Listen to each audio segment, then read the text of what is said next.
The French have tried to keep that secret for over 100 years, It was only Steve. the upper crust people. Nearly 200 years. That is a top secret. Somehow Euston Station upper crust got hold of a document left behind in an old sea chest, possibly Napoleon's. Could have been Josephine's. Unfortunately, jotted it down. He's kicking himself now. Oh, Secretary, I cannot believe I left a note. If he talked like that. He did. He did that, yeah, he talked English, but in a very funny French accent. Do you remember, there was one thing that, talking about funny French accents. It's the Ricky Gervais Show, with Steve Merchant.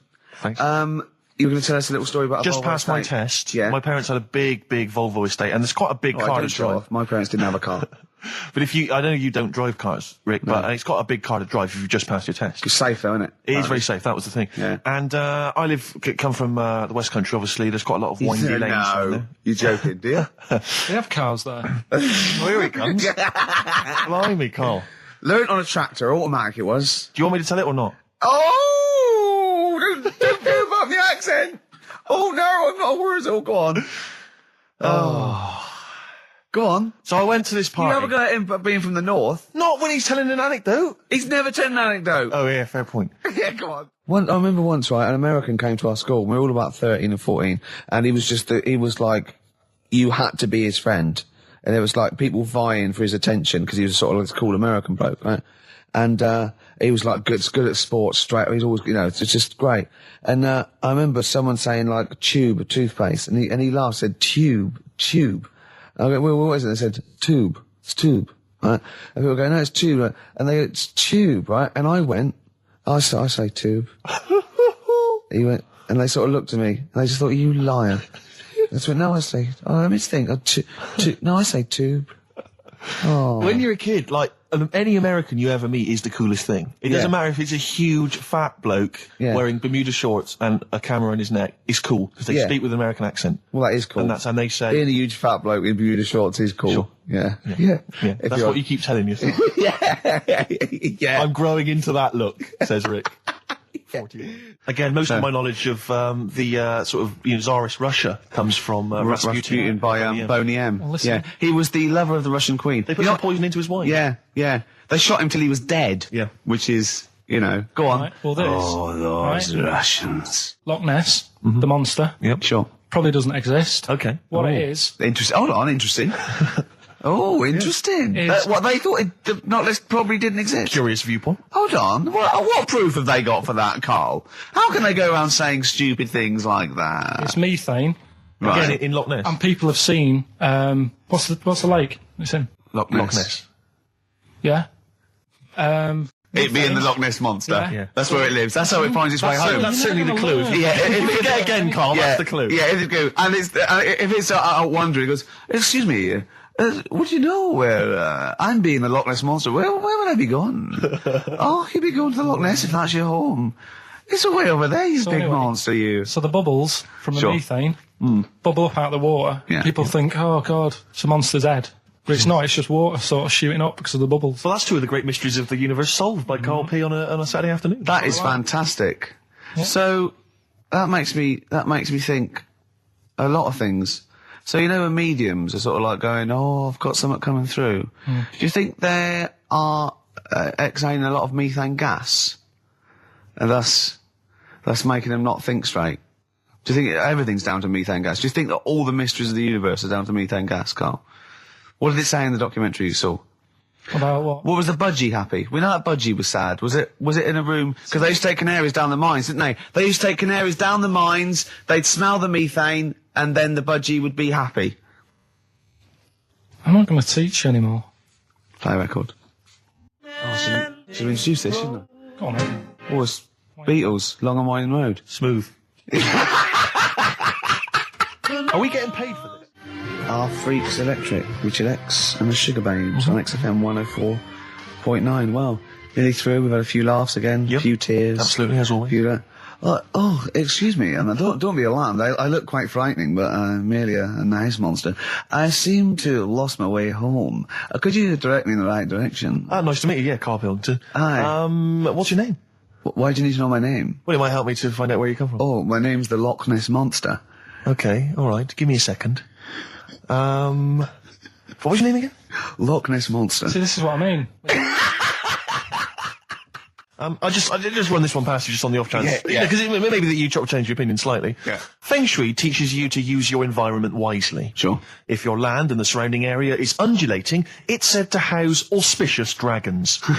When land is flat and featureless, the dragon is missing and the land is said to be less auspicious. Excuse me, they call me the Brixton Dragon. Sure. I seem to have lost my way. I know it's South London somewhere, but could you help me find my home? What's your name? Well, they call me the Brixton Dragon. Right, where are you from? I see what you mean. I see what you mean, aye. Oh, okay, man. So does that make you query it at all, the dragon? I'm not into it that much. Right, I'm sure. just saying that if you have your head at one end of the bed rather than the other, it might make a difference to your night's sleep. Listen, we were talking earlier about the fact that Bruce Lee, and it's a well-known fact, he faked his own death so he could continue his undercover police work, as opposed to being... Because no one would, he doesn't look different to anyone else. I was talking to someone as well recently who utterly convinced, and you get this quite a lot, don't you, especially Americans, that Elvis Presley's still alive. Yeah. And I think, wasn't there some statistic, like more people believed Elvis was alive than believed evolution? Was that right? Yes. Something like that? No. No, it's something worse than that. It could be something... It was something like that. It's something like, I don't know, it's something like 42% of Americans believe that Elvis Presley has faked his own death and is still alive, right? Yeah. And there's this whole book that's been written about it, because, Carl, you might be interested in this. I know you're always fascinated by things that have been written down and therefore a gospel. Yeah. And that you don't have to revise yourself. You just learn off Ian Wright. Yeah. But apparently, the reason that Elvis is still alive, is that there's a number of sort of pieces of evidence. One is that none of his family could agree which colour pyjamas he was wearing when he died. That's evidence, apparently. Apparently, he was an honorary member of the FBI. Well, apparently his signature appears on FBI documents well into the 80s, long after he should have died. Apparently no one can agree. There was sums of money a lot of fat people in dungarees have seen him. Yeah. There's a number of sums of money which apparently only he could have given authority to have transferred to other bank accounts. They've moved. Yeah. So this is all evidence that Elvis is still alive. And a lot of people, I was talking to this guy and he was saying, well, of course, the thing is, the pressures of fame were too much for him. That he faked his own death so that he no longer had to be this huge icon. He could live an ordinary life. And my query has always been this. If Elvis faked his own death, do you think the method he'd have chosen is to have shat himself to death whilst on the toilet? Yeah. Yeah, but because he picked that, nobody will doubt it. Right. So Elvis went to the FBI. Yeah. What do you make of it? Well, exactly. So what we're saying, Carl, is that there was lots of methods open to him. You know what I mean? It's all like, he didn't go to his secret reason to go, I'm fed up, I want to fake my own death. You know what I mean? And they go, yeah. What methods have you got? I like to be found, shit myself down the toilet. You like to do what? I want to be a big fat mother on the toilet, just shitting myself to death. Right, on my ankles. Elvis is a good idea. I'm just wondering if there's maybe something a little bit more glamorous for your favourite death. I mean, you could take a bullet for the president. What? Shit all over him? Just shit? No, we know crap at all. That'd be what you No, you just take a bullet for him, or you could. There has to be shit involved. Why has there got to be? There has to be shit involved. Why has there got to be crap? I want it this way. Make it happen. Yeah, it's probably Carl, head in hand, look. Yeah. He's worried about the things we say. Yeah. Jeez. We haven't offended 1.2 billion people. Yeah. A fifth of the planet. So, Carl, what do you make of it then? Are you convinced Elvis is still alive? Am I getting him mixed up with someone else? Because all Elvis, all Elvises look alike. Because... that is true. A lot of Elvises do look alike. That's safe. On his gravestone, didn't they get his name wrong? Or is that his brother? Who's his brother? Aaron. That's his middle name. Yeah. You're not an Elvis kind of expert, are you? Hold on, wasn't Elvis one of a twin that died? That died, and I'm sure they got his name wrong on a grave or something. Oh, I don't know. But that's consequently that's proof he's still alive. No, the thing with the still alive thing, like I say, he picked that awkward death because nobody would be saying, hang on a minute, going round upsetting the family, wanting to talk about it because they'd be embarrassed to be saying, he was found sort of in a pile of mess. Weighing 25 stone. Yeah. So... Because you notice he also expanded to a huge size as well, so he was just a huge fat blob of a man. He also did that to add, extra... To the glamour. I don't quite understand all these people who fake the deaths, because Well, a lot of them don't. A lot of them don't, Carl. This is what, in a roundabout way, we're saying. We're saying that a lot of people that say people fake that they didn't, like else? Bruce Lee and James Dean and Elvis Presley, we're saying they didn't fake their deaths. He did die, didn't he? His head come off, didn't it? Thank God. Who's this? James Dean? His head came off. Oh no, I know where I'm trapped in a toilet with no toilet paper. That's where I am. And I'm thinking maybe I peel off some of the wallpaper, things like that, but there's nothing I can do. I got to go upstairs. Newspaper. Well, exactly, but I'm going to have to go upstairs and find toilet paper. Was there any? There wasn't. There wasn't? Oh. I'm going to have to go upstairs and maybe find a notepad or something like that. Oh. And so I try the door, right? The door's wedged, and I'm pulling on the door, and I can't get the door open. It's just like it won't come open. And it's already, and I knew it was going to come to this at some point. Like, this is like, the clock's ticking. I'm trying to pull the door open, trousers around my ankles again. And I'm thinking, well, what I could do is I could open the window, I suppose, and like try and climb out, but not really, because I got the trousers around the ankles. And that's or if it was raining, just stick your ass out, two birds with one stone. Sadly, it was a beautiful day, Rich. I call it the World B-Day. And so what I'm thinking is, well, I got my mobile phone in there, luckily, because it's in my pocket. I'm thinking, well, maybe I can phone, I was seriously Kleenex. Maybe I'll phone the fire brigade. By this point, I mean, just dried. No, it hadn't. It was. Hold on. Was that little puppy not around? Because sometimes you can call that. It's got a little bit wrapped round it. Listen. Or just use the puppy itself. There's 50 million people around the world going to need to hear my voice in 30 minutes. Exactly. Where's Steve? He's not locked in the toilet again, is he? Exactly. Oh, no. I watched Call My Bluff in the week. Is this with Toxic and Colin? It was quite good. I quite enjoyed it. I imagine you could get on there if you want. I used to watch it with, what's his name? Famer. Famer. Yeah. Oh, that was great. You're brilliant impressions, because obviously while Bowie was playing, you were doing your infamous Bowie impression, which is the best one you do, actually. Well, that's just because Carl said, you know what? He said, I'd love to go out for a drink with David Bowie. Of all the people that come in here for sessions, I think he's really good at him. And I said, I think he'd like you as well. That's all. And I just went, hello, Carl. You're strange. You're alien. It interests me. Myself and Ian, I'd like to put you on there. Yeah, I just imagine you and Bowie in a pub somewhere. Isn't that pretty much the same impression you do when you do Ian Canfield? No. Ian Canfield's more like that. But not on air. On air, he's sort of like this sort of eloquent 40-year-old Capital DJ. Yeah. But when you talk to him in the studio, he's slowly turning into Tommy Vance, isn't he? Mm. It's one of his pillars of rock, Canfield. He loves Vance, Lemmy, Diano. If we run out of material later in the show, which is likely. Yeah. Considering we're now talking about Ian we ran out of it at 1:05. Exactly. But could I maybe just sort of interview you as David Bowie? Yeah. In a sort of humorous sketch? Yeah, that would be fantastic. Maybe it could be the idea that what if, like, David Bowie was, a cab driver? What would he say? What was some of the funny things he would say? We saw that, what was that in when it said, Dead Ringers coming up? If you've ever wondered what, it would sound like... Dead Ringers is this impressionist show. They did it's on Radio 4 and they did a TV version. Yeah, I saw it. What did you make of it? Didn't like it. It was all right. No, it was just that the write-up in the Radio Times, Radio Times said, ever wondered what it would be like if Robbie Williams was singing George Formby? Or what would it be like if there was an animal hospital... was hosted by Anne Robinson. Yeah. Yeah. I have wondered. Were those two sketches on there last night? Yeah. Yeah. What were they like? You are the weakest dog skink. Or something? No, what was it? It was something like... They had to vote off an animal to die or something. It was something like that, yeah. It was This is flagging. Quick, do your Bowie again. Oh, come in here. Look, it's Tin Machine. Now let's play Changes. Hello, Iggy Pop, you nutter. Stop cutting your sound. Which one? For some reason, they want one of us to do an impression of Leslie Phillips. Can't do it. I can't. Doesn't he say ding dong? And hello and all that. That's not bad. But I want Carl to do it though. Yeah, go on, Carl. Go on. Hello. Well done. Say ding dong. Ding dong. Nice. Yeah. Do you do any other impressions? No. Go. Hello.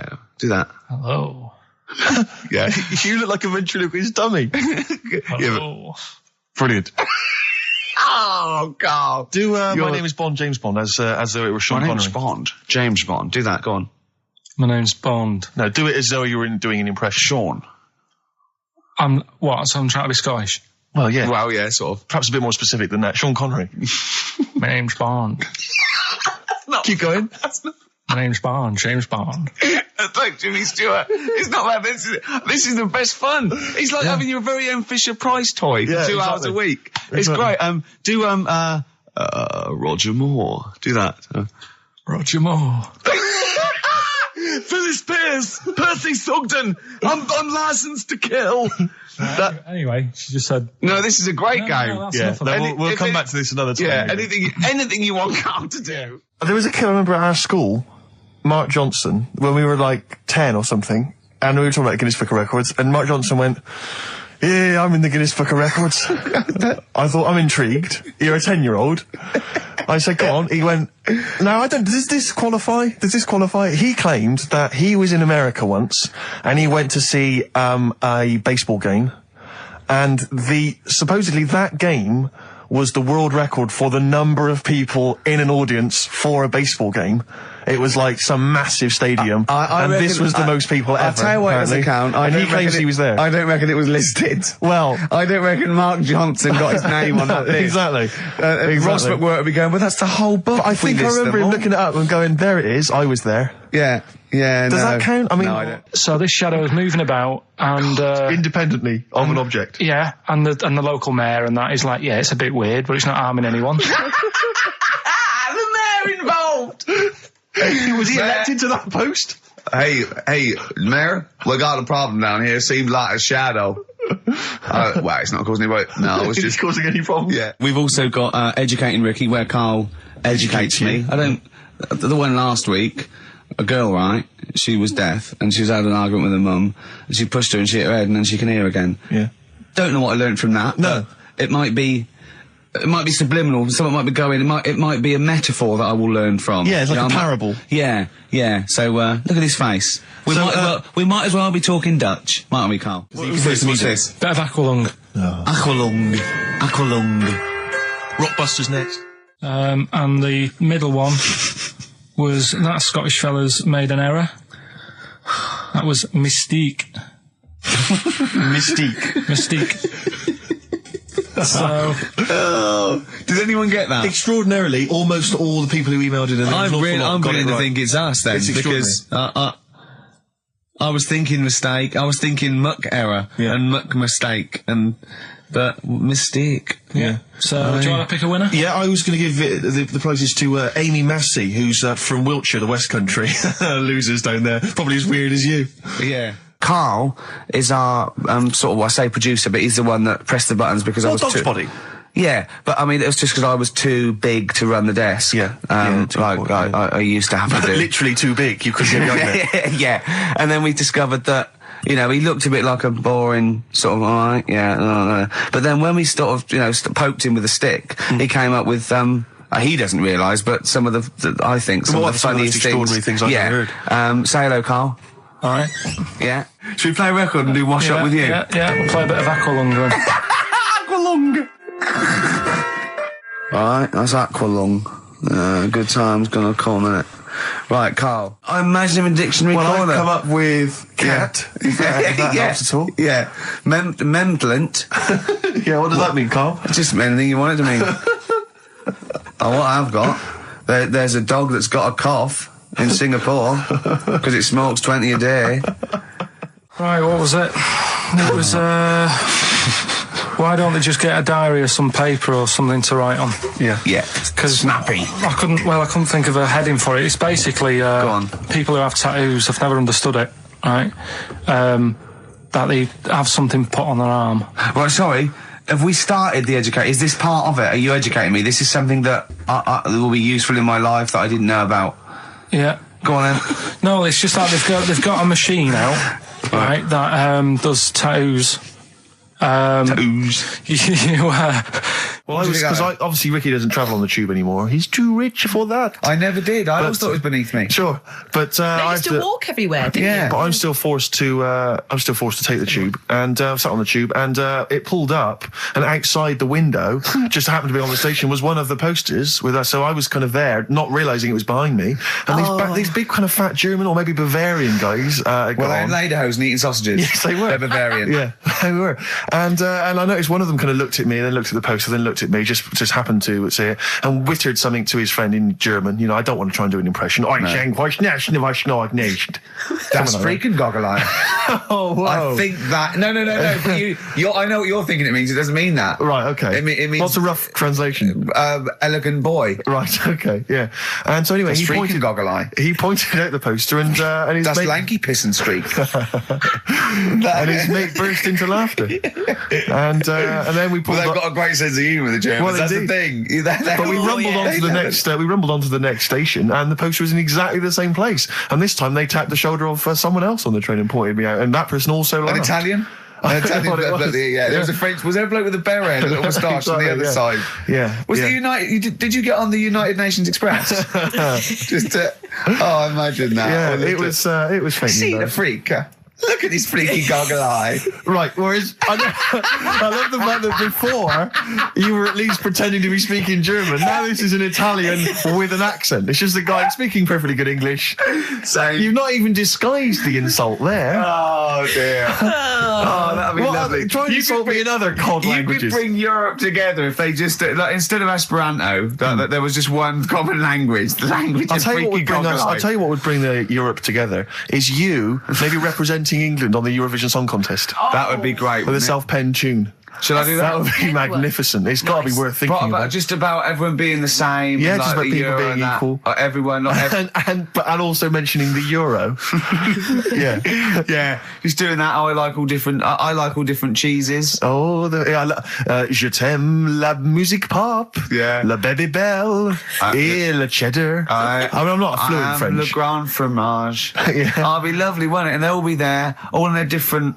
Well, every uniforms. line could be maybe in a different language. Yeah, and what would I wear? I'd wear sort of like a kilt. You'd wear a kilt, but you'd also have on your head one of those kind of big, what are they called? Those big furry hats that beefeaters or whatever wear. Or one of them. Is it kind of a busby or something? A busby? Yeah. Wear one of those, or maybe a kind of policeman's helmet, a Bobby's helmet with the kilt. Yeah, you'd have the clogs. I'd wear the policeman's helmet under the kilt, so they just thought I was really enjoying the show. Yeah. Good idea. Hey? Excellent. I think we talked for about 3 minutes without having to mention some kind of genitalia. We should celebrate by playing one of my tunes of the year. Really? What one is it? U2 Electoral Storm. I know you're a big fan. I know you're a big good fan. choice. Well done. Cheers. Anyway, I didn't get around to getting drinks. I can't believe it. Can't believe it. Around to getting the drinks. Right, so I said, I'll pay for the cab.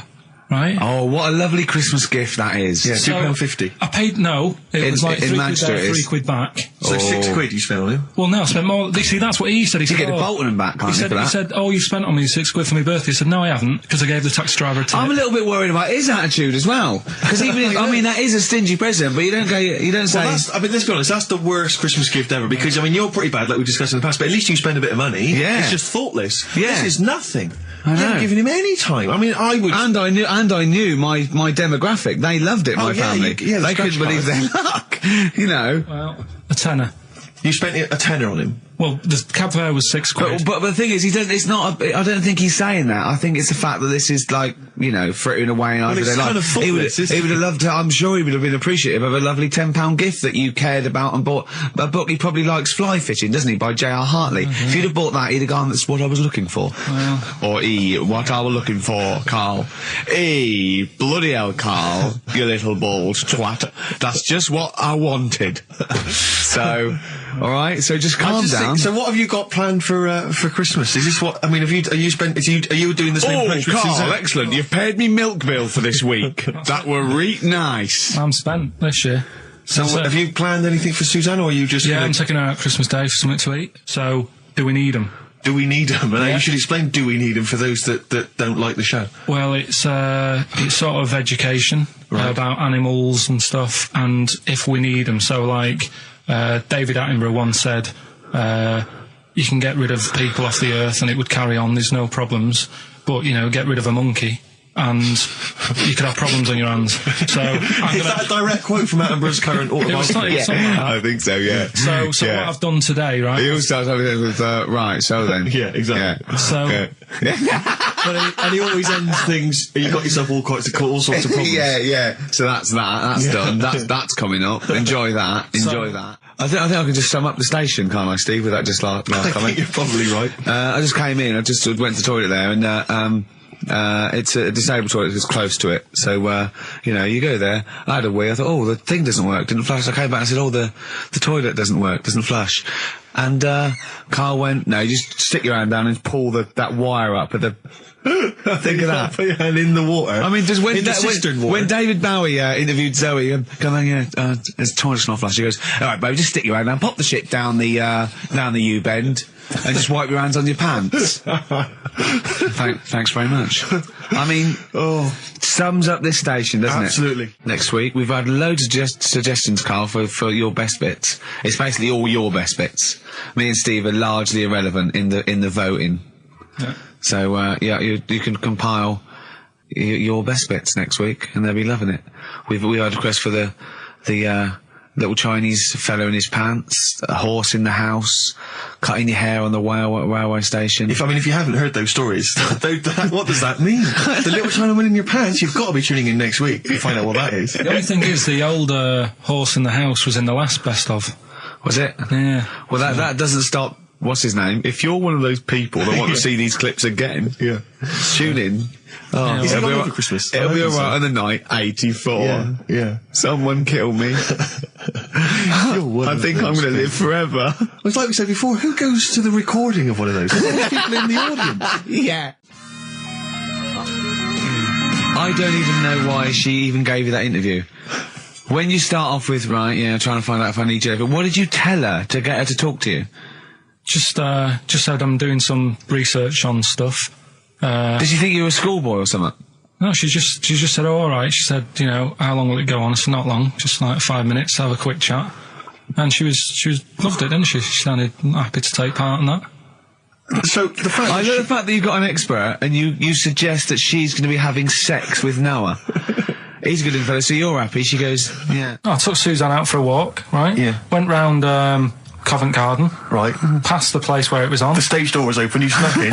Well, I said Madness are alright. And because when you think about it, Madness songs are quite sort of musical anyway, aren't they? So you can't... They're quite musical. Do you know what I mean? They sort He of... means they're like a musical, like a musical. Knees Up Mother Brown. I thought it was alright, enjoyed it. Blur the musical would be good, wouldn't it? Blur the musical would be excellent. Yeah, little Cockney so Sparrow. what, you bought tickets there and then and just went in? Yeah. They're not selling, are they?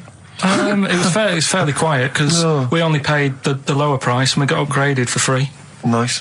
So You enjoyed it though, did you? I'd loved it. And would anyone like to come on stage with us? Yeah. The little bald fella.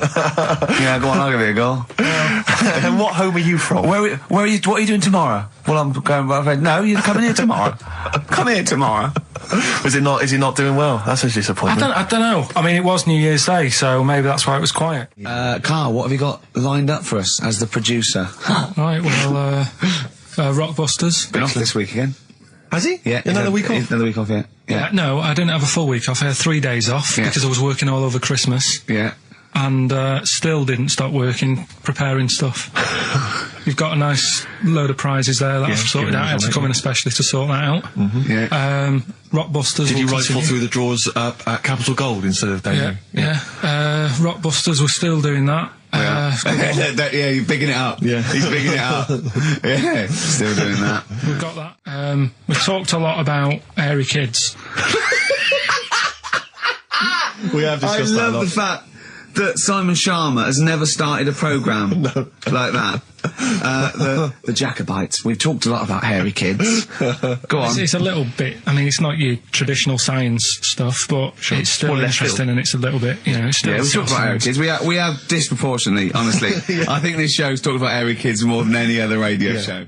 He said talking about Time Out. I said something about in Time Out, and he went, yeah, do you read that? I went, yeah, I read it, I get it every week, yeah.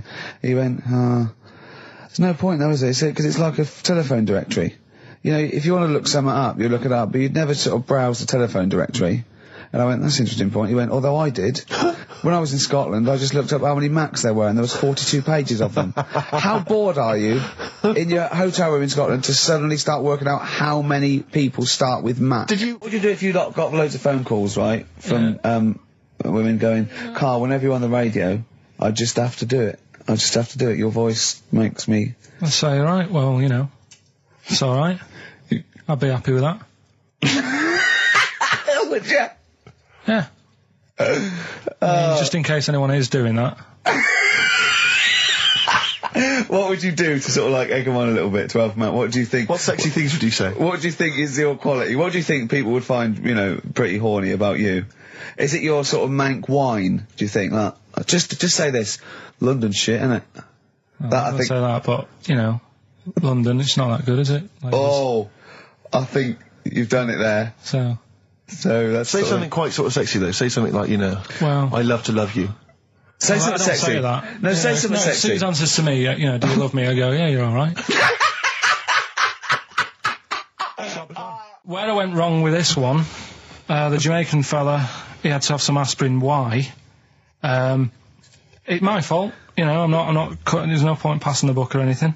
I said FD. A lot of people were saying Fred Durst, like forehead hurts, which is a good one. Yeah, which would have been as good as any of yours. But I made an error, so we'll roll it over. No. What is the answer? What is the answer? Over. Jamaican fella, what? Add some aspirin. Why do that? What's the thing? FP. FP. It was Frida Payne. Frida Payne. Frida Payne. Frida Payne. Frida Payne. That's awful. Karl, you've got to write these down next week. I'm sorry, you're the producer. I know, but I've had a busy week, haven't I? That's not an excuse. Have you not had the point of a rollover is you've got to add to it. That's the excitement. Yeah, there's a couple of albums that were... Okay, well, it's also the Fools and Horses video with the free... I don't think... I'm bloody jealous of that. I like that little yellow thing. It's a little... there's a little kind of model three-wheeled van. Rodney, you plonker. Oh, dear. What's that? This is what looks to be some kind of best-of the stereo MCs. Don't call me a plonker, you wanker. The David Attenborough DVD collection. Oh, shit himself again. Oh, yeah, the big prize that we tried to give away then.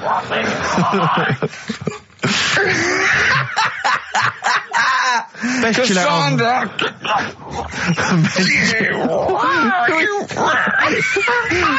Who is that supposed to be an impression of? Which member of the cast is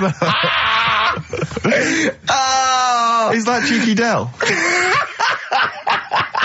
I don't know. Best chill out album ever, the best air guitar volume 2, and of course for all our fans, Doctor Who, The Aztecs. That's on DVD, and that's one of the William Hartnell Doctor Who. All right, that's the worst impression I've ever heard. That's brilliant. Right, then. Right, three cryptic stuff. Oh, come on. Right, Rodney, Three. I can't do it. No, come on! So yeah. I'll give you a little taster. We were having a pizza in a pizza establishment.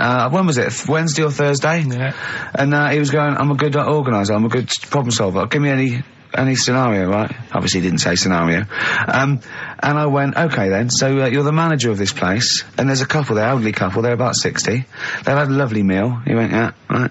I went, but the gentleman, he's got a little bit of a heart condition, he takes a pill after his meal, as he should, after meals. He's only taken Viagra. Oh. And now he's stuck in. Wedged in. It's gone, and it's stopping him getting out from the table. Yeah. So what would you do? He went, what? He's stuck in because of his dick. I went, yeah. He went, right. He said, I'd use the situation, I'd make cash. I said, you're not going anywhere, do you want a pudding? Entrepreneurial. Yeah. I like it, Karl. And he went, so that's that sorted, I've got the job on that. Next, I went, okay. You won't believe it. Next day, there's a little problem in the toilets. Two gay men were having sex and they got stuck in each other. Yeah. He went, right. I'd say, is it the same fella as yesterday with the Viagra? If so, why was he let in again? He was on the door. Yeah. I went, it's not. It's too different. He goes, right. Does his wife know he's cheating on him? Yeah. He went, right, I'd go down. I'd go, and then he went, I'd say this isn't a restaurant problem, call an ambulance. Strictly speaking, not a restaurant problem, no. But am I right? Huh? Am I right? Well, I don't know. Would you give me the job if say, like, you were the boss of that restaurant and you... Do you know what I like about this? At no point did he say, Gervais, why are you being so mental? Yeah. Why would someone get stuck because they took Viagra by mistake and two people get stuck in each other? But you've heard the stories from his past. That is a perfectly legitimate situation to find yourself in. You grew up in his part of What would you Manchester. do if there was two fellas with big heads and webbed feet and they had a horse in a... Well, what I'd do is... What would you do? What did you do when you first saw him? The dancing. Brilliant. Right. That's that solved. Brilliant. I wanted to be a dancer. After I did the boxing, right, I joined a dancing thing just near Man United's ground, right, called Twiggy's. Went along, I wanted to learn some moves. How old were you? Well, it was when Michael Jackson was, like, pretty big, so about 83, 84, 85, something like that, around there. Wanted to do it. When I went, it was shut, and I'd become like a warehouse for toilet rolls. So in a way, I wonder what would have happened. Sorry, how is that an anecdote about you going through dancing? You've told me before, you did boxing for a while, you did dancing for a while. You had a true fight in the boxing, you didn't even get in the... That's not an... Imagine if that was a film! This is a boy's dreams of becoming a dancer. Oh, it's shut. Next on. I mean, how is that a story? Yeah, that was Billy Elliot. Do you think it would have won quite as many awards? Yeah, brilliant. Footloose. All right? Yeah. I'm fed up they banned it. Let's go. Oh, it's shut. Flash dance. First, there was... it's a warehouse. Never mind. I'm just saying, you'll find something else. I think I got a go-kart after that. I bought a motorised go-kart and kept myself busy with that. So... There's always other things. Just think, Alan Bennett has to sit down and really sweat over his stories. Yeah. He just opens his mouth. You are a living Alan Bennett character. So that's solved. Well, Jay, don't worry about that. There's no emotional problems I can foresee if you follow that advice. So the advice there is do an arranged marriage. If she's not ugly. minging, she's not completely minging. Yeah. And don't worry about dancing. Get a go-kart. Cheers. Great. Keep your problems coming in. Badly drawn boy. Born Again on XFM 104.9. There we are then. Ricky Gervais with me, Steve Merchant and Karl Pilkington. Raring to go. He's a bit grumpy, Karl. Woken up at 8 o'clock. Because he's from the north. Yeah, because he's in London. Yeah. And London's rubbish, right, isn't it? Well, you can't even get a Band-Aid in London, can you? Or grouting. In Manchester, I could walk to the next shop and definitely get some Flash or maybe some Vim. You can't get it down here. You got to go to a trendy bistro, haven't you? Karl, why are you grumpy? I told you before, I'm just a little bit tired today. Because he had to get up. The builders next door woke him up. No. He's always going about his hours. Those builders probably got up at 6. Yeah, but I can there understand builders who get up early because they're building outside and they've got to get the job done before it gets dark. But he's working in someone's lounge. If it gets dark, put the light on. It's not a problem. So why is he starting work at like 7 o'clock in the morning? Well, because the builders get paid by the day. And if you get a bill there and go, I'll just do 11 till 3, he's not going to go, I'll tell you what, love, just give me 40 quid. I didn't do a whole day. It's a day's work, isn't it? So you want to get the most out of them, don't you? Plus, he probably wants to finish early so he can have a good night out. Yeah, it's a Saturday night, you know what I mean? He wants to... Yeah, he wants to get at least 15 pints in. And he was cheery, I bet he was whistling and, dancing around and tapping, so I don't know how you can be annoyed at that. And So the Iceman, why does that amaze you? What's like, ooh... Well, they found some part of our preserved past. It's interesting. Again, I'm amazed by anthropology and evolution. Yeah, it's just that line on its own like that. They found an Iceman is great, but then it went on, and it's going on about they've had to get different people involved to find out how old it was. Because first of all, the story started off right. An old fellow on holiday somewhere. Where did they find it? In Sweden or something? And he was walking in the hills. And he was walking? In the hills. In heels? Was he a transvestite? In the mountains. Oh, right. In the hills. Yeah. Yeah. So he's walking about and he sees this body in the snow and he thinks, oh. So he calls the police up and they come and have a look and he goes, oh yeah, it's probably a murder. So then they dig it up and find out he's got hold of a spear in his hand. Right, and he's dressed like Fred Flintstone. Yeah. Right. And they realise it's probably not a recent murder. Right. His knuckles are dragging on the floor. He's a Neanderthal man. They think, hang on, Karl Pilkington. But when they found out, hang on, it's an old thing. It's an old thing! Can it? If it was a murder recent, then you'd go, hang on, how did this happen? Who does he belong to? Yeah. But the chances are whoever murdered him is also dead. 5,000 years ago, probably. Yeah. So leave it. Just bury it. I don't think it's a murder investigation. No, but they are. It's not Quincy going, this was before my time. It's not a murder investigation. Yeah, just one thing bothers me, sir. Just one final thing. My wife loves you, but this guy. That's how they were Why treating would him. he have a spear and a leopard skin? I just can't. I can't get over this. What are you talking about? Ash, and sometimes on XFM 104.9, I'm looking Gervais with me, Steve Merchant and Karl Pilkington. Right. We've got so much to get through. All right. London's shit, innit? Sorry, I shouldn't swear on air, my studio. Never swear on an on-air studio. Yeah. Apologies. Not really swearing, is it? I'll tell you what swearing is. Yeah, Graduate. You're going to play that again and give a winner. Give a winner. Well, let's hear it. So it's Karl Pilkington featuring in The Graduate. No, there's this lad who called Mark, right, who I used to go to school with, who used to call me that. And his mum, right, was like obsessed with cleaning. And I was never allowed in their flat. He makes the place look untidy. So she used to, I don't know if it was just me or all his mates, but I used to turn up and she goes, yeah, he is in, but you know what you've got to do? And I used to have to go round the side of his flat, and he had a computer, right, which I used to play. I didn't have one at that point, but he had one. And I used to have to go round the side of the flat and stand at his bedroom window with his window open, and I'd be sort of leaning in playing the game. You are joking. I'm not. His mum. You had the weirdest upbringing I've ever heard. The things you were willing to do. It's the strangest. What is this town like? No, I stopped going once Was I there got my always own. music? Right? There's the horse in the house there. Oh, look at these two kids with big heads and webbed feet. All right, Ronnie. All right, Reggie. What was it like? She was obsessed. It is like you've grown up in a cartoon made for children. Yeah. No, his mum was really obsessed with cleaning. When Can I play through his window? I used to... Mrs. Ramsbottom, can I play through Mark's window? Aye, you know what you have to do.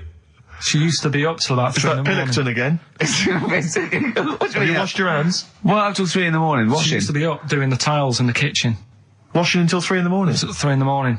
And for ages and ages, that's saying that out on the tiles, I used to think that came from, like, his mum. Because she was out, like, cleaning them late. So, till I was about 13, I thought that saying, out late, on the tiles, Yeah. was... And now you're not confused by anything. XFM 104.9, what do you want to know? Funny thing happened to me on the way here. Okay. Actually, it was about Wednesday or Thursday. I was walking along Charing Cross Road. I was on my way here, actually, to meet Karl for a drink. And this little fella came up to me. I think it was an overseas student. He's sort of like a student type, but he had an accent. And he came up to me and went, excuse me, are you one from the office? And I went, yeah. He went, would you sign a script book of the office for me? I went, yeah, by all means, yeah. He went, can you come to the bookshop? And I went, what, you haven't got it on you?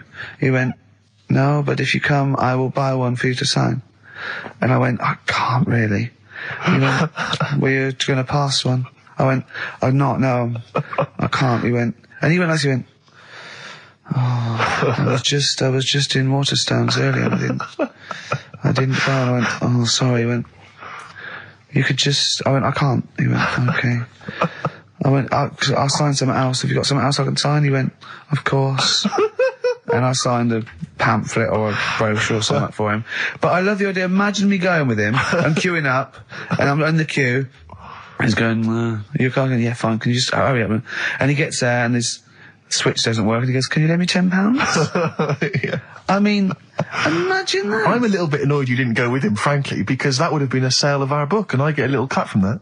Well, behind him was Salman Rushdie. Going, can we hurry up? Because I shouldn't be out. Yeah. I'm getting a lot of funny looks. Now, a lot of them obviously doing good work. There was one fella, I think you'd have appreciated it, because I know you are very politically active, and I think this guy has really studied hard, and he's realised the best way to make his voice heard on the international political stage is to ride around on a tricycle wearing a jester's hat. He was really shaking up the bloody government. I wouldn't want to be George W. Bush about now. Not indeed. Once he sees that. Once he sees that guy. Imagine his aides rushing in and going, George W., look at this guy. Where's that? That's in London, England. Okay, call off the forces. Is that a large tricycle? Yeah. Is he wearing a nappy? Get me Colin Powell. Why'd you call him Colin, not Colin? It's the way he likes it. Don't about. Just call off the troops. There's a in a jester's hat. Call the troops off. Just bleep some of those bits.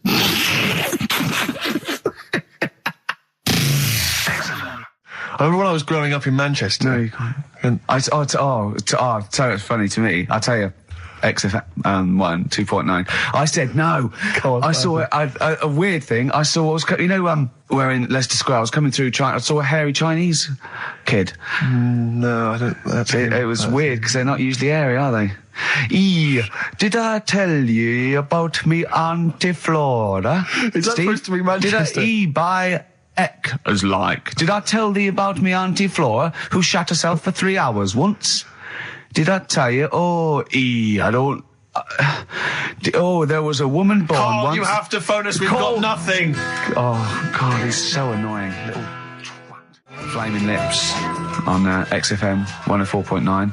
Well, we got through it without Carl. I think so, yeah, I've enjoyed myself. Didn't mention him much, did we? No, I don't think so. Don't think we need him. I always quite enjoy it when he's absent, actually. I know, because we can have a nice chat as opposed to him just going, remember when I had Chinese hair and there were old woman eating her own legs It's and my just dad put a Forrest Gump in a wheelie bin. Yeah. Claire brings a certain kind of level of class to it, dare I say that, you know. She's inept in her own way. In her own way, yeah. I mean, there's no one, there's no one any good working there. I mean, no, I don't want to give you that. There's no like proper, the only proper DJ is probably Camfield. Do you remember once when we were talking about the A-Team, and I was slagging it off on your show in the old XFM. Yeah. And I was going, I quite like the A-Team, but sometimes it's too far-fetched to enjoy without it being ironic or it being for kids. And I could hear fuming from outside. I could feel him going.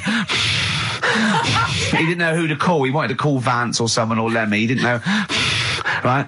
And then I said, and if you can't find the A-Team, they outwit the might of the FBI every single week. But an old woman who's having trouble with her landlord can find them. Yeah. And the door burst open, and Campy went, "That is because Hannibal sometimes disguises himself as an elderly Chinaman." And that was his explanation for the whole series. Yeah. Oh, that was for Camfield. That's lovely. That's for his 12th birthday, which is coming up very 13. soon. Oh, he's 13. Yeah. Teenager, Oh, he's gonna rock, Steve. Indeed. Oh, you'll have the Scottish widow coming round. Oh dear. What's her name, by the way? I heard you talking about that. That's Amanda Lamb. Amanda Lamb, who's in the Place in the Sun programme. Is she actually a widow? Is she a Scottish widow? Hoots, man, my husband's dead. Do you want any money and a bit of my clam? Brilliant. All right. That's the sort of quality you've missed out on today. Well, anyway, you're going to be back next week. We need you back next week. Yeah. Well, how do you know? Also, how did you know you were going to be ill today? Because you phoned and arranged this yesterday. Convenient. And I spoke to you yesterday and you didn't sound very ill. I felt ropey yesterday. You've got a bit of a bunged up nose. Even though I have a bit of a bunged up nose. I still sorted it out. I'm a little bit sweaty. Carl, sorting it out does not mean you phone up Sturgis and send her down. That's not sorting it out. That's making things worse. Have you learnt nothing? Thanks, Claire. If you're not part of the solution, you're part of the problem. Mate. Yeah. My leg's a little bit achy. Wearing wet jeans. I put wet jeans on again. My lasagna it was frozen. Think of that. A well-known phrase from the show, and it's hairy Chinese kid. Where would you There is no other radio show in the world. Go on. If you've just tuned in, I mean, what are you thinking? Think if you've just tuned in? You're going, well-known phrase from Shaw, hairy Chinese kid. Oh, yeah, classic. They'll be playing that in charades this Christmas. You bang out of order, first of all. Okay. Do you have a good night when you're with us? I tell you what, I wish I'd lost a tenner every time I've come down. That would have improved it. You point out there about the football analogy. Mm-hmm. Alex Ferguson, when did he score a goal? Right. He doesn't. He tells the others how to do it. Right? That's He my doesn't role. take in up it. one of the 11, though, does he? No, exactly. It's not like you can only field 10. Yeah. Because we only got 10 again. I want to be in the 11. Exactly. He's not running around in midfield, falling over. Yeah, shouting, oh, what have I told you? Yeah. No, well, you know, my mum and dad have sort of moved from Manchester. They've retired now in Wales. Oh, yeah. And it is... Look at his face, turning his nose up. No, but it is pretty depressing. Do you know what I mean? It's just one of them places that... it's like you go back in time and that when you go there. I mean, maybe the major cities there, maybe Cardiff is all right. What, even coming from Manchester, it's like going back in time? It's like one of them places that it feels like every day is Sunday. Do you know what I mean? It's just depressing and grey and slate Lots of everywhere. vicars walking around going, I'm late. Well, yeah, it is the sort of attitude they have, right? This is true because my mum and dad live there and that, right? And they love it. It's all right. It's an healthy place to go when you get older and that. But this is why they don't move on in Wales. Well, I'd just like to make another... No. Sorry to any Welsh people listening. We're not saying you don't move on. Carl is. No, but... Sorry about the little Chinese shoes again. The thing as well. is, it's good that in a way that they do that and they don't want to be like, you know, rushing about everywhere because the way London isn't that great either, is it? Because it's totally opposite here, right? Yeah. So I'm not having a go. It is a bit dull. I think even people who live there will agree with me, right? But, like, one of the shops that my mum and dad use, right, it's only a little sort of villagey type shop, can't be bothered staying open for hours and hours, right? Because there's not enough people who use the shop. Yeah. So what you do is, they get used to what you buy. And They leave it out. They put it in a phone box outside. They put it in a phone box? Yeah. So it doesn't get wet. So my dad's loving that. Well, Once he yeah. found that out, it was like, brilliant. But how is that a bad thing? That's brilliant. Well, it's not for other people. It is for my dad, because he's picking up all sorts of stuff. Oh, Chickens. no, he's not. Oh, yeah. He's not nicking other people's shopping. Well, it's not like nicking, is it? Because it's not theirs yet. Oh, and you've stitched him up on radio. Well, of course, because they're going to think, who is there in town with a Manc accent who hangs around a lot? Who keeps making phone calls and is getting fatter. Yeah. That's You've stitched him I right love up that. there, I Carl. love that your dad was excited when he found out. I can't believe that he's moved there. He's retired to this little village where it's based on trust and community, and he is abusing it. He's using his scally Manc ways. Bloody hell, Lakers. There's no bread again. There's old women Was going empty? hungry. Yeah. Their cats aren't getting fed. And your father is just, that's obscene. That's obscene. Oh, I think it's Die Thief. That fella from Manchester. Come on, Monkey News. We'll play a song and we'll... No, do let's Monkey play a News. song, let's play a song. Oh, it's a great track. Cheer up, Carl. Is it new? Is this Waiting new? for an Alibi with Thin Lizzy. What year Doesn't was have to it be out? new. It's brilliant. What year was it out? Oh, Einstein wasn't new when he came up with the greatest theory ever. Oh, hold on. Hey, hold on. You're not new. You're not new. So anyway, I found these things. Do you know what I mean? Yeah. So explain this again. Right, so I got back off holiday. The first job I found out I've got to do is work with Ricky for a voiceover. I do a regular thing. I do X-Ray magazine, but I'm allowed to make the script up, and they said I could, so I did. Right, so imagine this. Well, I know you, Rick, and I know you like to put a lot of work into these things. Yeah. You want to do a good job. So he rolls up, he says, let's do it then. He said, what's in the magazine? I said, well, here's a selection of stuff. This is what you've got to sell. He said, leave it with me. He goes into the little booth, and the first one he comes up with is this little advert for it, right? X-Ray magazine. It's out now. It's £3.50 May edition. Music of Tomorrow. Dandy Warhol's picture, and there's a free CD with all the Placebo and the Donners and Smog and Nightmares on Wax and Alpine All Stars. Only £3.50. It's out now. Buy it, innit? Have you got a sore throat there? Well, that's all right, isn't it? And he was going, you can't. I said, we are doing that. I've done one. That is it. That's it. So I persuaded him. He went, right, okay, we can possibly put that on XFM, right? I'll have to see, right? I wouldn't do it again. And he went, but you need one for Capital. He said, Right. Capital will know what I went, right, I'll do one more for Capital. Right. Because all the stations advertise the XFM magazine, right? So this is the one that he thought would be all right for them. Ooh, hello, you loonies in Radioland. Dr. Frog here to tell you about the new edition of X-Ray magazine. It's out now and it's only £3.50. You've not heard of it? It's a great music magazine. And you get a free CD featuring bands like Placebo, They Wear Makeup But Leave 'Em Alone, Gold Chain, Smog, OK Go, The Donners, and all great bands that you'll love to... Froggy here, hello. Bye. Ribbit, Froggy says bye it. Oh, well.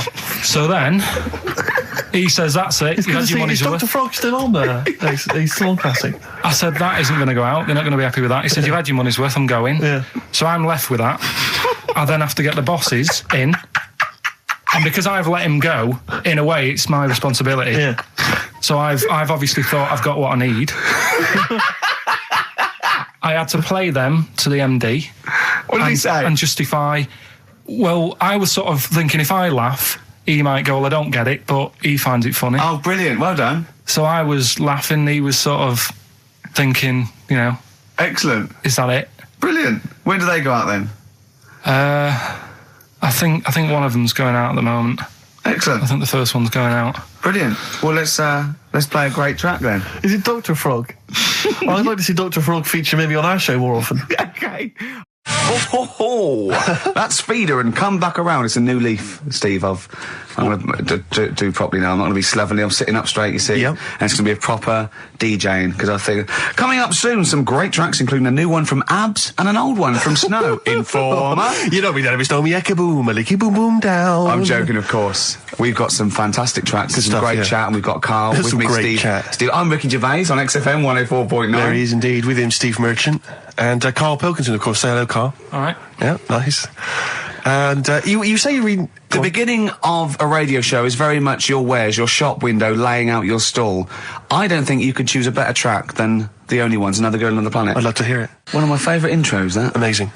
Oh, that was dangerous, because I once heard on Capital Radio, this has got to be the greatest rock intro of all time. And they played Money for Nothing by Dire Straits. Brilliant. Yeah, I can just imagine them putting their head down. I remember a friend of mine, when I was at school, he just bought a car, and he took me outside to show off the stereo system, Money for Nothing. Really? He just played that. I've never heard the song before. Just played that for its entire 4 or 5 minute duration. It is a to good show off song the sound system. Yeah, it's a good song for showing off intros and sound systems. Exactly. Yeah. You said you were driving along earlier. You saw someone. Yeah, it was one of those zooped up sort of sporty saloons. Nice. You know, the big like a Mondale or something, those big, and it was blaring out, and the bloke in it was sort of like, I could tell he was 24 but already going bald. Yeah. From like obviously his estate agency job, not Yeah. but he's made a bit of money, and he's got, and the stereo system was ridiculous. I mean, so loud, and it was going through Covent Garden. He was playing Snow in Informer.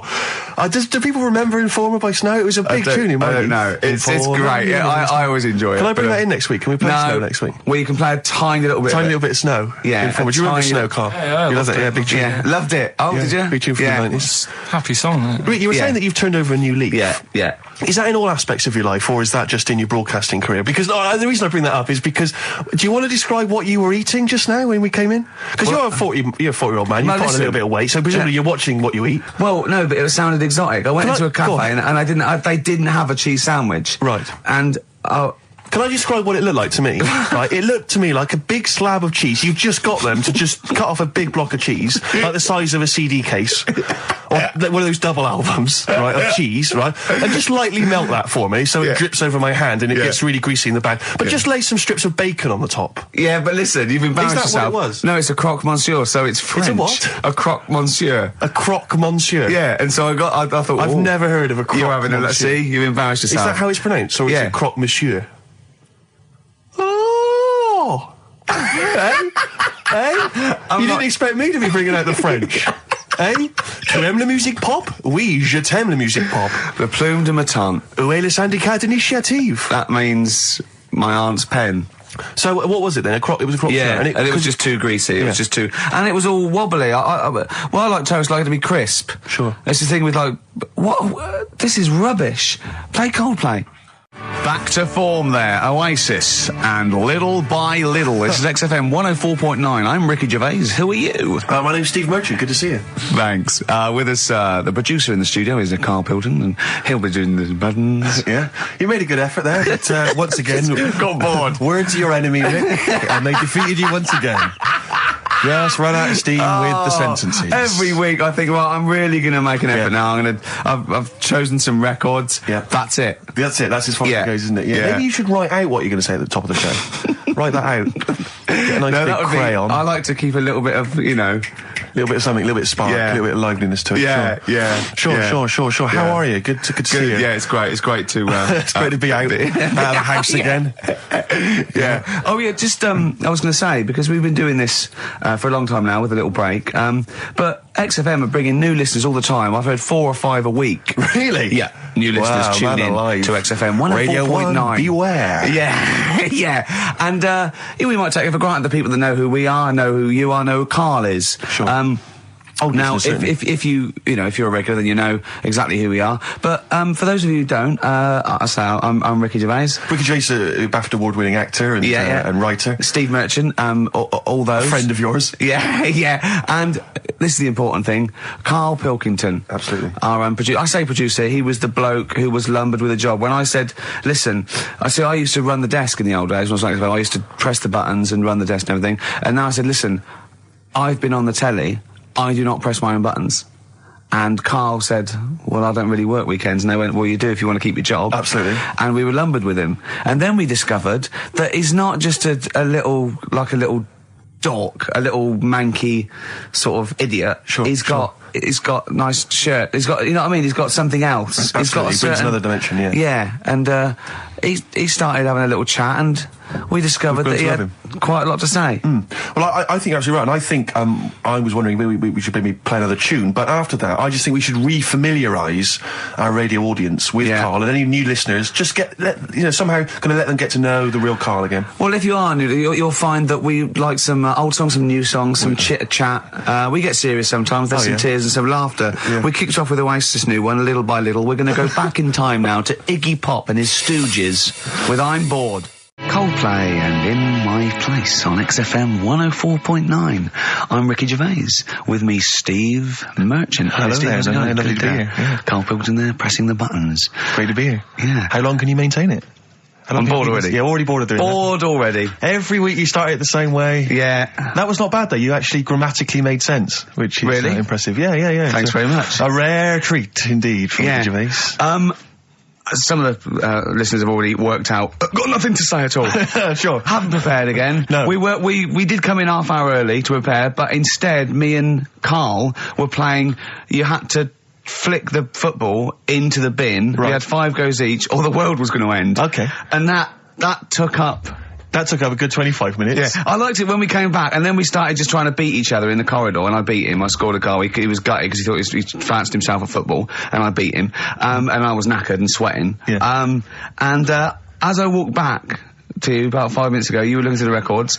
You went, and this was lovely, you went... Well, we've done the preparation then. Yeah. Like a sarcastic teacher. Yeah, like a teenager, like an annoyed teenager whose parents have embarrassed him once again. And you beat Karl, did you? Yeah. Because you're not... Yeah. I mean, you're not particularly... I'm not good at football, Well, you're not particularly nimble on your feet. Oh, come on. No, you're not. Douglas Bader is more nimble. I'm all right. But Karl's sort of... I think he's got more skills than me, but he hasn't got the aggression and the weight. Yeah. So I just pushed him aside. Yeah, good work. Yeah. Good work. I'm going on holiday. Are you? Yeah, I'm not here next week. What are you going to do, Karl? Are you going to do the best of or something next week, aren't you? Yeah, that's what we've got to sort out. Well, I can't sort it out. I've got to go to the airport after it. Straight after the show you've got to do some links. No, I'm not doing any links. I said I wouldn't, so... That's what we planned. No, we didn't. I said I'd do some during the show, and then you I thought you were joking. I honestly can't do it today, so we do some during the show. What are you going to do? Just put the shows that we've done in this year? Sorry, guys, I hate to interrupt. This is the sort of stuff we should have been discussing when you were playing football. I know. Play a record. What are you going to play? Let's have a bit of Foo Fighters. Okay. Let's just discuss this off there. Okay. 104.9 XFM. You alright? This is Karl, producer of Ricky Gervais and Steve Merchant. They're not about today. Ricky's on holiday. Steve couldn't be bothered. So I'm left here with all the DATs. That's a digital audio tape of all the shows they've done since they've been here over the last, I don't know, year and a half or something. So we'll play you some of the best bits. All right, so here's the first bit. I just wish we could maybe tape the bits we're not on air, just because that's when Karl comes into his own. Yeah. He just said to me, I don't know what I was doing, I was sort of like pottering around, dancing around, doing something annoying probably, and he just looked at me, I don't know, and he was looking at me, and I looked back, and he went, have you ever used a Y-front properly? Genius. It's a great question, because the answer is definitely no. Definitely no. Does anyone use their Y-front properly? And by that, I mean, get your winky out of the little sort of slot provided, as opposed to like put it to one side or pull them down or whatever. Has anyone used a Y-front properly? I don't think I've ever done it. I don't think I've ever done it. I've never seen anyone in a toilet doing it, Rick. You should be looking. I wish I hadn't said that. I caught you. Really? Yeah. That's actually how you prove people are gay. Yeah. Get them into this conversation. Yeah. Yeah, it's a trap. Yeah, it's a trap. It was the trap. Yeah. I'm not gay, by the way. Yeah. You didn't prove I was gay. I double bluffed you. As I knew the old gay trick. I thought it was the old gay lord say no thing. That is another method. Yeah, there's innumerable methods of doing it. That's how Oscar Wilde was caught. Yeah. Yeah. What happened there? Well, the judge went to him. Did you see that film last night? Gaylord Say No, and he went no, and they went take him away. Yeah. Take him down to the cells. Yeah, take him to Reading. It is true. Well, it originated in America. Yeah. So many of these things do. It's a brilliant point, Karl. I'd like to hear from anyone listening who's, and I mean, well, they'll just lie, wouldn't they, I suppose? Yeah. I don't even use sort of flies. No. Usually. I sort of pull my Y-front, my sort of tracksuit. That's why I wear sort of like elasticated waistbands all the time. Exactly. Just sort Speed. of like... Yeah. Yeah, you got to get in there with the minimum of effort. Yeah, and out. Sure. Often I won't shake. No, oh no. To my detriment, because it often leaks out a little bit later, doesn't it? Ever been out on a date with a girl where it's just trickled down your leg and you wish it hadn't, and you're thinking, what if she gets my trousers off later? She might smell it or see it. What? Like what? I don't know. I don't know what I said there. Right. Feeder, come back around on XFM 104.9. You're listening to Ricky Gervais. Yeah, I'm with him as well, Steve Merchant. I was thinking of dropping that. What? Thinking of dropping that, just going, because it's just too, that's all that. I'm Ricky Gervais, with me Stephen Merchant and Karl Pilkington too.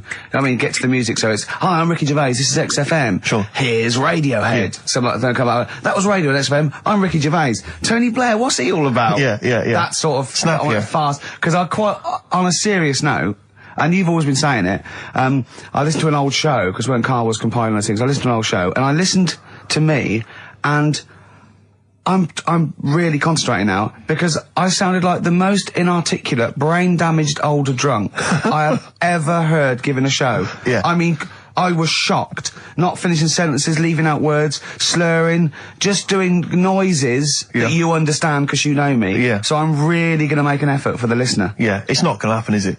You're going to give up after about 3 But I thought records. you were joking. And I thought it was like, oh, he's taking it there. Did it then, you see? Again, I don't quite know what that sentence meant. No, but... Well, of course, I've got also your body language and your facial gestures, but obviously the listeners have got nothing else. They've just got the voice. They've just got the voice for it. That's all they've got. That's all they can rely on. Yeah. And when Karl Pilkington is the man holding the show together, when he's the that's most quite damning. articulate. Exactly. Exactly. How did I come across? You came across as lovely. I mean, I did an interview yesterday, right? And I was trying to describe you to this journalist, and I was going, it's like a cat can talk. Because the things you say, I just want to know what your world is. You know when a cat comes in, you go, where have you been? And it looks as you're like, you know, it can nearly understand you. And you're like, oh, I wonder, I'd love to know what that cat thinks. And with you, it's almost like we've got one. Yeah. Yeah. Did you like that? You can also lick your own testicles, I think, can't you? So, yeah. Did you play the doves? And Envy on XFM 104.9. I'm Ricky Gervais, with me Steve Merchant. Absolutely, yeah, hello. That clang you heard there isn't Karl. No. Karl's away. It's Sturgis. Claire Sturgis is here. Yeah. You'll know her from the Claire Sturgis show, but we know her from our early days on XFM, and, you know, we're good friends. It's sort of like old times, isn't it? And Karl has had a little surprise birthday present. What's the story with this, Claire? Because I don't know about this. Do you know, I came in on Monday expecting to see his little smiley face, as usual, and it's always not here. What do you mean? So apparently his girlfriend had surprised him and dragged him off to the Caribbean for a week. Wow. No, Canaries, isn't it? Oh, I mean, I don't know. He likes the Caribbean, he likes the crabs. Yes. Yeah. I thought he was bored of the Caribbean. I thought he didn't enjoy it last time. No, he loved it, didn't he? No, I don't think he did enjoy the it's crabs. Tunisia he didn't like. Right. He's been travelling, hasn't he? I know, yeah. He gets about. He didn't like Tunisia because there's flies the size of matchboxes. Of course. And, and midgets in the kitchen. No, there's nothing wrong with that. Yeah. Midges or midgets? Midgets, he said. Right. It was midgets. He wasn't saying anything bad. He said that there were lots of midgets in there. Lots of midgets in the kitchen. And I thought he'd gone away to some sort of like theme holiday. Yeah. But no, this is I think Gran Canaria, or the Canaries, or whatever it's. And called. how old is Karl? 30. Is he 30? Is 30 last week, I think. Yeah. Oh, so it was actually a birthday present. Oh, Yeah. Yeah. Okay. I just so, thought, but that's all right. So have you got a competition that you can regale us with, Claire? Because obviously Karl provides a lot on this show. Hold on. We could do White Van Claire. White Van Claire? Yeah. Are you familiar with this? We ask you questions, topical questions, just getting your opinion really on the week's news. Okay, yeah. It's on the spot. If you look forward to that. But you know I'm a little bit, A little bit simple? That's fine. Just a little bit, What? I always sit on the fence. Oh, right. Well, don't sit on the fence. You see, the worst thing there was she was saying I'm a little bit like, liberal. You went simple. Yeah. You assumed. I didn't know. I thought I'm a little bit, coked up? I don't know. Who knows? It's Sturgis. Anything could be possible. But the other thing is with Karl, we didn't know how good value Karl was until we asked him sort of intelligent questions. True enough. Yeah. Because he looks quite intelligent. Well, this is it. I mean, so the thing with you, Claire, is I don't think we've probed you enough. We don't know what, your views are on a lot of me things. enough, But actually, we don't know what your Steve, views are, That's what I'm saying. We don't know where you stand. I mean, don't sit on the fence. This is the new Claire Sturgis. Yeah. Okay. All right, we're going to delve deep, find a personality in there, Claire. Let's go back to the old days. How about a bit of the Smiths? That was beautiful, Rick. Go on. Oh, you've been practicing Richard Ashcroft. Check the meaning on XFM 104.9. We're back, Steve. It's Saturday. That's true enough. Steve Merchant, that is. Hello there. I'm Ricky Gervais, obviously. Hello there. Carl's still away. Claire Sturgis is back. That's Hello. absolutely true. Yeah. Hello there, Claire. Nice to see you. I think a lot of people were hoping that Karl will be back this week, but we're pleased to have you. No, they were actually. I did get some emails during the week. Really? Saying what?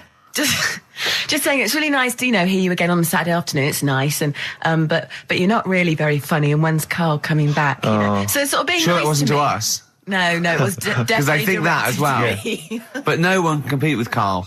They can't. Well, we used to sort of like come in and when we discovered Karl early on, we just thought this is comedy gold. Just let him speak his mind. But then we started thinking, we can't follow him now. So I remember Steve going, look, we've got to come up with some stuff. We need to chat. If anything we've got to say to each other, we've got to say that in the first 20 minutes, and then you just unleash Karl. Yeah, because it's just you can't follow him, and he's off on one. And they have stories of upbringings with bizarre creatures that lived in Manchester that were half human, half bat and frog and things. I'd love to take him back to Manchester in some kind of TV documentary.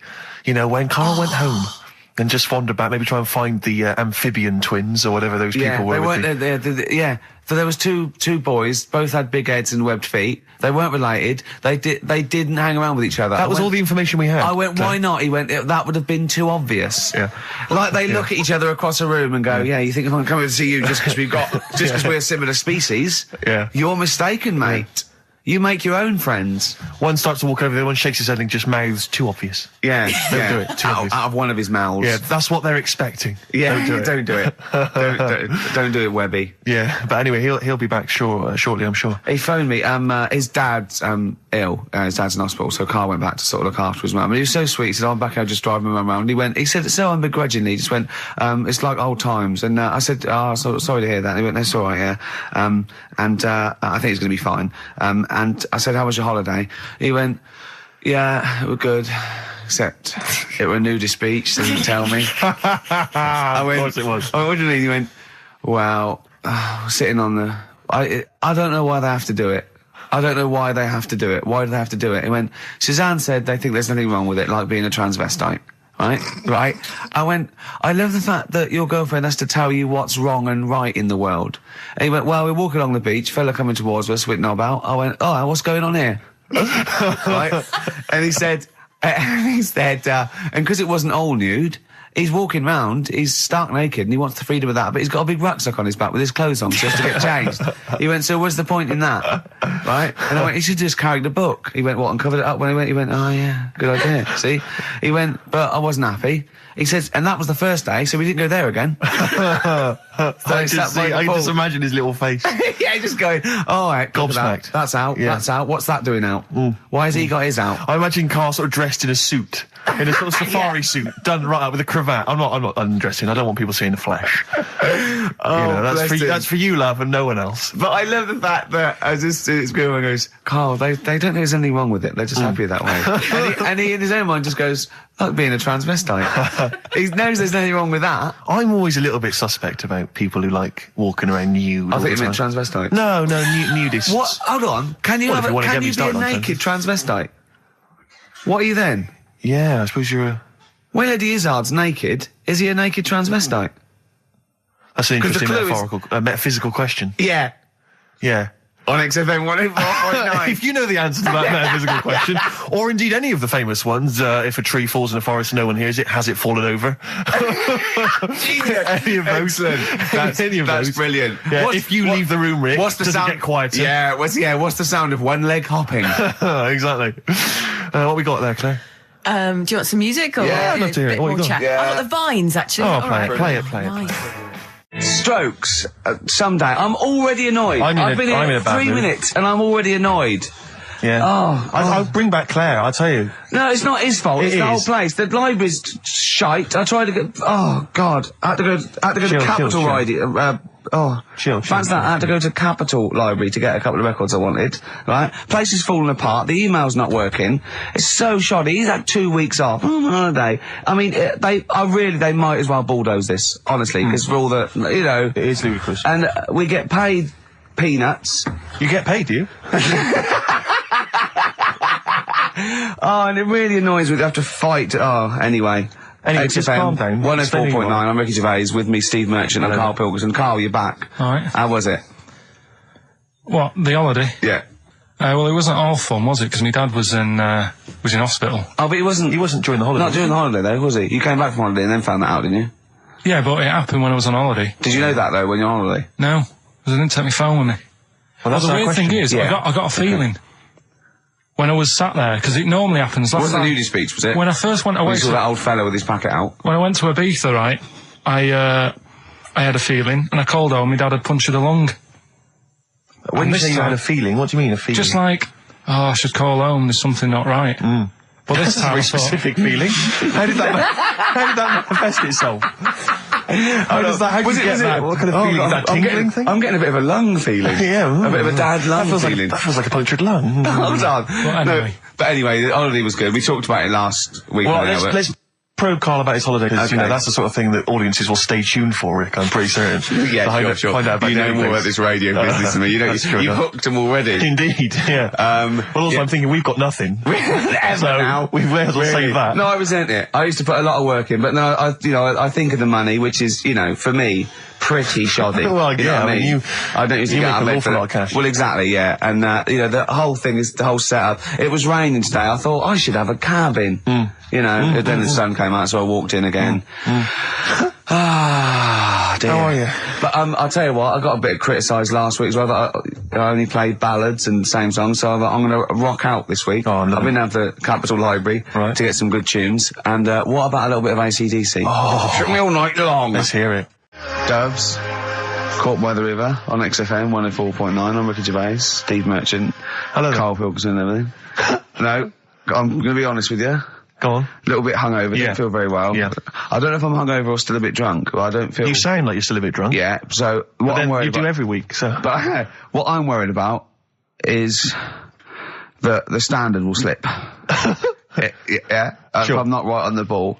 And the other thing is, I haven't had a lot of time to prepare the show today, so I don't. And I don't really. I don't feel, 100%. Yeah, I haven't done the Karl. Right. Look, have you finished that sentence? I don't make me laugh because it hurts as well. And there's the other side effect to me being a little bit hungover and or drunk or whatever, right, is that I can be annoying. Right, yes. Because just to amuse myself, I sort of turn my body off a little bit and just poke and like that and annoy people and that. I want to sort of well, you do the physical equivalent of freewheeling. Don't you? You just I sort of want to climb on Karl and go to sleep on him. Yes. Do you know what I mean? Yes. They'll both annoy him and it'd be comfortable. Yes. Which is you know, it can be annoying. Just a little thing, just to make this show a bit easier. If you'd put your hand up when you want one of us to speak, because I'm not quite sure when the sentences are finished. The hands are up. Okay, good. So, the hands are up. Okay. Okay. Good, alright. Okay. Are you gonna just keep them up for the rest of the show, or? No, Carl, do what you, huh? Good, alright. Do you want to, I mean, is there an excuse as to why you're a bit hungover? Too much wine. Okay.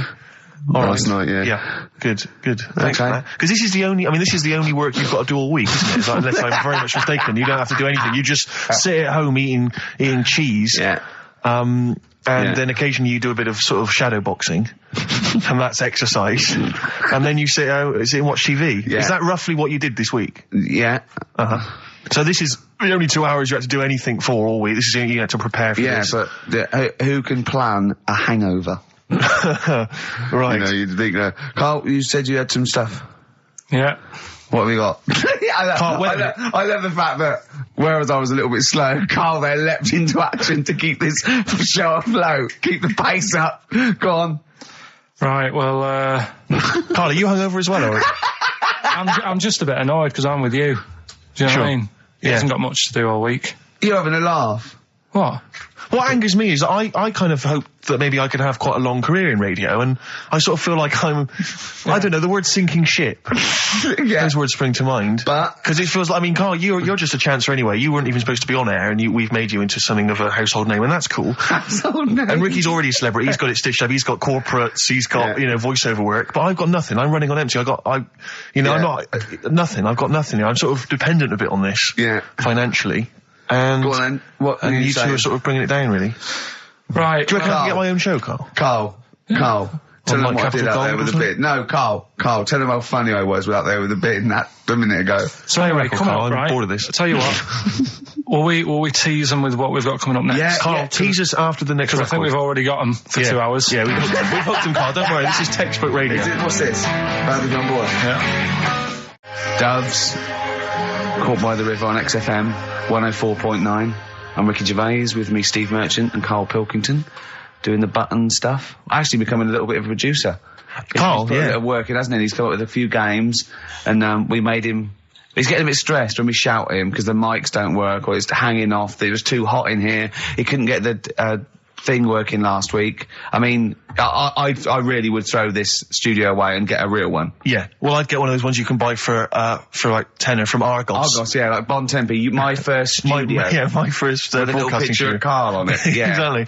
That'd be great product placement. What have you got this week for us, Carl? Because again, we've put very little. I said I would put. I'm not hungover, but I've put nothing into Rick, have you done any work for this week's show? No. None whatsoever? No.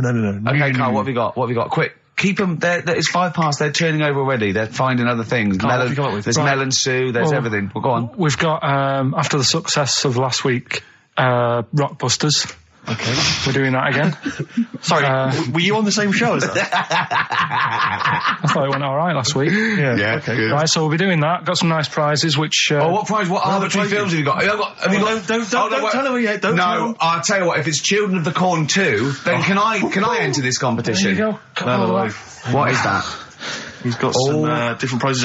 Maybe I should just tease the audience with those a bit later, Rick, because there's some exciting stuff there. It's going to be amazing. Yeah. Right, so I don't want to give too much away, Rick, but one of them is a copy of The Office on DVD. Is anything like maybe Burt Reynolds' straight-to-video film? Are there any of those in there? Sadly, nothing quite as classy. Fist. Yeah. Right. So we've got that lot to give away. Yeah. We've got Go on. educating Ricky. Where teachers because you taught me that people used to eat tomatoes off lead plates in the land of Narnia last week, which was good. Yeah. No, it's only tomatoes they ate off the lead plates, by the way. Why didn't they think other fruits and vegetables were poisonous? No, it wasn't. It was because tomatoes had acid in them. That was the problem. You see, you don't listen, right? Well, lots of fruits have acid in them. Yeah, but they didn't eat them back then. they didn't have bloody kiwi fruit and stuff. Don't did say back then. bloody. You're a producer. You'll start saying shit and cock and stuff. You start saying bloody. Tits. Play the. Hang on, right, and... Go on, keep him hooked, right? Yeah. We've still got a song with a story in it. Yeah. You don't want to play Babushka, do you? He doesn't like the idea of Babushka. I told him that was a story. Yeah. And he doesn't like it. Devil went down to Georgia. Someone sent in. He's looking for a soul to steal. Yeah. Doesn't like it. Why don't you like that? Do you know the song? Not particularly. Right, it's a song about a lad who goes into a pub on a normal night. And it's in sort of the deep south of America, New Orleans, something like that. It's, you know, it's not the old Kent Road. Right, okay. Go on. Goes into a pub, there's a devil in there who's getting a bit cocky, he's had a bit to drink, and he's saying, do you want to sort of gamble your soul away with me, and we'll see who's best at playing the violin. Yeah. And I think the lad wins in the end, but it's not real enough. Whereas the one... Oh!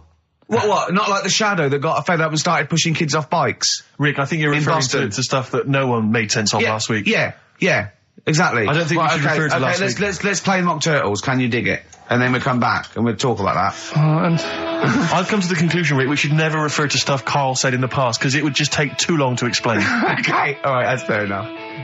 Foo Fighters. All My Life on XFM 104.9. I'm Ricky Gervais, with me Steve Merchant and of course Karl Pilkington. Ooh, have we got a show for you today? What have we got planned? Loads of stuff and 2 hours of it. Right. And all the records. Specifically, what sort of stuff have you planned for us? Because I know you've been working hard. What have you done?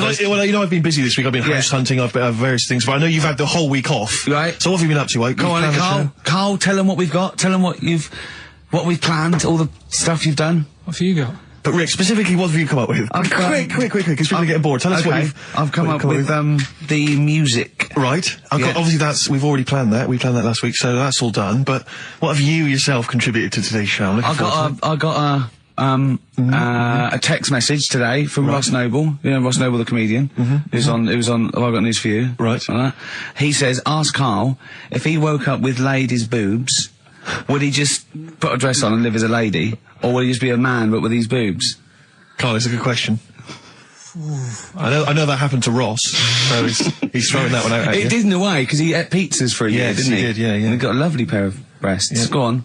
Probably just find a loose-fitting jumper, go to the doctor's. What would you say to the doctor? How would you explain this phenomenon to the doctor? So you'd be happy with this because you believe in shite, like No. happening. Go on. But it can happen, because I told you a couple of weeks ago how that can happen. How you can wake up with breasts if you're a fella. I told you. Go on. Haven't you remembered? No, funny that, isn't it? Go on. Have you, Steve? No, I don't remember this. Did you tell us on air? Yeah. It can happen if you go to Argentina and have a steak. You can wake up with breasts. Because I'm sure I'd have remembered that. Pull the other one. Look, he likes that.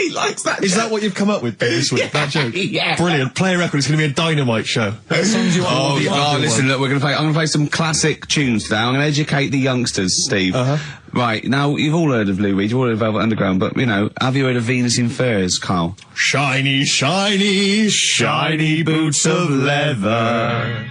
Oh, and the very hot chilies there. Oh, yeah, indeed. The Zephyr song, Red Hot Chili Peppers on XFM 104.9. I'm Ricky Gervais, with me Stephen Merchant. And of course, over there, little Karl Pilkington. Indeed. See the write-up in Heat this week? No, is it good stuff? Basically Karl's show. Yes. Which is fair enough. No, I mean, he's the only one doing any work. I know. He's the only one contributing. We thought no one had noticed, but Heat were on it straight away. Yeah. They picked out, I read it to him over the phone. It said, 2 hours of, black music and everything, right? Karl Pilkington, he does Educating Ricky, a strand where he educates Ricky, and Rockbusters, which is loosely based on Blockbusters. It says, you know, basically you'll be tuning in for that. And I read that to Karl and he went, oh. And I was going to drop it. You weren't, were you, Karl? So he believed the hype. Yeah, I think you've got to, I mean, it's like... You've got to mix it up, is what you're saying. A lot of people are saying to you at the moment, are you going to do another series of The Office? It's kind of like that. I've got to decide whether it's right to move on with it or do something different. Is it dead in the water? Yeah. So what's your decision? I mean, maybe, are you... We'll probably keep it for this week. Sure. And see how it goes. Okay. You've got anything else on the back burner? Any other ideas? Nothing. You're running. I'm still sort of. Do you know I came up with a load of game items? Well, I remember there was one that was based on fast food. There was, the rice is right. The rice is right. Now, just run the rules past me again. We had to identify whether it was a Chinese meal, rice or steamed rice. Well, either. Basically, it was a Chinese restaurant or an Indian restaurant. But is it true that you played this at home with your girlfriend and it was clear you could always tell which was which? Because one had an Indian sounding name and the other was Chinese sounding. No, I managed to, it did work once. I managed to pick some sort of duck dish that sounded a bit Indian. Right. But then it wasn't Bombay duck, was it? Which is actually a piece of fish. You don't know. You don't know. He wouldn't let me put, you know that whipped cream in the, fridge? I saw that, I thought that's fun. Yeah, he wouldn't let me put it on him with shaving foam. Oh. Yeah, but every week we have this. Do you know the other week, Steve? I didn't tell you this, right? He comes in, straight away, you know, I'm trying to talk about sorting the show out, what we're going to do, how we're going to keep it good for 2 hours and that. Grabs a pen, he says, let me draw 666 on your head. Because you can see the scalp. I said, don't do that. He goes, all right then, how about we meet halfway, put 333. Every week it's the same thing. But I quite like the cream. Did you get any cream on him at all? No. Is it the spray cream? Yeah, he said no. Carl, can I just make some, just spray on some glasses? Just some round glasses on your face. Father Christmas! Hello. It's nearly Christmas, hello! Come on, it is Ricky Gervais' show. Yeah, should we play a record and then come back to this mayhem? This crazy mayhem. Yeah. Foo Fighters. All My Life on XFM 104.9. I'm Ricky Gervais, with me Steve Merchant and Karl Pilkington. Indeed. Genius Karl Pilkington, as Heat magazine said. Really? Is that what he's referred to now? Yeah, huh? Yeah. Genius. Saying about people tune in just to hear his games, such as Educating Ricky. Have you got some Educating Ricky for me? Got some education. I need some education, Karl. I desperately need some education. I want to learn about Chinese kids that are born hairier than average. I want to hear about deaf girls that can hear after their mum hits their head against a wall. These are the things I need to know. I mean, I don't wish to be disrespectful. He doesn't look like a genius. He doesn't look like But then I don't know what a genius looks like. Exactly. So, Steve. you know, I don't want to be an Look at Einstein. Yeah. Yeah. His mum thought he was mental as a child. Where'd you get that information from? That was in the Einstein book.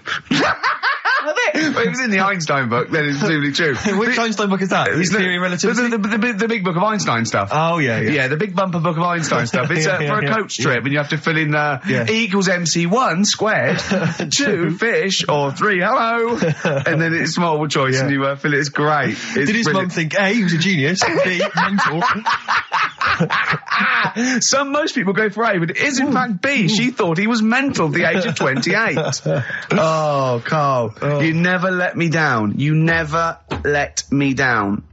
So have you got Educating Ricky for me? We've got Educating Ricky coming up. We've got Rockbusters. We've got Rockbusters. Great as seen and talked about in Heat. In Heat magazine. It's got really tough this week now. We're not messing about anymore. Right. Got some good prizes. Absolutely, yeah, we'll talk about those later. Because, I mean, was it last week that you had the classic? Was it, I can't remember, I'm paraphrasing, Karl, apologies. Something like, I'm here in Texas, I've fallen in a puddle, and my knee has got wet. Yeah. Whitney Houston. Whitney Houston. Yeah. And also, it was last week when there was a little bit of confusion over the one for Holly Valance. Right? Of course. I don't think it was confusion. I think it was your error. Yeah. No, it wasn't. And it was Holy Valance, and you meant Pelmet.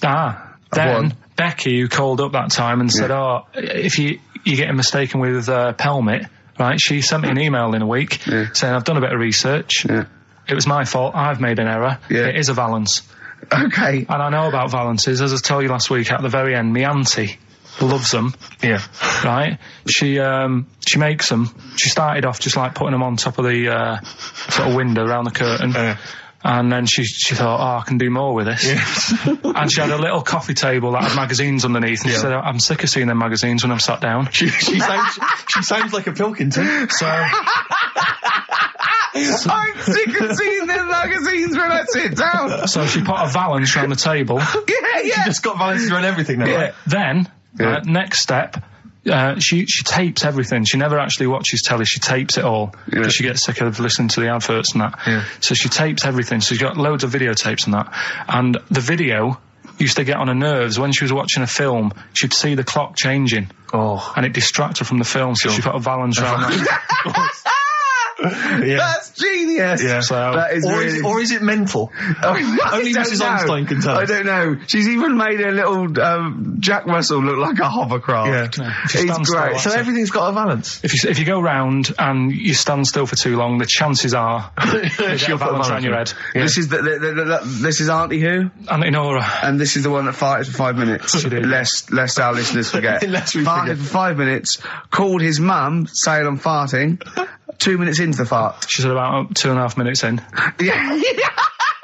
She said, I'm about 2.5 minutes into the my pod. mum said, how long's it been going on for? She said, well, it was about 2.5 minutes before I called you. Yeah. And then it went on for a further 2.5 minutes or something. And then it stopped. And, She couldn't time it because there was a balance over the clock. Yeah, she used to annoy her when she was on the phone. You put her off. See the time. She was guessing it was 5 minutes. This was one consistent fart. Yeah. I mean, it wasn't making a noise. It was just... Oh, it wasn't making a noise? Just gas. Right, endless gas. So, there you That's go. fantastic. Before we started off with a new one, a little bit of Foo Fighters. We like new and old on this show, don't Indeed, we like to mix it up. I'd like to play the Smiths from their debut album, I Don't Owe You Anything. Red Hot Chili Peppers on XFM 104.9. I'm Ricky Gervais. With me, Steve Merchant. Hello there. Karl Pilkington. All right. Don't be nervous. We might see a difference in Karl. He's a little bit shy. There's someone here from the BBC filming this, part of that celebrity boxing thing. The Fight, I think it's called, and they want to get a little clip of this, so we're going to let them film for a minute, and then they're going to go away. Is that all right, Karl? Yeah. He doesn't want to be on camera, do you? Do you? I think it ruins radio, doesn't it? Do you know Well, what I not mean? for the people listening, it doesn't. Yeah, but it does, because people are like, oh, he sounds like a bit of a looker. What, you? Yeah. And then they'll see it on the telly, and they'll go, God, yeah, his head is round. It is round, though, isn't it? So, guess what? I got a call yesterday. You'll love this, Steve. From MTV, and they were wondering if they could screen test Karl. That's outrageous. I'm loving it, and I was going, yeah, and I said, yeah, it's fine. I'll come down with him, and I was saying, what about this and that, and they were loving it. I called him up, and went, oh no. I went, why not? He went, well, I'm looking at my reflection now in the mirror. He said, I shouldn't be on the telly. What would you wear for your screen test, Karl? What kind of look would you try and cultivate? Because you've got to bear in mind that the audience out there, they don't know what you look like. So, would you be a snappy dresser like, say, Jonathan Ross, or would you go for your kind of street cash look? Can't wear a suit. You can't wear a suit? Don't hold it well. So, I'm thinking, I don't know, I'll probably wear my woolly hat, because that takes some years off me.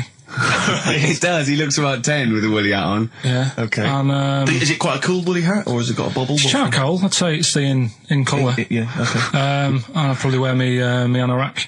Right. Oh, he's going for he's going for glam. He's going for quite a glam look. Yeah, no one else has dressed done for it. a jumble sale. Wow. Yeah. But I'm not that happy about it all, to be honest. Are you going to do it? You're not going to do it? Well, I'm sort of stuck in the middle, because throughout my life so far, I've never planned for anything, right? It's just always happened. Yeah. The time, you know what I mean, being in plays at school, never planned it, but when I did it, I went down the store. It was that a sort of triumph, thing. yeah, we all remember that. So, As I remember, you did Little Donkey. did Little Donkey, yeah. And then later, someone was filming at the back. Was it your dad's mate? My dad's mate. Well, Yeah. And on the camcorder, he listened to it back, watched him playing it. His dad says, just off camera, what does he say? I don't want to say it because I'm in charge of the show and I'd be irresponsible. He looks like a right twat. So, And so he gets home, lives watching that, and then here's his dad just off camera go, he looks like a right twat. yeah, all right, yeah. What are you worried about? Your dad saying that all the Can I words? just interject? Because I'm really worried about this idea of Karl being on MTV, because the problem is that, you know, let's be honest, Rick, I mean, we're getting by the skin of our teeth, aren't we, really? It's Yeah. only Karl that's keeping this afloat. Yeah. And if he gets on MTV and the world sort of gets a sense of him and they understand him, and he won't be ours anymore, we won't be able to control him, it'll be out there, it'll be in the Well, public that's the thing. No, that's the thing. That's the terrible thing, though, isn't it? It's like, Karl is my pet, but I realise I've got to release him into He's the wild. alive. And, you know, because I love him, I know he's got to go free. Sure. But I want to... It's like Kez. Maybe someone will beat him to death and we won't have to worry. I'll have you on, though. I'll have you on as a guest. Which gets me on to something we've got coming up today. Oh, yeah, he's got a new idea. Yeah. Right. Do you know, like, I've talked about ghosts, and we had that good discussion the other week walking to Piccadilly Circus Station, and I was telling you about ghosts, and you were saying, Karl, don't be an idiot, and all that. Spoke to a woman in the week, done a little interview with You've her. done a little interview? Done Brilliant. a little interview, 2 minutes or so, with a woman who's got ghosts in her house. So, I look forward to hearing that later. That sounds brilliant. coming up later. Well, I'm going to play a classic tune now. I've just gone straight for it. I've gone for the jugular. This is Ziggy Stardust by David Bowie. Oh, yeah, the smooth indie sound of Richard Ashcroft. The Science of Silence on XFM 104.9. I'm Ricky Gervais. Joined me is Steve Merchant and Karl Pilkington. It was an excellent link, that, Rick. Did you say Nime at one point? 104.9? Did I? Other than that, it was Again, textbook. yeah, a desperate attempt at being articulate. Sure. But let myself down. With your See, this is the national good thing understanding. about the boxing thing, because there's no chance of me slurring the words. No, I already slurred my words. Yeah, so no one, any damage will be totally fine. Yeah. Oh, the doctor's rushing in. I think there might be some kind of concussion. Jane just going, no, that's just the way he talks normal. But because I'm thinking maybe, did you start the show with that particular kind of manner? Just because obviously a lot of new listeners, I imagine, thanks to the massive poster campaign, and you obviously want to impress them and charm them. There's a few examples today of irony coming back and biting you. Yeah. That seemed like a funny idea at the time, me posing that up. But Jonathan Ross phoned me up when they first went up and he just said, I've just seen a big poster of a predatory gay. Yeah, you do look a little bit. Hello. What's your name? Would you like to sit down here? And then you're in the background. And also, I think the funny thing about having you as a partner, I mean, the only good thing is that you look weird and tall, like too freakishly tall and lanky. But in that one, no, because your background and you're smiling, you don't look as weird as you do in real life, or as freakishly tall. So it sort of ruins it a little bit for me. Look at Pilkington. Look. Pilkington, what are you doing? He's not listening. He's just opening a packet. What are they? McVitie's. See, we should mention them. We get some free ones if anyone at McVitie's are listening, because we're not getting the perks of this. Nothing. I'd say I'm not getting anything. I really got in this game for the ladies, for the money, for the voiceover work. Certainly, I'm seeing hide and hair of that. But you're not getting the voiceover work because Jethro's getting all the parts that you might get. Yeah, sure. Yeah. Okay, Rick. Yeah. You were the voice of what? The drink driving campaign?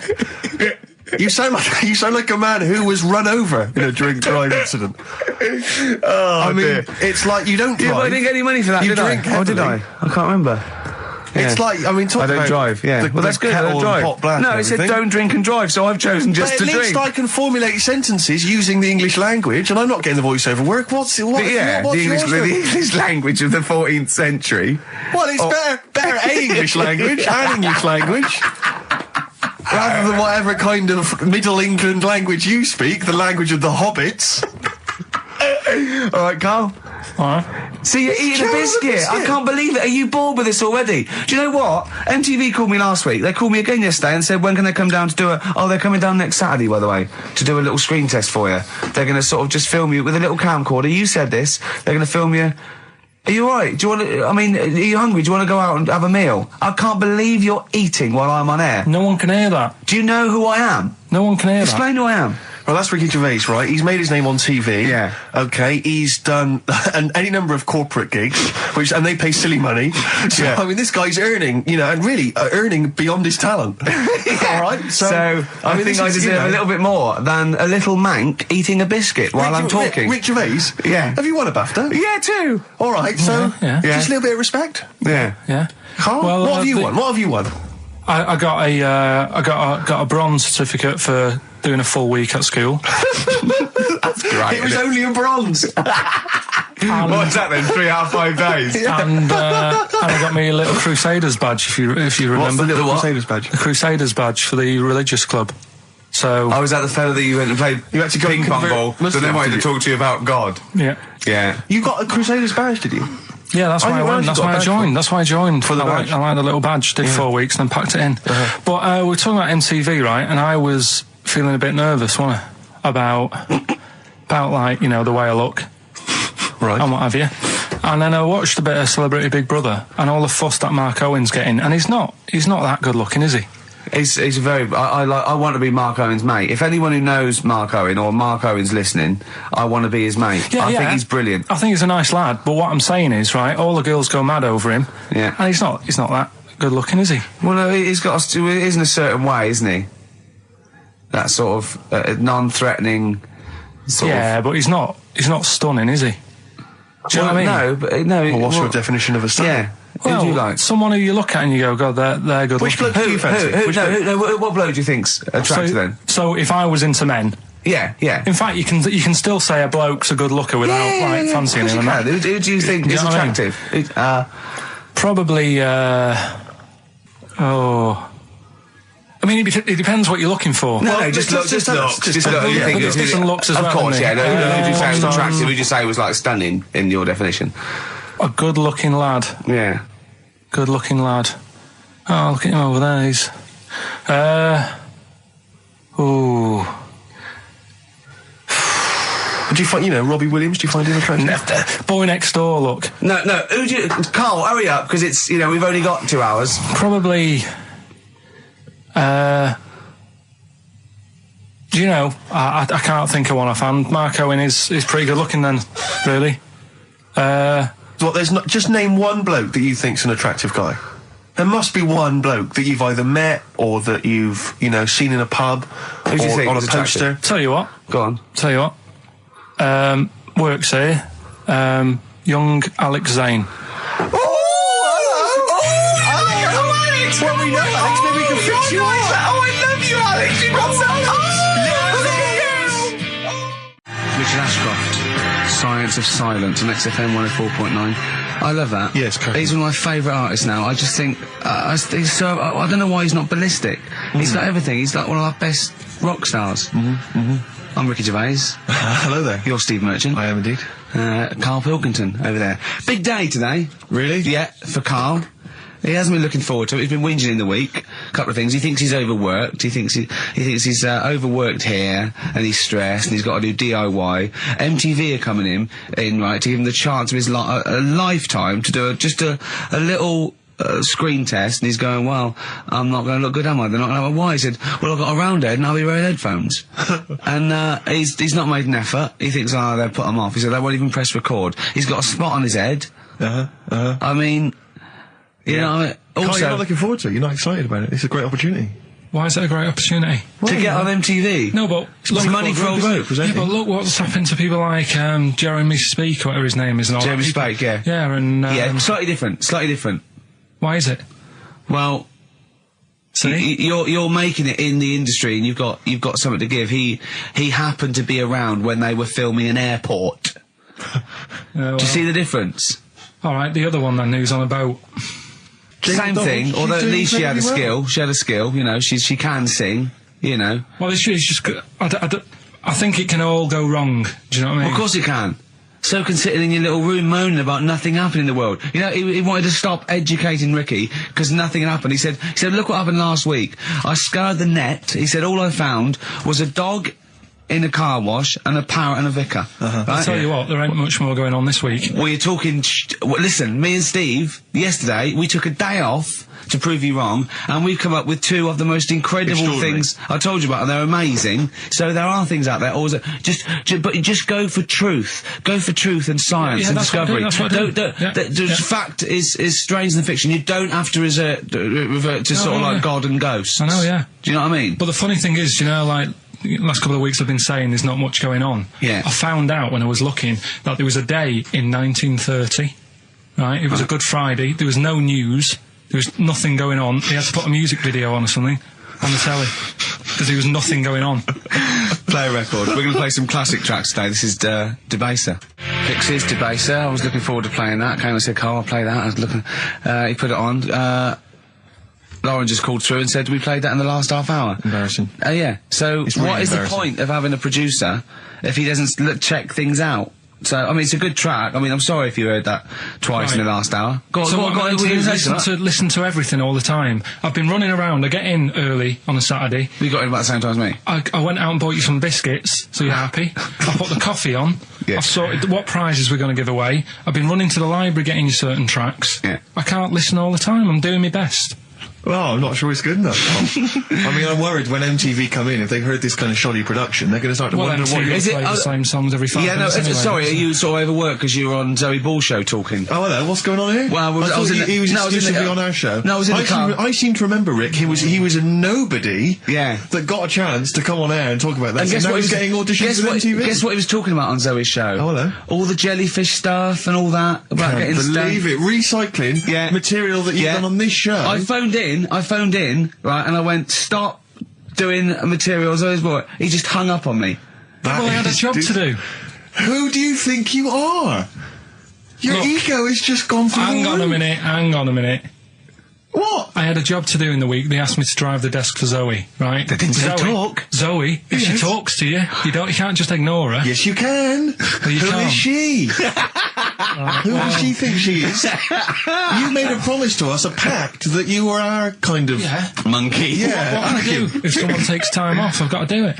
It's my job. Yeah, but you don't It's have not to your talk. job. You don't have to use. You're the head of production. We've given you this special gig. This is like taking you out weekends. Yeah, And exactly. you know, if we find out you're getting too much excitement in the week, we'll have to just calm it down. Well, Get another little... well, that's it now. Anyway, it was only last week. You know, I feel like kind of solid. I feel betrayed. It's like you were having an affair behind our back, and you rumbled He it. was doing all the stuff. He was doing all this like, oh yeah, jellyfish and this, jellyfish Yeah, because that. she was asking, and I thought it was a good way of promoting this show, actually. Oh, did you mention the show? Yeah, I did at some point. Did you? What did you say? I just said more about that on Saturday afternoons. So you talked twice. I only heard you talk once. So you're talking all the time. Well, about 5 times in the week. In the full week, 5 times. Deary Right. me. And one, it was just stuff. You that could they never be did. a monk, could you? Chatting away all the time. Right, what have we got? I blame Ball as well, to be honest. I feel Ball's slightly responsible for it. Yeah. She can't find her own, you know, gibbon to get on the show. She can't find her own kind of, you know, loser, then don't start stealing ours. Outrageous. Well, coming up, right, Yeah, we've got maybe all- we'll get Fat Boy Slim in. Indeed. Next Yeah. Saturday, if you're listening, Slim, Yeah. come in on the show. What's his name? Ernie or something? What's his name? Norman. Norman. Oh, yeah. Right. Ernie! Yeah. I don't know. that's great, Ernie Ball. Yeah. He wouldn't change his name. Ernie Ernie Cook, that's it, yeah. That's great. Anyway, Go coming on. up today, we have got Educating Ricky. Right, Yeah. okay. Is this the last one? You've promised it might be. I believe there's a book out that might help me with this feature, so we'll see how it goes. I was thinking of new features in the week. I've got, wanted to come up with, I wanted to do Celebrity Fact Club. Celebrity Fact Club. All right. So I've just got to get some celebrities in first before we can kick that off, so maybe in the new year. Ball and Maybe Cook. Zoe Ball, yeah. Ball and Cook. Yeah, Start yeah, off. Maybe, right. And I've also got, Cook and Ball stories. Yeah. That's nice. good one. Cheers. Thanks, Carl. Yeah. Maybe you could sell that to Zoe's show. And I'm also thinking Through the Ricky Hole. Through the Ricky hole, okay. What's that? That's, I'm quite... No, you just got the title again, haven't you? Yeah. Okay, play record. So, Rockbuster's coming up as well. Yeah. Right? Yeah. Eminem, Lose Yourself on XFM 104.9. I'm Ricky Gervais, with me Steve Merchant. there. But not Karl Pilkington. No, Carl, no. He's no. gone back to Manchester, innit? It's better than London. Yeah. You don't know it. Manchester's better than London. Instead, Claire Sturgis. Claire Sturgis round of applause for Claire, Yeah, thanks. Yeah, thanks. Yeah, the Yeah. posses. Yeah, I he's will- coming there in sort of the camouflage gear, and is that quite trendy? Is that what the kids Do are you know, wearing it's there? funny. Someone actually mentioned Or that are this you on morning. manoeuvres? Yeah, I am exactly. actually, Yeah. taking time out this Yeah. morning from what I normally do. Sure. I missed the second half, talking about that, of Celebrity Boot Camp. I don't know what that Coolio. is it? The fella from Milli Vanilli. What, the one that's not dead? Eh? No, the one that killed himself, Steve. Okay. No, I just want to clarify for people. A lot of people don't realise that one of them is dead. Right. I thought it was important to mention it. Actually, yeah, I didn't know. I'll be honest with you, I hadn't thought it through. No. It was a piece of interesting Milli Vanilli trivia that I had, and I wanted to slip it in. It wasn't I could really have found- trivia, I'll tell you because what, it was I a could- question. You went, what? The one Rick, who's not what dead. I'm saying, Rick, is I could have found a more tactful way of bringing up the death of one of Milli Vanilli, because I think there's a lot of Yeah. people out there now upset. Maybe Claire Actually, didn't yeah, realise. people who didn't know. That's quite a shock. I didn't see. I mean, I should have sat people who down. did? Who died? Vanilli or Millie? I think it was Millie. No, Right, it's okay. Vanilli. What? I don't know. No, but I didn't know. I'm that guessing. is- Actually, I'm guessing. What? I'm about not that? confusing Milli Vanilli and Scritti Politti, am I? Because I mean that is a danger. Oh no, you're thinking of the fellow out of Grumple Palumple.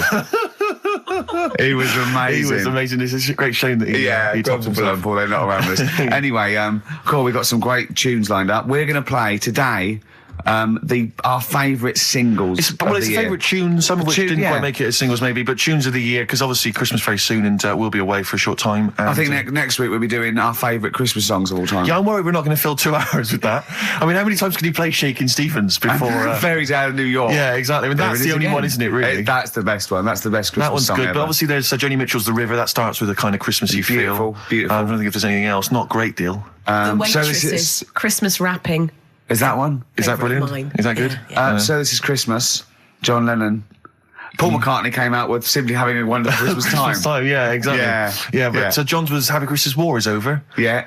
Of course it wasn't. But Hey, optimistic. but I mean, at least he wanted No, to be. he was dreaming of it. He was dreaming of it. Yeah, I mean, and, bless him. and to show how much I he don't. hated John Lennon's war. dead as well. I don't know if anyone's. Yeah, no, they do. aware know of that. that. That's just another bit of I rock and roll like trivia.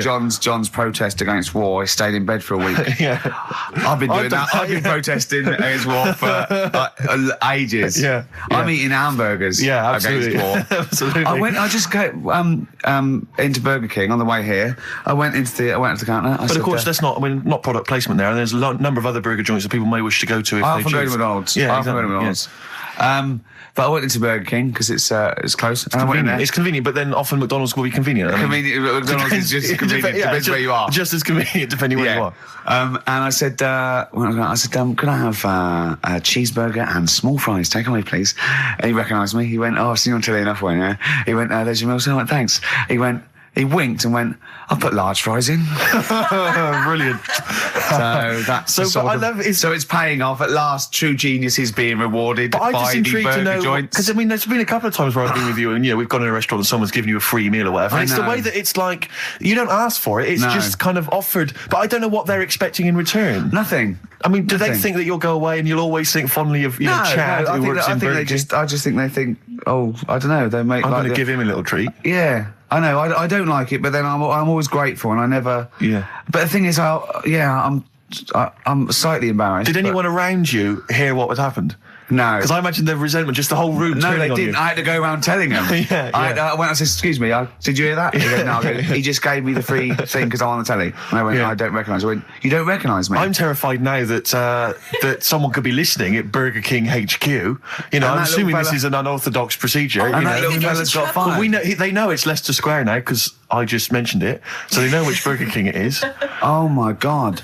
I don't know. What was his name? Ralph Littleton. He had a name badge. Yeah. Number 342. Well, I just hope Littleton doesn't get in trouble. So, what are we going to play That could be a first? sad Christmas for him. He's probably keeping his whole family afloat. Bit of Springsteen. Well, tunes of the year. I mean, I know people dismiss Springsteen, but as I say, the gig I went to see earlier in the year, I made it. In the Sturgis end. couldn't It was believe we were going to quite play Springsteen. Brilliant. She was- I just think, leave aside what you think is cool and trendy and the fact that he's older now Really? or whatever else. Really? Just leave all that behind Yeah. and just listen to the tunes because, he remains a great musician. Lonesome Day? Lonesome Day is the current single and it's the first track on the album. And, Free chips. absolutely. It's the best of. You've been voting in all week, sending your emails. So here's the clips that you wanted. All right, so here's the first bit. So anyway, I found these things. Do you want to hear them? yeah. So what's this? Explain this again. Right, so I got back off holiday. The first job I found out I've got to do is work with Ricky for a voiceover. I do a regular thing. I do X-Ray magazine, but I'm allowed to make the script up. And they said I could, so I did.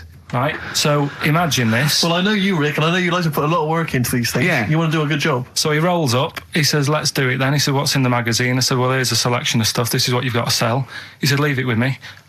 He goes into the little booth, and the first one he comes up with is this little advert for it, right? X-Ray magazine. It's out now. It's £3.50 May edition. Music of Tomorrow. Dandy Warhol's picture, and there's a free CD with all the Placebo and the Donners and Smog and Nightmares on Wax, Alpine All Stars. Only £3.50. It's out now. Buy it, innit? Have you got a sore throat there? Well, that's all right, isn't it? And he was going, you can't. I said, we are doing that. I've done one. That is it. That's it. So I persuaded him. He went, right, okay, we can possibly put that on XFM, right? I'll have to see, right? And so I wouldn't do it again. And he went, but you need one for Capital. He said, Right. Capital will know what I went, right, I'll do one more for Capital. Right. Because all the stations advertise the XFM magazine, right? So this is the one that you thought would be all right for them. Ooh, hello, you loonies in Radioland. Dr. Frog here to tell you about the new edition of X-Ray magazine. It's out now and it's only £3.50. You've not heard of it? It's a great music magazine. And you get a free CD featuring bands like Placebo. They wear makeup, but leave them alone. Gold Chain, Smog, OK Go, The Donners, and all great bands that you'll love to... Froggy here. Hello. Bye. Ribbit, ribbit, Froggy says bye it. Oh, well. So then, he says, that's it. You had your money's Is worth. Dr. Frog still on there? He's still on classic. I said, that isn't going to go out. They're not going to be happy with that. He said, you've had your money's worth. I'm going. Yeah. So I'm left with that. I then have to get the bosses in. And because I've let him go, in a way, it's my responsibility. Yeah. So I've obviously thought I've got what I need. I had to play them to the MD. What did he say? And justify. Well, I was sort of thinking if I laugh, he might go, well, I don't get it, but he finds it funny. Oh, brilliant. Well done. So I was laughing, he was sort of thinking, you know. Excellent. Is that it? Brilliant. When do they go out then? I think one of them's going out at the moment. Excellent. I think the first one's going out. Brilliant. Well, let's play a great track then. Is it Dr. Frog? I'd like to see Dr. Frog feature maybe on our show more often. Okay. Oh, I've got some new comedy characters. I can't believe we're that. You know, I love the work of comedy greats like Chris Moyles and Noel Edmonds. I've got some really funny comic characters that'll be popping in and out of the studio. Save them. Okay. I'm excited. Can I just tell you a story that Carl told me a couple of weeks ago? Is this another ghost story? Another yeah, spooky it is, story? yeah. I called him out. I was, what are you doing? He said, I've just been reading ghost stories again. He said, you don't believe in them, but how do you explain this? Right, I went, go on. He said, I'll tell you as he told me it. He went, bloke, right, just sitting at home, doing, you know, watching telly with his cat. And, the phone rings, and it's a bloke going, is that fire, in your oven okay now? 'Cause your wife called. And Carl went, well, 1, there was no fire in the oven. 2, he wasn't married. I went, right. Go on. He went, well, then, right, there was a knock at the door and there was 2 sort of people in sort of white coats and they came and said, we've come about that fire. Your wife called us. He went, 1, there isn't a fire in my oven, and 2, I'm not even married. Right? And he said, and they saw the cat, and they looked at the cat. It looks a bit weird at the cat came out, nothing. He said, and then he went back, sat down, phone rings, and they said, did they sort out the fire in the oven that your wife told us about? Oh. He went, 1, there is no fire in my oven. 2, I haven't got a wife. And Carl went, what do you think of that? I went, that's not it. He went, yeah. I went, that's the end of the story. What? He went, well, how'd you explain that? I went, explain what? I thought he was going to say, a year later we got married, but she died in an oven fire. Right? I thought it was going to be that. And I went, that's what? People winding him up. Yeah, or someone did report a fire in the oven, and their name was Johnson, and they looked up Johnson, they got the wrong thing, it was the gas board, and they sent it round to the wrong person, right? You know, he went, yeah. I said, I explained it to him, he went, yeah. Why did they look at the cat funny? Oh, man alive, Carl. This is really weird, right? I was in my house once, right, and the doorbell rang. Yeah. Right, I opened the door and there was no one there. Yeah. Right? And then I looked across the street, right, and there were some kids running away. Yeah. Now, how do you explain that? Yeah. There was another time, right, where, like, I opened the door and there was a bloke goes, you've ordered pizza. I went, I haven't ordered pizza. And I heard my mate upstairs giggling and putting the phone down. Yeah. How do you explain that? Carl, seriously, why did you tell me that story? What did you think it was weird about that? The fact that it was 3 different people. Is this all the information? Is that the entire story? It was 3 different people. Did you fall asleep and not read the end? A fire that didn't happen, about a wife that didn't exist, and a cat that didn't look happy.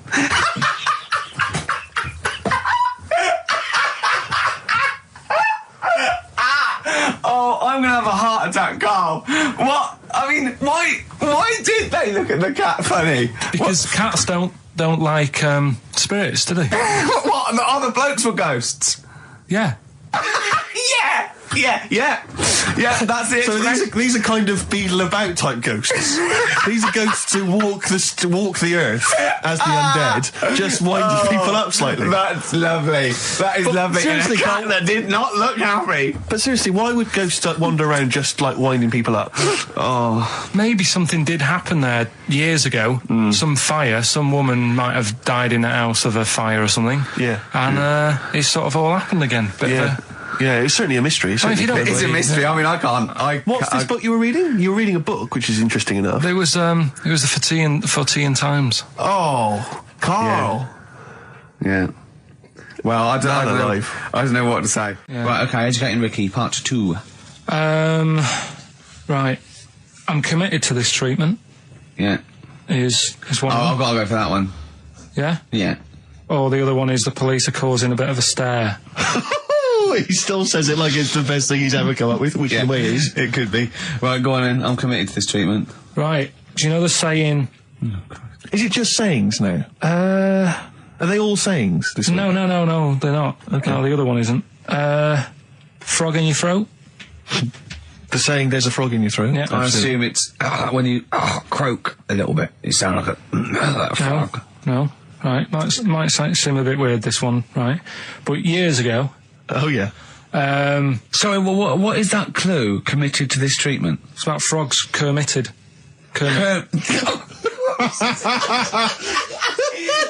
Probably works better with a K and an ER written down. Well, also, if you pronounced it committed, yeah. but not committed. Committed to this treatment! Right, go on then. That's genius. So, yeah. What? You go to the doctors and you go with throat hurting a bit. Right. And what they did ages ago. What year was this approximately? We are going back quite a bit with this one. Oh, okay, go on. And the doctor would say... did history. Imagine years ago, go on. And the doctor would say, right, keep your mouth open and you need to look at your tonsils. And the jaw would ache a bit, because they weren't as quick back then, because they didn't have the technology and stuff, and they'd have to, like, stare at it and study it and stuff. And, like, they get an achy jaw, right? Keeping their mouth open. Yeah, like, you get, Yeah. you eat a Mars bar or whatever. So, they'd sat there, and they used to always close their mouth, and it used to annoy the doctor, right? Oh. So what they did, they used to get a toad, right, and put it in the mouth. Rubbish. Okay, keep talking. Keep talking. And that way, they couldn't close the mouth because either they'd squash it, right, or apparently you're not allowed to lick a toad's back. So the doctor would have them for breaking the law? No, but it's poisonous, right? A toad's back. You should never lick a toad's back. Or put it in your mouth, really. Oh, just stop for a second. Wait. What? Can I just ask one question? Go on, yeah, ask one question. I've got a few, but go on. Sure. My initial thought is, it sounds like a brilliant bit of sort of medical knowledge there. It's a great idea. Yeah. My only thought is, how does the doctor see past the toad? Yeah. Your tonsils? What's he actually looking at with the mouth open? Surely the toad is in the way. Hopping around in the way? It didn't say. Sorry, and my first question is, was this on the internet? Yeah. Yeah, okay. Carl, that is bollocks. That is... I mean... Well, alright then. Let's turn this round. Where does the saying, you got a frog in your throat come from? Probably because you sound a bit croaky. Probably that. Probably because you sound a little bit like a frog when you've got a sore throat. Carl, did you not question it just for a moment when you read it? Just for a second, didn't you think that seems an odd approach? Firstly, why a frog of all the different species? Because it's poisonous. A toad. So it's a toad as well. Yeah, well, it worked. I'm committed. Worked. No, my point is it's frog in the throat. I was going to change it to, have you heard the news Toad Day? But I went with the frog. Oh God! Right, so that's rubbish. So that's rubbish. Next, can I have? Let's play a tune. Let's come up with a last one. Can I just say? No, just play it. Just play it. Yeah. Yo, Carl. 104.9 XFM. Hello, I'm Carl. Ricky Gervais and Steve aren't here, so we're playing through some of the best bits. I say the best bits. It's the bits that came across first. I mean, I'm not wasting my time. I'm a busy man. You know what I mean? So here's another bit. But I was in the cinema. This was not long ago, and I went to see that. It was I think I was off to see that film, Crouching Tiger, Hidden Dragon, or whatever it's called. Do you know Well, they could be on the phone for that because there's subtitles. So it's not going to ruin it, is it? Yeah, it wasn't her. I was sat next to another woman. She was crunching, a big fat woman. No, but he's got a good point there. Loads of people could be on the phone in there, and it wouldn't sort of niggle you. Fine. Well, at least we've cleared that. Imagine if that was true. Well, because it's like when you go on the tube and read a paper. There's loads of noise, but you can still concentrate, can't you? He's got you. Do you know That's such a great point, isn't it? Right, yeah, because it's so easy to lose yourself in that magic realism world, you know, with all the sound effects and music and surging, exciting noise, and there's a woman clattering on going, yeah, well, I'll probably meet you later, Stan. Should we get some Diamond White in and around by the park? Yeah. Switch off. I do it. Yeah, but we know what you're like. Yeah, you can switch off, Carl. It's like you can turn your ears off. That's the skill you have. It's not the ears, it's the behind the ears. Yeah. It's the process that between the ears and the brain that you can switch off. So you can still hear all these things like a cat. But I was in the room, there was this woman sat next to me, she was a big fan, she was crunching on some popcorn. Again, that's a crime. Why they're selling popcorn in cinemas? I don't understand why She the needs to noisiest... eat regularly, Why the noisiest food in a cinema? Yeah. I don't understand why that's come about. Yeah. Really makes me angry. Yeah. Exactly right. Smoothies. We want smoothies without straws. Exactly. The trailer for that film AI, Artificial Intelligence, came on. Remember that? And the tagline was, David is 11 years old. He weighs 60 pounds. He's 4'6" tall. He has brown hair. His love is real, but he is not. Oh, yeah. And she just went, how old was he again? To her boyfriend. Right? Just ruined everything. War film trailer comes on for some Pearl Harbor or something. She goes, yeah, I don't fancy that. Just announcing this, don't fancy that. Too many war films. So then the trailer, then the opening credit comes on for Crouching Tiger. Before that, you know that thing that comes up that says it's signed by the BBFC and it has the kind of certificate and everything, and that certificate to say what age you have to be to see it. That came up, and it said Crouching Tiger, Hidden Dragon, in brackets subtitles. She went, it's not subtitled, is it? I thought this was the most famous foreign film for years. It won Oscars. It was a huge film. Everyone knew it was foreign. She goes, it went, and so the credits begin. It says Crouching Tiger, Hidden Dragon. She went, stupid name for a film. What? She just She wanted paid it. to see it. She was with her boyfriend. So then it starts, right? And obviously it's in Japanese or Mandarin or something. She's like, yeah, and they're all talking in Japanese. Japanese or Mandarin. Whatever it is. So they're speaking in this, Japanese language, Oriental language. And she's going, don't they sound stupid? Hot ching chong chong chong chong chong. Don't they sound stupid? She was going, and then the subtitles come up, and it's quite a weird kind of strange language they're talking. And she was going, can't make the subtitles out either. It's both gobbledygook. Just wittering on every step of the film. I totally agree with you, but what I like in your telling of it, I know you're getting quite emotional. I'm genuinely livid. But she went Mandarin or Japanese, some Oriental language. And Well, I don't know what it was. It's a strange language. It's a strange language. Well, anyway, oh dear. So then I moved. I climbed over several seats, made a big huff of, make a big show of moving. Yeah. Sat next to a guy on the phone, just chatting on the phone. Oh, I'd have gone mental at that. So now I hate that film. I didn't enjoy it. I don't like seeing it. I don't want to even think of it. It's subtitles, isn't it? Well, rubbish. That's why I get videos. Yeah, I should have thought that through, Carl. You're absolutely right. Lamb chop? Yeah, let's play Lamb Chop. This is brilliant. This is from this CD that came out recently with Uncut magazine. Occasionally they put out some quite interesting free CDs. And this was one that had various covers of Rolling Stones songs. And a lot of them were, quite shoddy, but this was a brilliant, specially done, I think, for the CD. It's Lamb Chop doing a version of quite an obscure Rolling Stones song called Backstreet Girl. It's just beautiful. Let's hear it.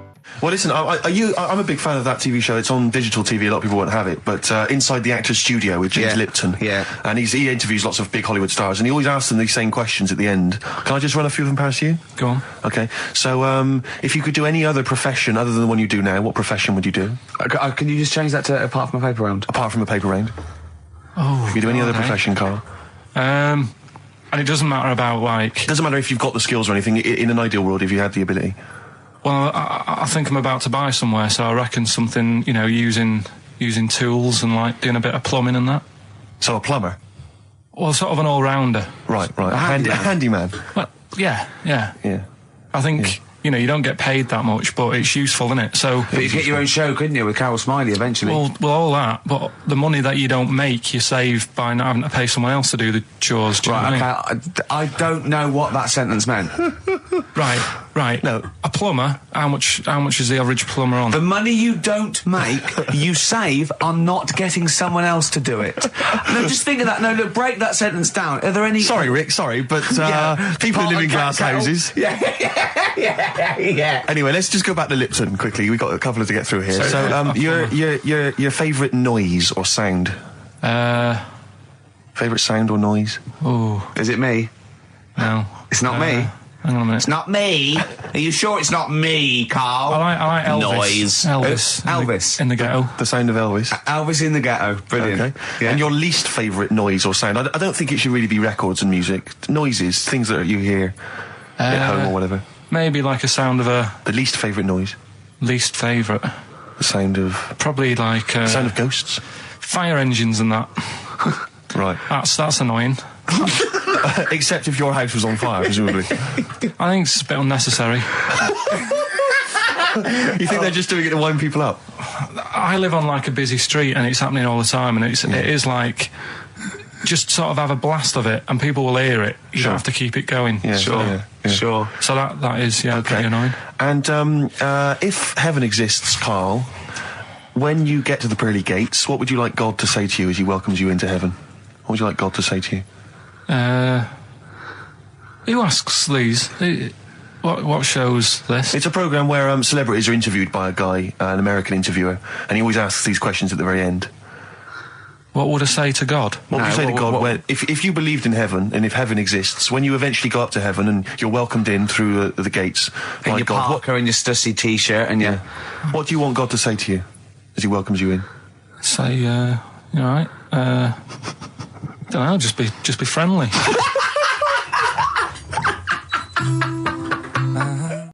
Well, we're running out of time. We've got to get on with the show. It's near the end. I hope you've enjoyed it. I hope the scientists stuck in a big, I don't know, hut in the middle of nowhere in pitch darkness, 10 of them.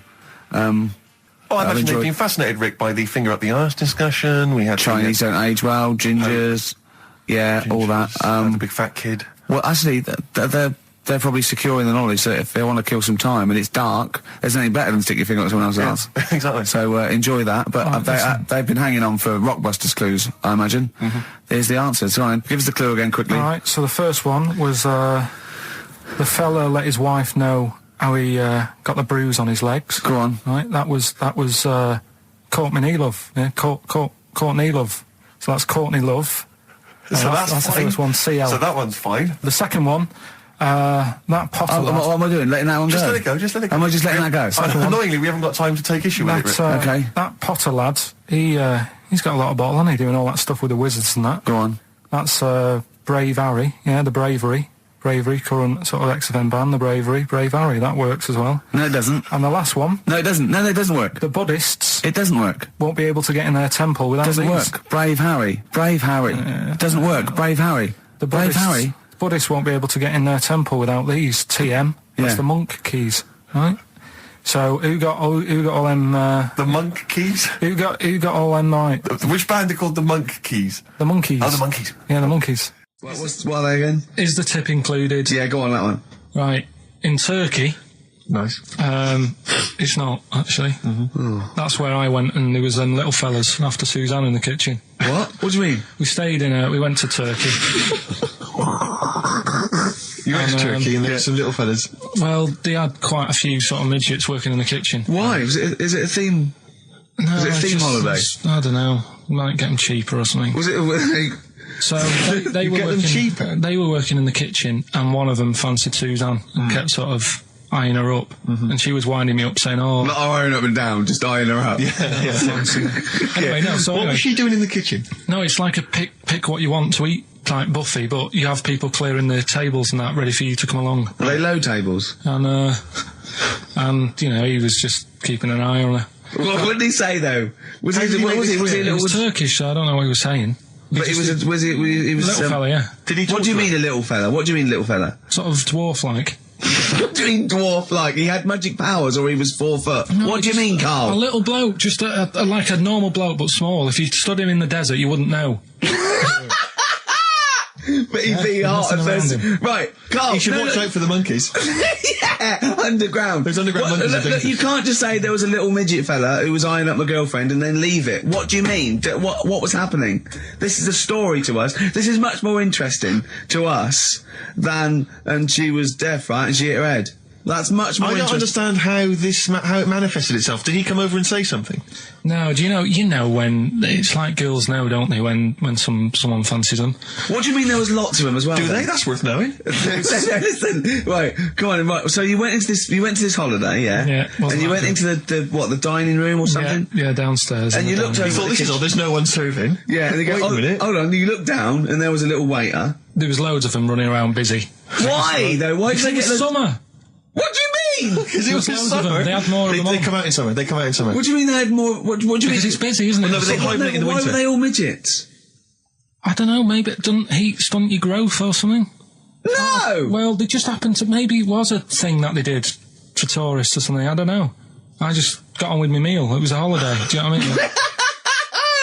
God. Right, so it's a midget serving. I'm not going to ask any questions. Right, okay, yeah. So they're all little fellas running around, and this one always was like, do you want a new serviette? You know what I mean? Going out of his way to sort of... for turning on the charm. Yeah, he was going out of his way. The others weren't. Right. I think what was happening is he'd been working with Santa all the winter. Yeah. This is like a little summer break. This one He was hadn't your seen a girl. waiter, and so he was being polite to you. Maybe. But what did Suzanne say then? Well, she was using it to wind me up. What was she saying? Oh, he's... Oh, just like, look. He may be small, but he's built like a... Yeah, he's all man. So... Were you jealous of a midget then? You were jealous of him? It is a bit annoying, isn't it? Why? It wouldn't bother me as much now, because I've been with her for ages. Right. But at the time, that might have been one of our first holidays, and it's like...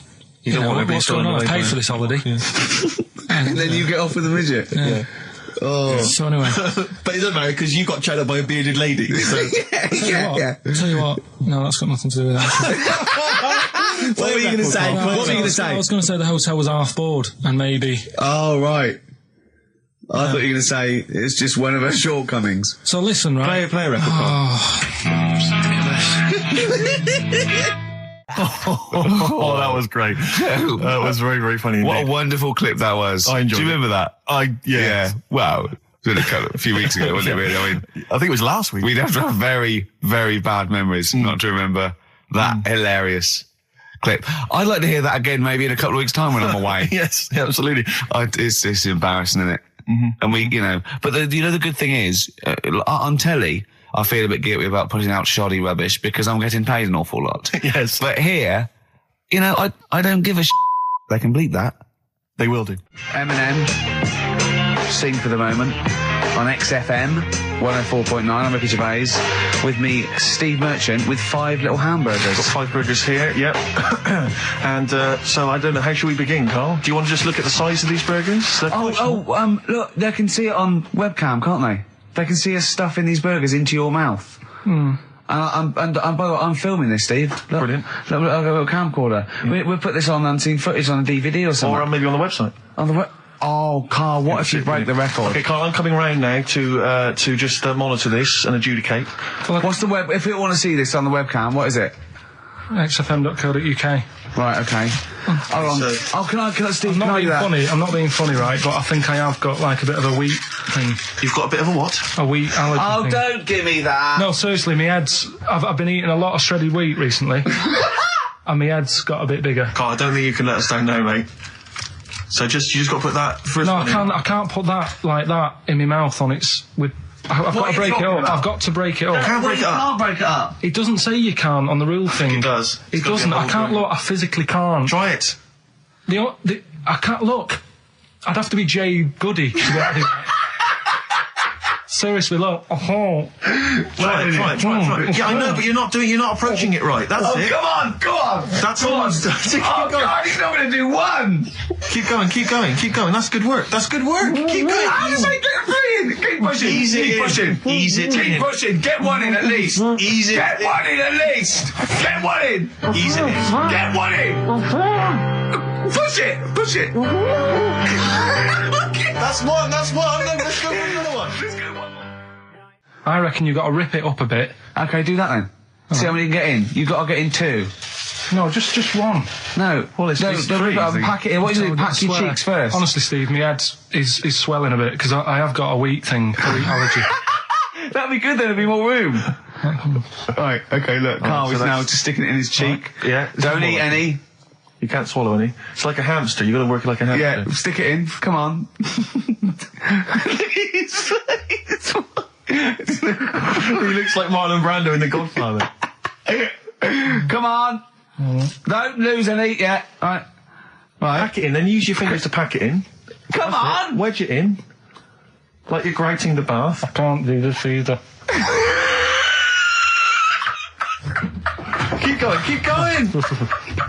Keep going, don't give up so early. This is part of the problem. You just give up, Carl, too quickly. You failed again. It's like your history O level. Come on, Carl. Come on. Do something all well. it's one there, Succeed mate. at something. Push it in. You've got nearly a half a burger there. Oh, I'll come round there. You're chewing. Don't chew. I've got a bit of food. I don't know what he said, but... Is that What, is that a whole one? No, it's not. I can see bits left. Come on, Carl. Come on, keep working at it. We keep working at it. But there's so much space in your mouth, I can see it. He's going red. Okay. Okay, we'll do another one. We'll do another one. That one then. We're doing a... Oh, are you alright? Are you going to be sick? Are you alright? Alright. Oh God, should we play a record? He's making my eyes water now. Okay, I'll find a different one for you. Find a different one for What him. about most grapes eaten in 3 minutes? I'll go. Do you want to do that? Grapes are easy, aren't they? That's easy. Great. Come on, grapes are easy. Come on, don't make him laugh. He's choking. He's choking. Oh, Carl. Quick! Keep going, Carl. Come on, Tom! Come on! What happened? Did you just throw up? No! Don't make him laugh! Oh, Come on! we can make wine. Come on, Carl. You're doing so well, Carl. mate. I want to go. Come on. Only... Why are you making him laugh? That was a world record attempt. Come on. He's over them. Keep going. Come on! You got 25 seconds. Come on. Oh, I think that was a shame actually because you were doing well, but something went wrong. I know, and I think those are bigger grapes than the ones I've seen before. They're quite big grapes. Look at his face, he looks so despondent. Come on, Carl, 8 seconds. Just a few more. 5. Come on, what's the matter? 2, 1. It's all over, Carl. It's all over. Better count how many you did. Just you can get good at this. We can get good at this over the weeks. I think that was a fairly pitiful attempt, actually. I really thought you had a... It's interesting, actually. These are harder records than you might think. Yeah, I know. 6, 8, 10. How do you feel after that record-breaking attempt? Not happy with that. What are you not happy about? The fella who did it, was he in hospital and just had loads of grapes? I was bored. I'm sure he wasn't producing a radio programme, that's for sure. Well, to be fair, neither are you. What was tricky about it? What did you find hard? I think having Ricky standing over me, sort of shouting, "Go on!" isn't normal. No. But so that wasn't... He hasn't eaten any! Hold on, that's 50 left. That's quite a poor attempt then, by the seam of it. Would you think about trying to maybe do that again in a couple of weeks? Would you do some practice and try that again? No, leave it for the experts. And I noticed a tricky point. Maybe sort of when you had about 50 seconds to go, you seemed to be spewing things into the bin. What was that? Again, mainly Ricky standing over me. So 88. He's got 88 left. Okay, so what's the mental arithmetic there? Because we put how many in? It was 150 in the thing, wasn't it? What did I say? What did I say I had left? Well, I'm not doing it again. 88. So you had 88 left. So 62. God, you're only at 62. What's the matter with you, Carl? There's people start you at 62. That is rubbish. That's disappointment. Let's leave that. You failed on 2 world record attempts there. 62, and the records that is rubbish. What were you doing? Oh, yeah, but like I said, I've got a small throat. I can't drink a drink quick. Ever since the Mr. Freeze Pops when I was 6, that I nearly choked on, I nearly died on, I can't go back. It'd be like asking, I don't know, someone who got run over to play Frogger or something. What's Frogger? Where is this something that happened to a friend of yours, or is this? No, I read about it. You read about it, okay. There's this little lad, right? Okay. First of all, it's years ago, right? When they didn't have decent doctors in like every town and that. Yeah. And this little kid is dead ill, right? Yeah. And the local doctor. Well, there's a phone call involved, so I don't really get the impression that it's like medieval times. Yeah. Yeah. But I didn't say that. I just said it's years ago. So this kid's ill, right? Yeah. And he's lying in the bed, and he's all going funny colour and that. Yeah. And his mum says, "I'm going to get the local doctor round." The local doctor comes round, and he says, "Oh," so I don't know what's up with him. He said, "Leave it with me." Leave it with me. He said, the doctor said that. I'll have he said I'll phone up a top doctor, okay, who was in America or somewhere like that. And so he goes to the phone, in his office, and he calls America, and because it's years ago, the phone line isn't that good, it's all crackly and that, right? So he's talking to the doctor, and he's saying, I've got this kid, he's a funny colour, and, you know, he's really weak and that. I don't know what's He's not giving him much to go on. Right? Sure. So the American doctor, right? Yeah. He goes, yeah, what you want to do? And it's all breaking up, right? Yeah. He goes, what you got to do? You got to, it's all breaking up. You've got to give him some, parrot's blood, right? Some parrot's blood? Well, that's what he thought he said, but the line was really bad. Yeah. He meant parents' blood, but he heard that he said parrot's blood. He said, right, I'll do that. Leave it with me. I can see where this is going. He goes to a pet shop. Yeah. He says, give us like half a dozen parrots. Sure. Takes them round to the kid's house. Takes the blood from the parrots, puts it into the kid. Kid's fine. The kid's fine. It worked. Such a load of shite in my life. I've never heard such twaddle, such just made up, enhanced, exaggerated bollock in my life. A load of old rubbish, Carl. I mean, when he told me this, he said, the doctor said, what do I do? And the doctor on the other end said, give him some blood. And the doctor went, where do I get blood from?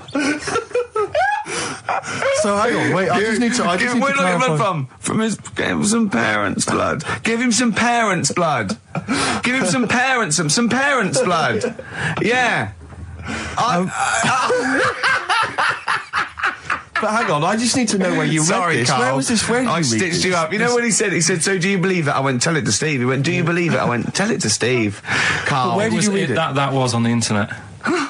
What? Where is it on the internet? Badly Drawn Boy on XFM 104.9. I'm Ricky Gervais, with me Steve Merchant and Karl Pilkington. I'll tell you what, the Stonys then. Oh. This Thursday at the Grosvenor House Hotel. Yeah. Everyone in Radio's Anyone has entered their show in different categories saying, they get it down to, winners this year included the brilliant Dominic Mohan, former showbiz editor of The Sun. Lots of people won. Lots of people won gold. Lots of people won silver.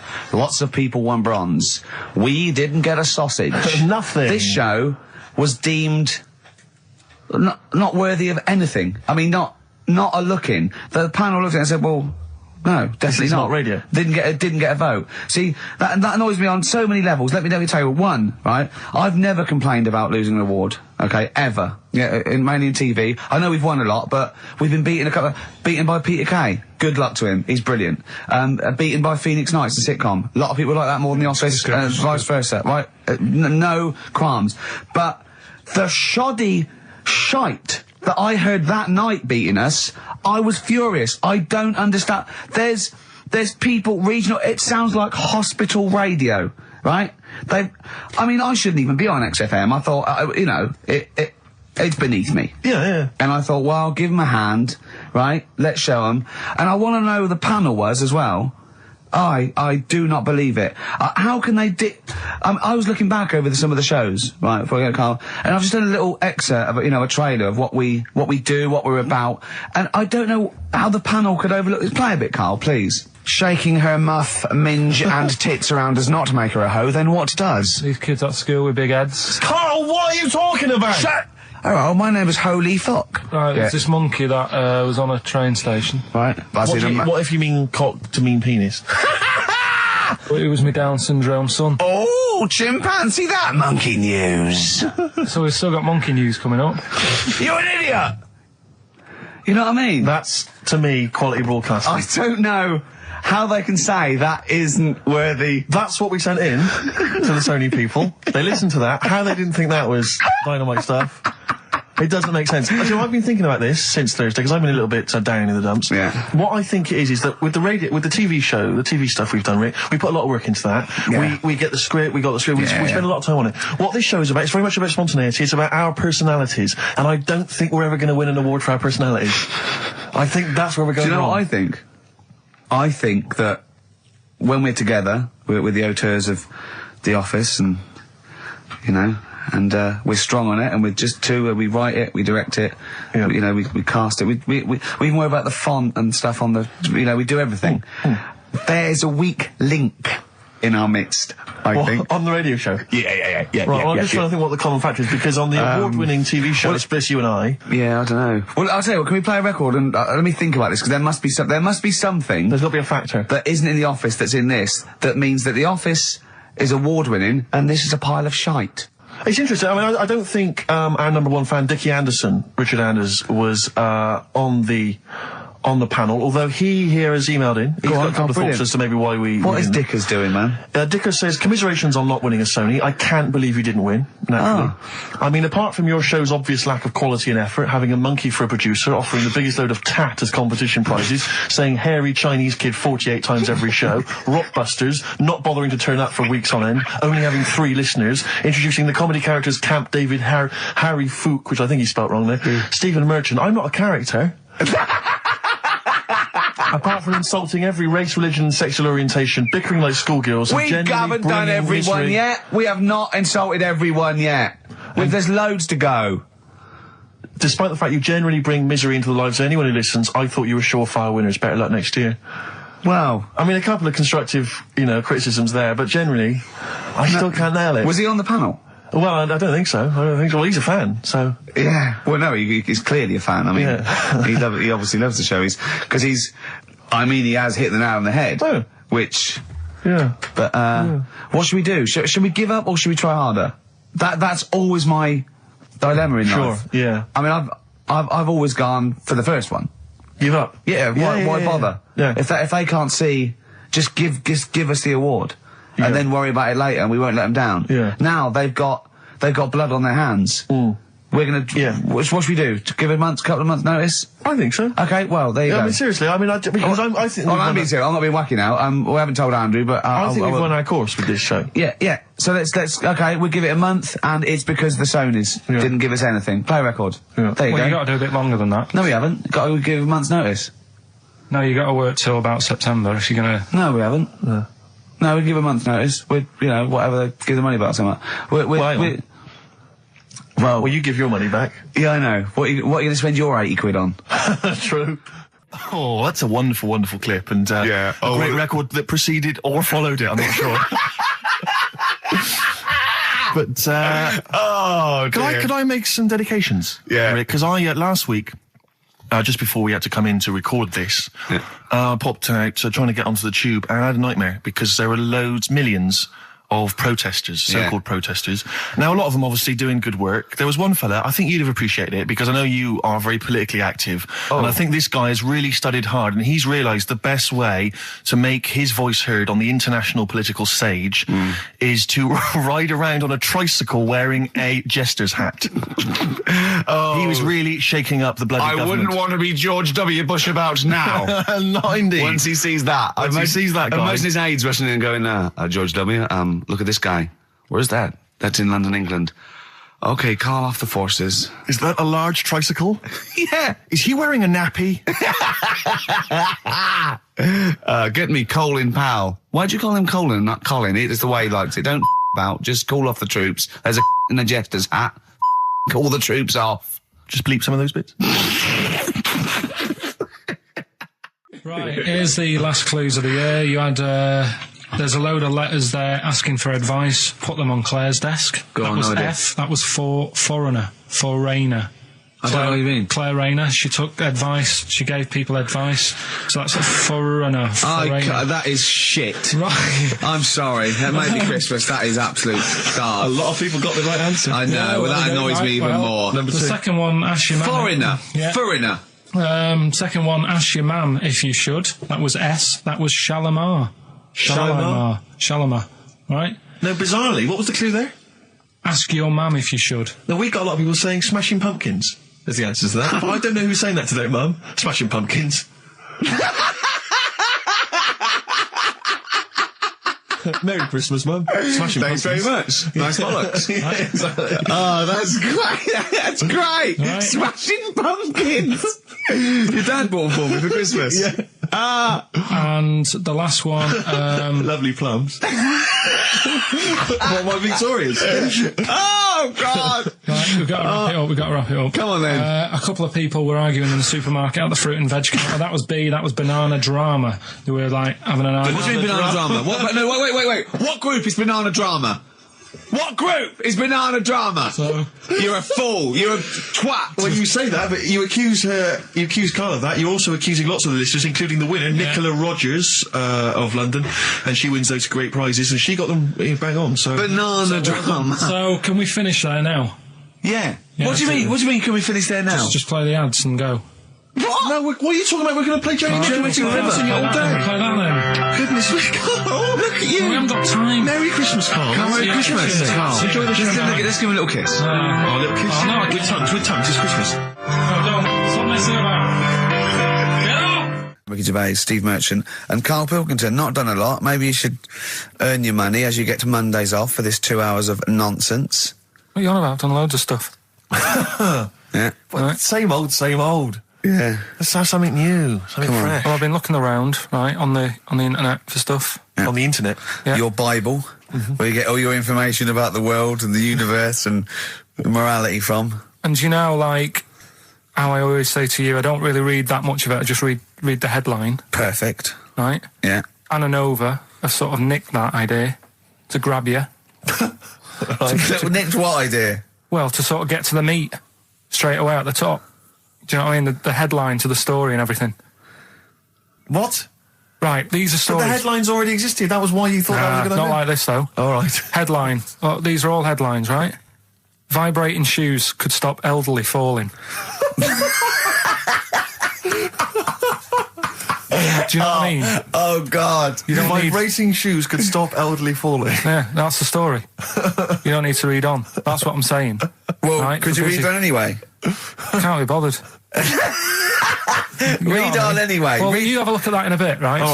So what this is frustrating radio if you're sitting at home. No, well, it's not on. They've turned it off. If you want to know more, you know where to go. That's what I'm saying. That's what they should do in the news.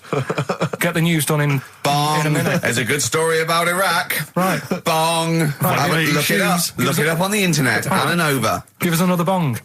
Bong. Family sick of living on Butthole Road. Oh, brilliant. Bong. Man wears same shoes for 60 years. Oh, bong. This isn't that good. Some fella pulls a train with his teeth. And in lighter news. I remember that. Triple Donald, this one isn't very good. And the last one, man fails to break clothes pegs on face record. She's always good. Well, that's the one I did read on about. I love that out of all those. That's the one he read on about. Go on then. Just Why is that news? He fails to make a record. So did I today. I know, yeah. I failed the long jump record today. Yeah. Didn't even take part. No, I was rubbish. But what are the rules on world records and that? I don't know if there are rules. There are certain things you can't. I mean, it's the Guinness Book of Records, isn't it? Really, that's the arbiter, isn't it? Yeah, but is there anything, if you said you wanted to do it, would they say, well, you can't do that? Yeah, they've stopped some gluttony records. Obviously, things that are in danger. It's anything that's illegal.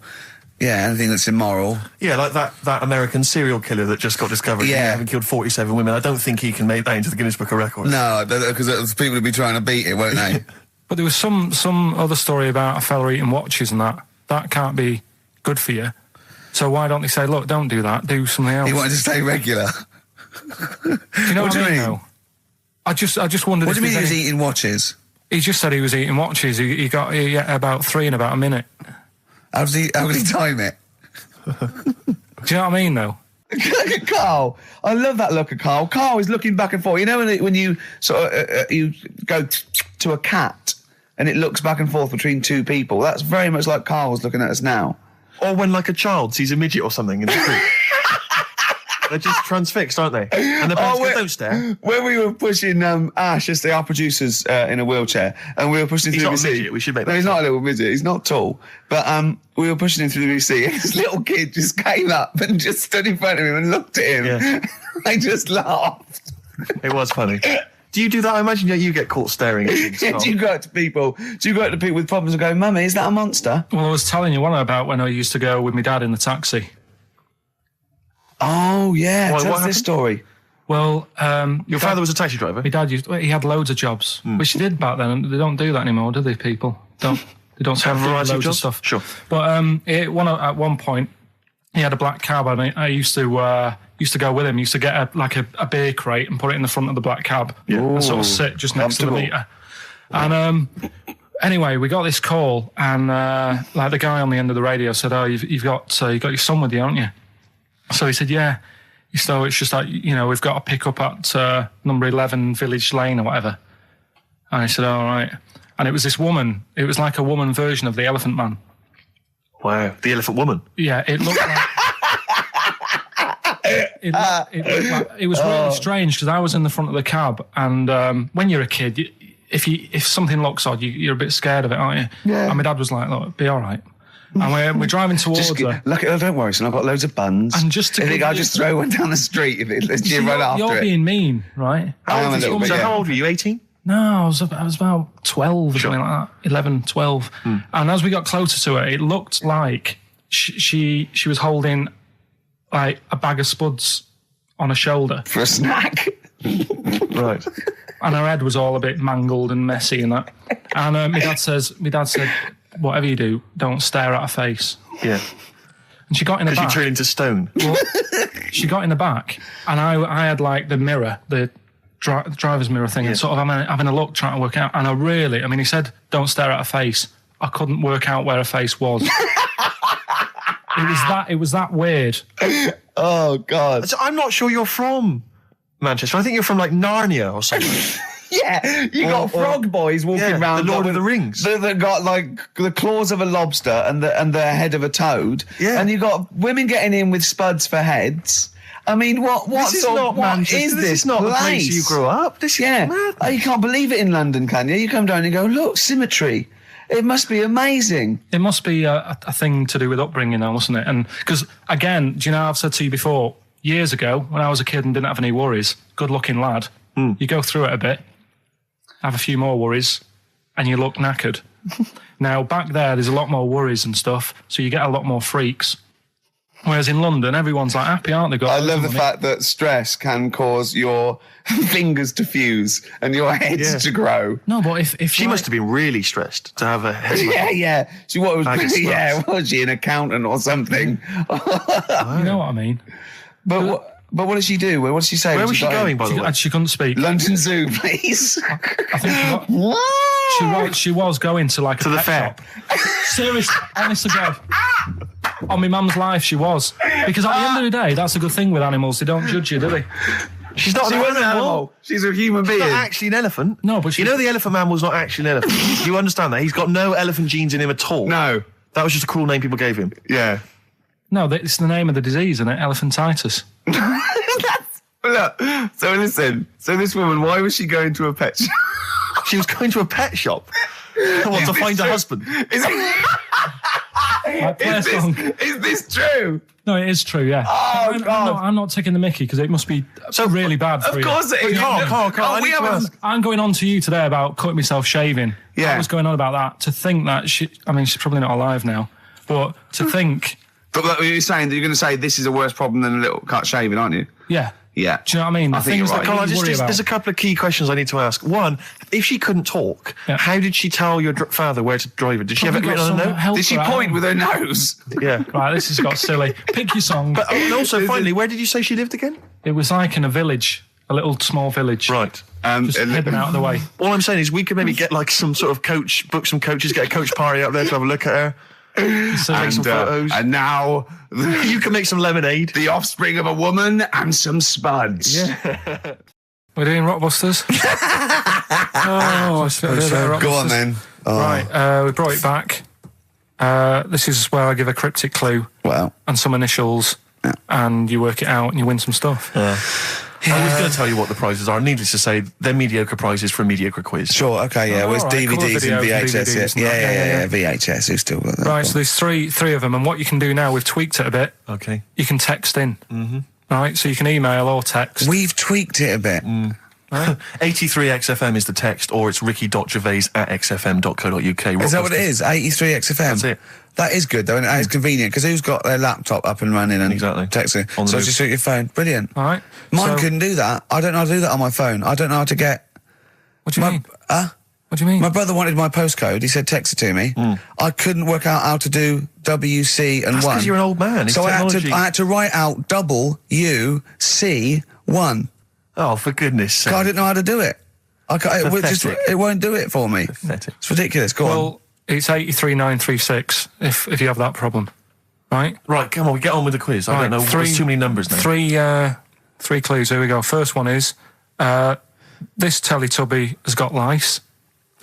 Right? This Teletubby has got lice. This Teletubby has got lice. Right. The initial there is P, so it's a band or an artist that starts with P, and the clue is, this Teletubby has got lice. Right? Yep. Second one. I'm really already not holding out much hope for this. I know. Working out. Go on. Right, second one. I've just messed that first one up. Oh, for Christ. But when I give it out later, I'll sneak it in without, right? Just don't repeat anything I say. You're an idiot. You really are an idiot. No, Play a record. Play a record. Play a record. You're a fool. Play a record. Let me just... No. Press the button, press You've the ruined it. You're an idiot. It's off. Ludicrous. Red Vines by Amy Mann. Brilliant, that, isn't it? Very good. On XFM 104.9. Well, Karl mucked up Rockbusters, as usual. I mean, you know what? I like it when he mucks up early, because it doesn't waste people's lives for 40 minutes realising he's mucked it up at the end. Yeah. So, obviously, people are already... They know what it is. They know what it is already. They've said, well, it's police, isn't it? You meant to say nits instead of lice. Yeah. You're an idiot. So that one's gone. So what have we got next? Right, so that's just an idea. If you haven't heard it before, that's how my head works. Right, this Teletubby has got nits. So Po. P, so Po is a Teletubby. Yeah. So when he says cryptic, it's not only what the answer is, it's what the question was meant to be. Sure. So... All right, so there's only two, so you've got even a better chance of winning than that. Well... So, the second one is, I'm saving that money to buy condoms. All right? Think about it. Easy. Too easy. Right? JC. Yeah, right, well, that's so everyone's got that one. I feel like saying it now. Yeah, but so don't well, that's say it now. rubbish. Yeah, but you've got to have an easy one in there, otherwise people get bored, don't First one was easy, we gave them the answer. Yeah, but hang on. That's the easiest one we've ever had. Police. And the second one is, when you're making bread, add a little bit of colour for a change. All right? When you're making bread, add a little bit of colour, just change things a little bit. What are the initials? Right? D. Just D. Just D. Right? So, what you've got there, I'm saving that money to buy condoms, the initials JC. Yeah, that's easy, yeah. Next. And when you're making some bread, just chuck some colour in there. Sure. You know what I mean? Change it a bit.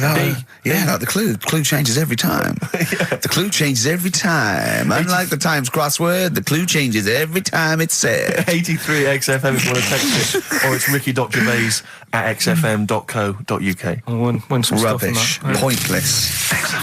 Anyway, just rather than reading out the A to Z, right? Are we doing Rockbusters answers? Oh, yeah. Go on then. Right, Listen, this has got Chris Moyles, The Breakfast Show, on Radio 1. This sort of stuff. Well, listen, Go on.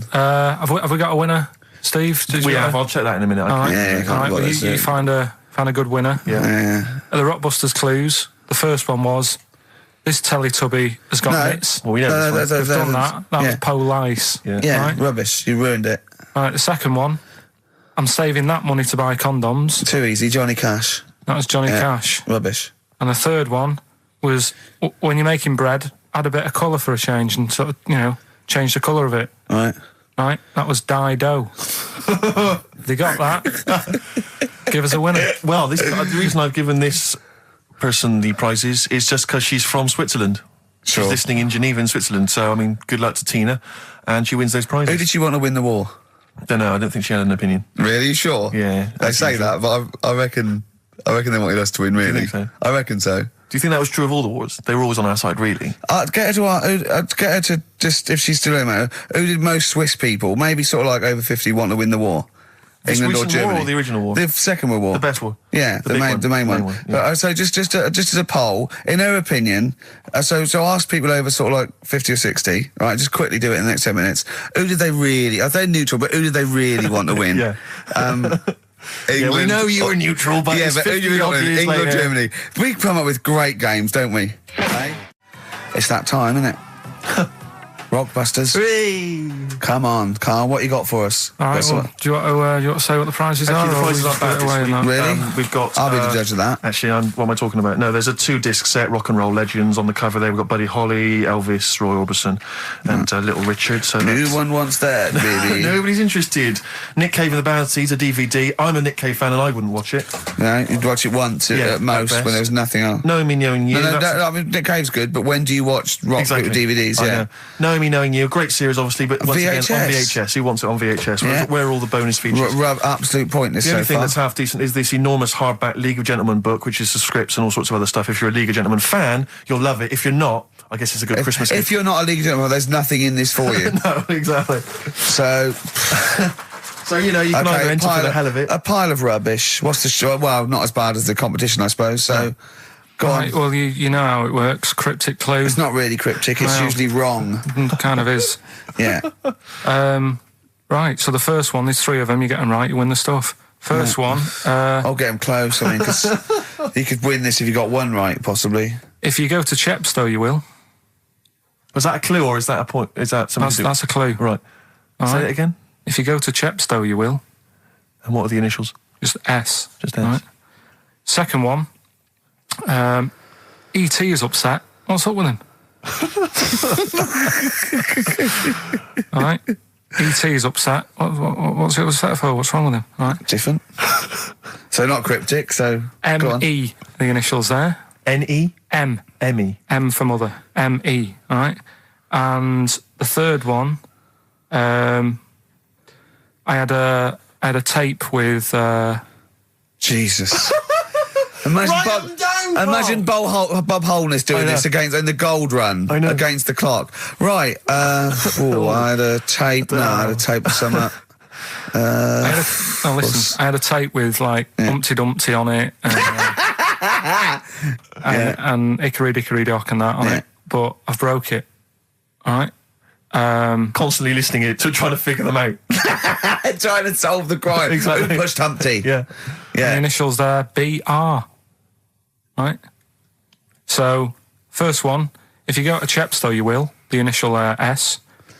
E.T.'s upset. What's up with him? Right, what's up with E.T.? I don't know. What's up with E.T.? E.T.'s upset. What's up with E.T.? Yeah. The initials there, M-E, is that right? Yeah. Hey, yeah. Let's go through that one more time. Yeah. If you go to Chepstow, They're you like might. jazz questions. Yeah, exactly. Just free form. Exactly. Yeah. E.T.'s a bit upset. What's that? What? Hey, dude, what's the matter, man? And I had a tape with like Humpty Dumpty on it, Hickory Dickory Dock, stuff like that. Doesn't work anymore. What's gone on there, right? What's gone on there? B.R. First time we said, well, you broke it. Well, I broke it then. Is that important or not? Yeah. I broke it. And so it's B. B.R. Okay. Right. Okay, well, you can text if you have a mobile phone. So everyone, there's no excuse to not take part. 83XFM is the text, 83XFM, or the phone number. No, we're not doing the phone, obviously. We don't I think I know what want the B might stand for. And otherwise it's ricky.gervais@xfm.co.uk. We'd love to hear from you. Oh, it just sucks the lifeblood out of It me, does, doesn't it? just listening to Rockbusters. Something to bring you down even further, although it's a beautiful, beautiful tune. Oh, it's beautiful. Ryan Adams has got a number of different albums out at the moment. One is called Rock and Roll. It's not great. Don't really bother with that one. Do dig out, though, Love Is Hell Part 1 from Ryan Adams. It's available at different places, and you'll find this on it. Track 5, Wonderwall. His version of Oasis is wonderful. Absolutely beautiful, isn't it? It's a treat. XFM 104.9. Yeah. Rockbusters. Yeah, they'd be loving this, right? 3 clues were, first one, if you go to Chepstow, you will, right? The initial was S. That was sea horses. All right? That was the answer there. I'll give you that. That's fair enough. I'll give you that. E.T.'s upset. What's wrong with E.T.? What's wrong with him? Yeah, right. The initials M.E. Yeah. What's up with him? He was Missy Elliott. All right, Elliott. Doesn't count at all. What? Doesn't count at all. Missy Elliott. You know what I mean? What's wrong with you? What is that with him? No, just let him explain it. Sorry, Carl, do it again. I wasn't listening. Do it again. Elliot, yeah, who's in ET. Yeah, just do the clue again. Right. ET's upset. So he's looking a bit sad and that. What's what, ET the extraterrestrial? Yeah. Yeah, go on. Right, and his mate, who's in it's called Elliot. Yeah. Right, he's upset. What's up with him? Well, he's Missy Elliot. Missy Elliot, what's she got to do with it, though? I don't understand. No. The way you'd say it, you say, what's up, ET? And it'd go, oh, Missy Elliot. Why would you mention her? I don't understand. Was it a thing in the film? Missing. She wasn't even around. Oh, missing? Oh, Missing Elliot. Oh, no. Oh, that makes sense, Carl, but she's not called Missing Elliot. It's meant to be about rock stars, though, isn't it? Missing Elliot, isn't it? So it's meant to be about rock stars, isn't it? It's just cryptic, though, isn't it? Cryptic clues. Oh, no, that's not cryptic. That's shit. You. Right, the third one. I had a tape, and it had Humpty Dumpty on it, and I love when he says Humpty Dumpty. Yeah. Humpty Dumpty. Hickory Dickory Dock and that. But the tapes broke. Yeah. That was BR. Buster Rhymes. Say that again. I dozed off. Sorry, I don't understand. What do you mean? Who's the winner, Steve? No, it doesn't. No, do you mean busted? Well, it's kind of like that.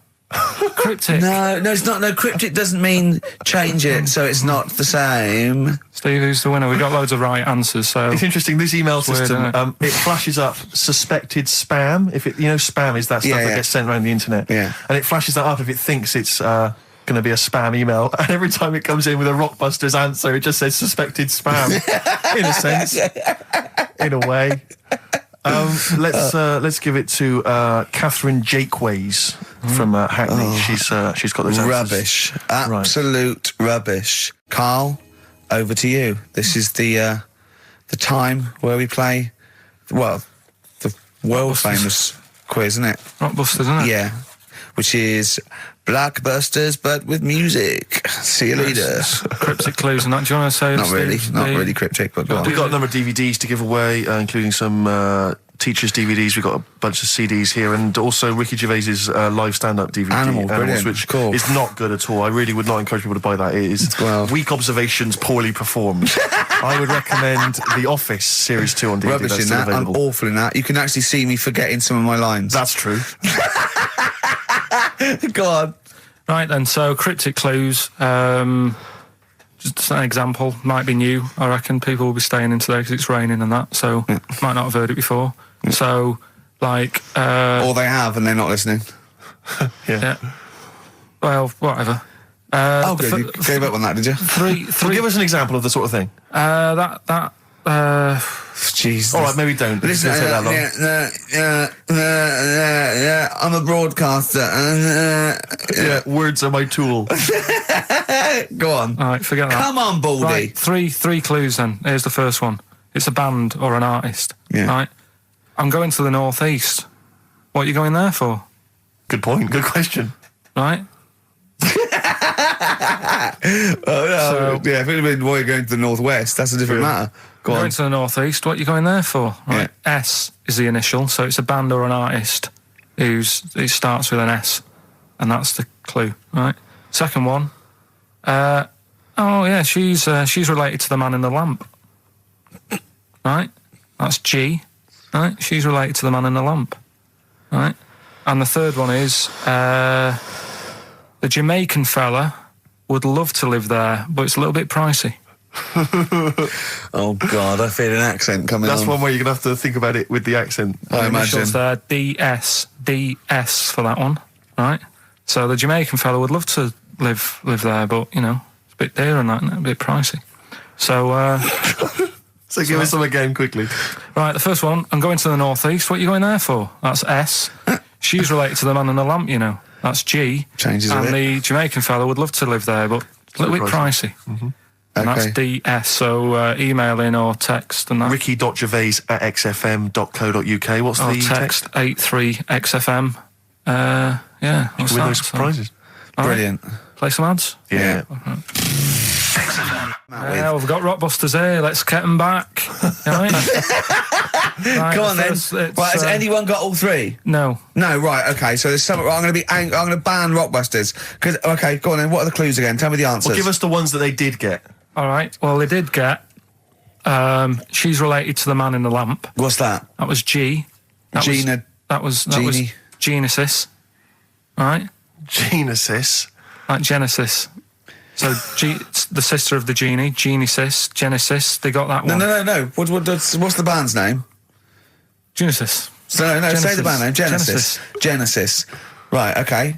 Well, I don't get it because genie is just nothing like that. Well, they did. So don't worry about it. Stop worrying about the ads. Stop worrying about that. All right. The third one was the Jamaican fella would love to live there. Go on. But it's a little bit pricey. Go on. Right. What was the initial? DS. Deer Streets. Right? What? It's a Deer Street to live on. Deer Streets. Oh yeah, I haven't heard of them. But what are they, a band? That's Dire Straits. No, it's not Dire Straits. It's not Dire Straits. Deer Streets. The Jamaican fella. Go on, make it sound like that. Like Deer Streets. Deer Streets. Do it again. No, it's still not. Keep going. I haven't got it yet. Go on. Deer Streets. Deer Streets. They got that one as well. So. All right. Well, let's hear the one they didn't Can I do an impression of a Jamaican fella saying Dire Straits? Right. Dire Straits. It's not the same. The first one they struggled with was I'm going to the northeast. What are you going there for? Well, when you say struggled with, no one got this. No one got it. Go on then. Didn't even attempt it. Okay, go on, the northeast. What? I'm going to the northeast. What are you going there for? Seal. Seal? What? Hull's up in the northeast, isn't it? Hull is, yeah. Hull, yeah. Yeah, so what I haven't heard of them either. Is that a seal, right? So that works. Who's Seal? Seal. Oh, Seal. Yeah. What's that got to do with the north, though? Seal. That's the way I'd say it, isn't it? Okay, that's the end of Rockbusters. Unbelievable. That's the end of Rockbusters. I can't believe we even brought it back, Rick. Right. I'm serious. That's the end of Rockbusters. Can I be honest with you? Go on. I'd love to hear some adverts now instead of that. Well, so would I. Adverts are better than that. I'm just saying, Laura. Doesn't matter. Laura's the one with. Well done, Laura. Right? She only got two, but we'll give her that. Yeah, just play the ads. I'm actually looking forward to the ads. Really looking forward to it. I hope there's a Vodafone. Black Rebel Motorcycle Club. We're all in love on XFM 104.9. Sorry about Rockbusters. That's the end of it, definitely, because it was dreadful. Do you know what I mean? It's not. Do you know what I mean, Steve? Yeah. It's quite funny, but that was awful. I mean, we've apologised for that quiz so many times. I know. We've given it. I think it's two comebacks. Like it though, don't they? No, they don't like it. They don't like it because it's like it. That's two. That's people. No. That's the end of that. Less adverts next week. Sort that out. Yeah. Because it's awful. 20 minutes of adverts. Do you know what I mean? It's not what people listen for. So, right, redeem yourself. Carl, we've had an email. Some old Rockbusters. Someone's emailed in. They wonder if you can get some of your old Rockbusters clues, your old genuine Rockbusters clues. I know Rockbusters has come back. Well, of course he can. It's the way his brain works. Well, indeed. But I think you'll. Maybe you can also enjoy the challenge, Rick. Yeah. And you at home. I remember them as well because I remember how angry they made me. Here's some old Rockbusters. That army's got some nice trenches. DW. That army's got some nice trenches. DW. No. Andy Warhols. That one works. It's not bad, is it? That's why I didn't get that one, because it worked. Yeah. Yeah. Okay. She's only got one sticker left. It was actually he's only got one sticker left. Oh, okay. He's only got one sticker left. Oh, the band His Last Sticker. Exactly. With Justine Fishman, yeah, His Last Sticker. Yeah. They were brilliant, weren't they? What happened to His Last Sticker? Are they still going? He'll strap some chocolate to your feet. That's A. A band or artist. A. He'll strap some chocolate to your feet. Go on. Aerosmith. I don't know really what that means, but... And finally, you'll have to... Aero Cobbler. Well, yeah. The well-known Aero Cobbler. And you'll have to stick her in the oven. AB. You'll have to stick her in the oven. See, he thinks blacksmith means, like, just shoes. Like, it's not the smith. It's the smith part. A smith is just a right, isn't it? So it doesn't... I don't know... Aerosmith. What does that mean, Carl? What does that mean? Come on, you'll have to stick her in the oven. AB. Yeah, I know that one. Yeah? Yeah. What is it? But it doesn't work. Apparently it does. You'll have to stick her in the oven. AB. Single or artist? What, Anita Baker? Anita Baker. Why you have to stick her in the oven? Anita Baker. Oh, I need to. But why didn't you say, like, you'll have to get his hair cut and put a nice white chef's hat on? That's Anita Baker. See, that works. That works, Carl. I need to bake her doesn't work. It is shite. Okay, well, listen. Before you judge, listen to today's Rockbusters. Okay. They're here with us now. Here's Karl Pilkington. brought He's it got back them. just for Christmas. Brilliant. I've only got 2 really because what? I was trying to work one out before, right, in my little room. Yeah. I was looking at different band names, thinking, what can I do? Yeah. Couldn't concentrate because Ricky was in there trying to spray deodorant all over the place. Right? Well, you should have done them yesterday. You should have shut me out. Right. So there's just 2. Brilliant. Well, I've kind of got an idea for the third one. fine, I'll have a go. Yeah. Right, so anyway, the first one... Should we play a record and come back to this? We'll do it quickly, we'll do it quickly. No, play a Okay, record. This is record then. rubbish. Yeah. Rubbish. Libertines. Useless. Give me the gifts. Let me have a look what prizes you got. Libertines, Don't Look Back Into the Sun on XFM. Well, the general public are getting involved with Karl's holiday, and, I mean, this has been a damning report on Lanzarote. There's not been a positive word written about Lanzarote so far. Wow. It's volcanic, there's no natural water supply. Apparently there's no natural water supply. It's You all have to sit in a imported. hole. What do you think of this, Karl? What do you think of the people that want you to know that you're going to a rubbish place when you can't change it? What do you think of that? Rubbish though, will it? What do you mean? Be all right. What do you mean it'll be right? Because I'm going to go there thinking, oh, there's no water and that, and there will be water. No, they didn't say there's no water. What did they say then? There's no natural water supply. Whatever. I'm not bothered. Doesn't bother me. All right. I'm going to have a good time and that. What are you going to do? What's your plan to do? Got a book. What book you got? Rich Hall book. I'm just going to read that. So, Brilliant. and the weather's better than here, isn't it? Yeah. So... gonna have a good time. Someone emailed just now. They said they're listening online and there's a problem with their computer and everything's sped up. The music's sped up. Our voices, Rick, are sped up, except Karl's. That's how slow he speaks. So when everything's sped up, he sounds normal. Right, we're doing Rockbusters. Yeah, come on. Listening Steve, do you online. want to do the clues? I won't do all the clues, I'll never be able to piece them together, but I'll give you the prizes. The Old Grey Whistle Test, Volume 2, Kumar's at number 42, Volume 2, or maybe that's Volume 1, who cares? Porridge, Series 3, Volume 2, The Office, Complete Second Series on VHS, for anybody who's still got grandparents. And U2, a best of 99 to 2000. And Smash Hits, the reunion, that'll be the kind of stuff you'll love. Spice Girls is on there, Liberty X, Atomic Kitten. Do you see that? Do you see Steve's enthusiastic? Even though the competition's rubbish, the prizes are second rate, Steve is going, well, I'm not going to punish London, right? I'm going to big it up. You're there. Oh, do you know what I mean? Come on. Right, here's Clue the one, first come on, clue. Clue one. Come on. Come on! Shut up. Come on! Can't do any photos because it's been nicked by a German. Right, start again. Oh, Start again. what? Clue 1.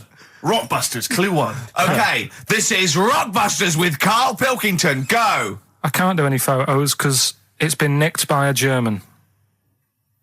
And what's the initial? AC. Right? Next. Second clue. If you keep eating, this bit of your body will get bigger. PC. PC. It's an artist or a band. Who is it? PC. If you keep eating, this part of your body will get bigger, right? Yeah. And the last one I'm not really sure about. If you... He's actually winging it now. Imagine if this was Mastermind. I'm not sure about it. I know your specialist subject Come is... on! Okay, go! The place where you go to take your dog a walk and that. The place where you go to take your dog a walk. Forget it then. No, we'll do it! No, do it! Get you!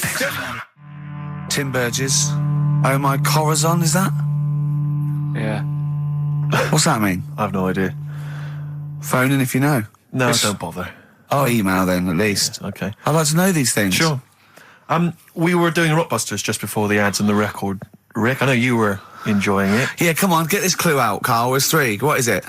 Right, the first one was... No, we don't got the first 2. What's Can't the do third? any photos because it's been nicked by a German. Yeah. Second one, if you keep eating, this bit of your body will keep getting bigger. Yeah, it's different every time. Go on, what's the third one? And where you take your dogs for a walk and that, or you might go there on a Sunday. What? Sort of Oh, Jesus. Rick, Right. please, Rick, just be quiet for just a moment. Right, okay, do this clue. Right, start from now. This is the third rockbuster clue. That was a Freudian slip. Yeah, God, we'll get done. Right, go on then, go.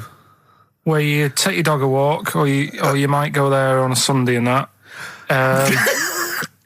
People sort of might taste that area. Right? Oh, it's rubbish. AP. Right, well, the other one's AP as well, isn't it? AP. What? I AP. see. Ricky.Gervais at XFM.co.uk. AP. A quick reminder of them again with the initials. Quick, Oh, go. this is such The rubbish. first one, can't do any photos because it's been nicked by a German. Second one, if you keep What was the eating... initial? AC. If you Don't keep... get annoyed, that's what the game's about, the initials. Yeah. If you keep eating, this bit of your body will get bigger. That's PC, Right. right?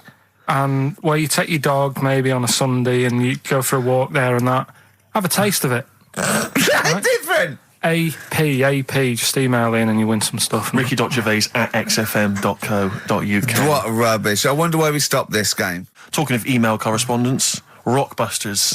Rick is underway. People Have we are got monkey news? Absolutely loving that. Let's see if we can cram it in. Have we got a film? Yeah. We should do that then. Well, Let's hang on, finish do one thing and move Rockbusters. on. Jesus, calm down. All right, Right. Rockbusters. Let's get this third one out of the way because it's tricky. The When initials, you say tricky, It's tricky to say. the initials were AP. It was when you take your dog out on that, or maybe on a Sunday. Come on, let him finish. Rick, let him finish. you take your dog there. You might go there on a Sunday.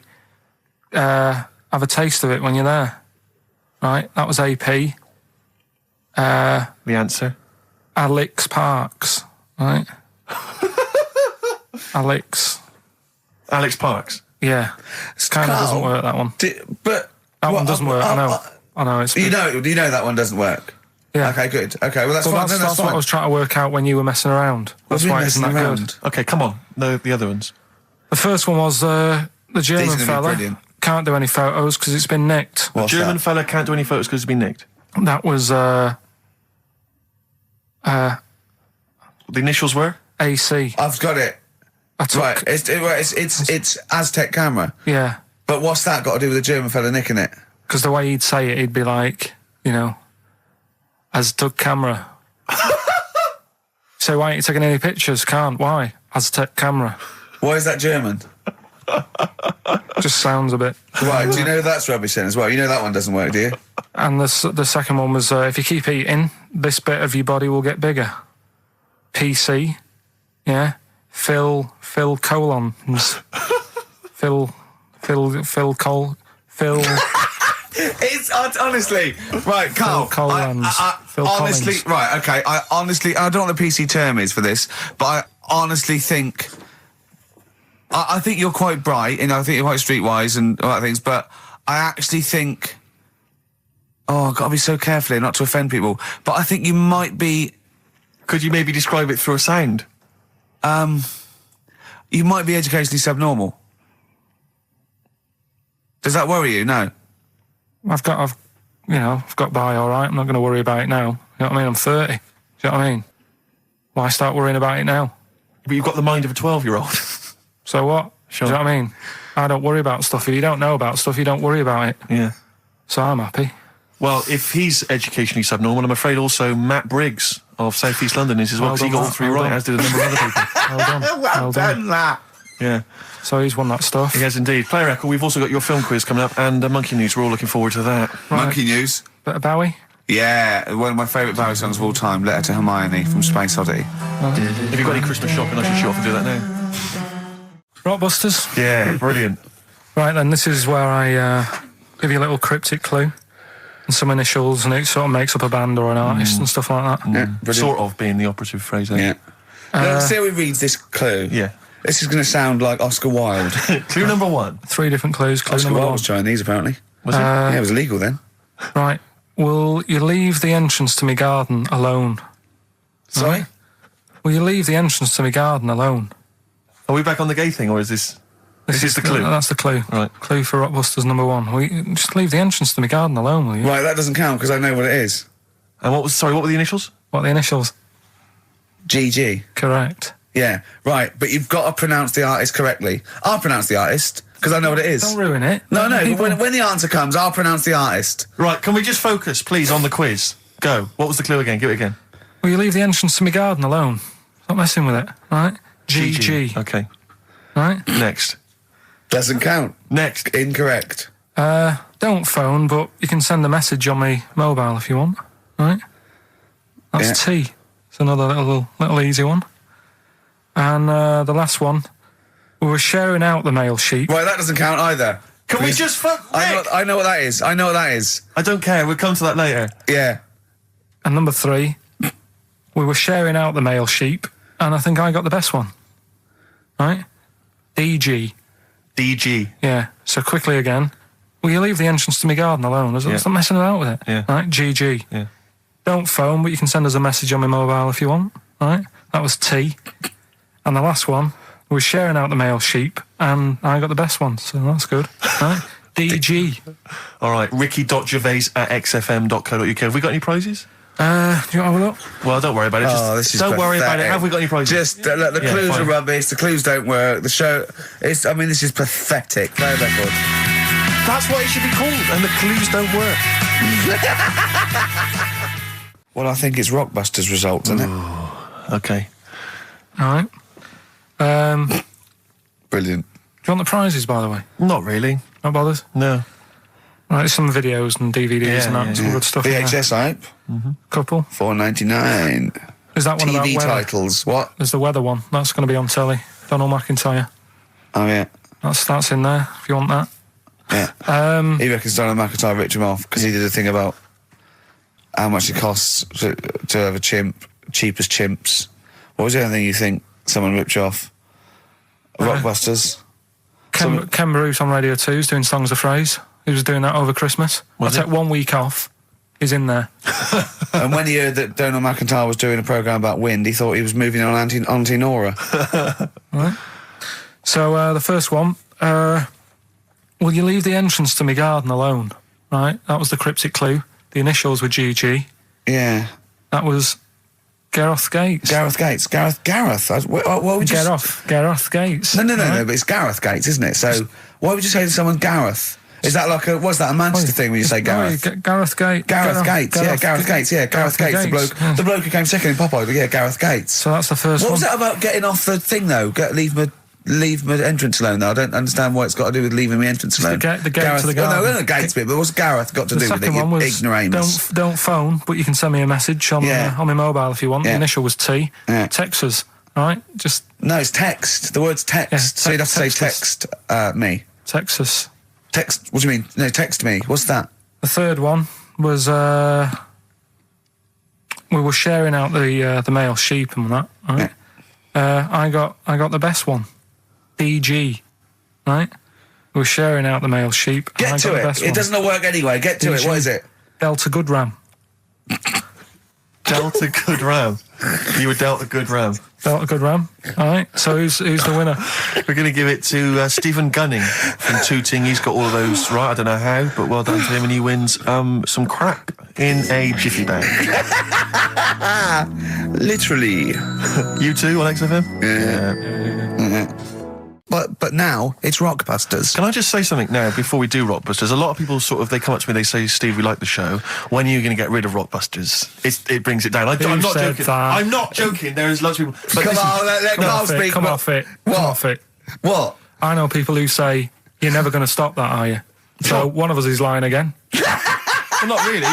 You know, I'm talking about people who've listened to the show. You're talking about Suzanne, your girlfriend. Martin. He'll be at home now with a pad, getting ready to play. But I should just... Mike Freeman did encourage Carl on a couple of occasions. He even tried to get him through with the answer egg when we were doing that naming animal round. Yes. So, but I should just say that people think that somehow Ricky and I are endorsing Rockbusters, that somehow by allowing it on the show, somehow we think it's good and we appreciate it. And I need to point out that it's more like when a child comes back from school and they've done a painting. Yeah. It's crap. Yeah. But of course you've got to stick it on the fridge. Bigger than the house. You've got to stick it on the fridge because otherwise the kid's going to get upset. In this next episode, you've got to remember the cat is bigger than the house. Exactly. Okay. It doesn't look like anything. The humans don't have bodies, their legs come straight from their head. Yeah, Mummy and Daddy. Please welcome to the stage Karl Pilkington's Rockbusters. All right.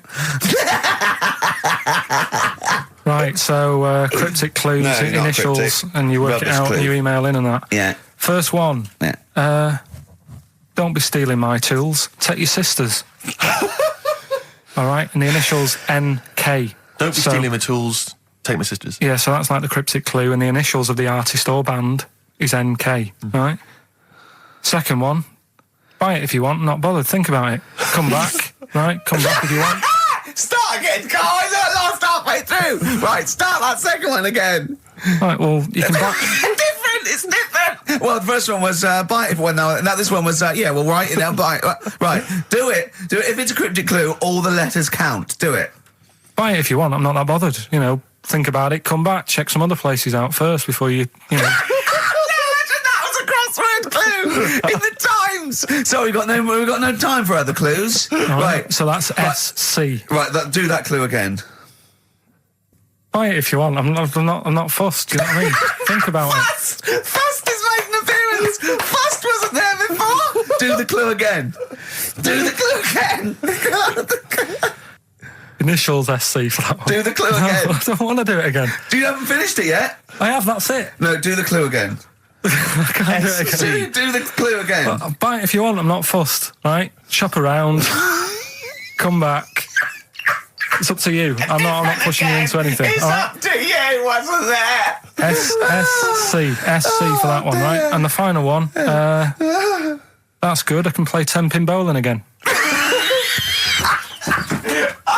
Okay, and what's the clue? Christ. That's O for that one. O.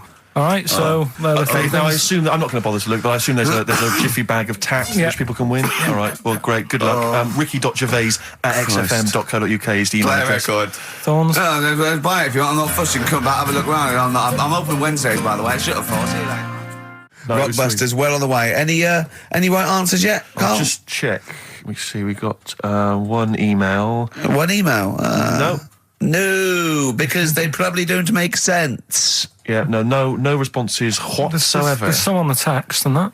Really? 83 XFM if you want to do it on the old text.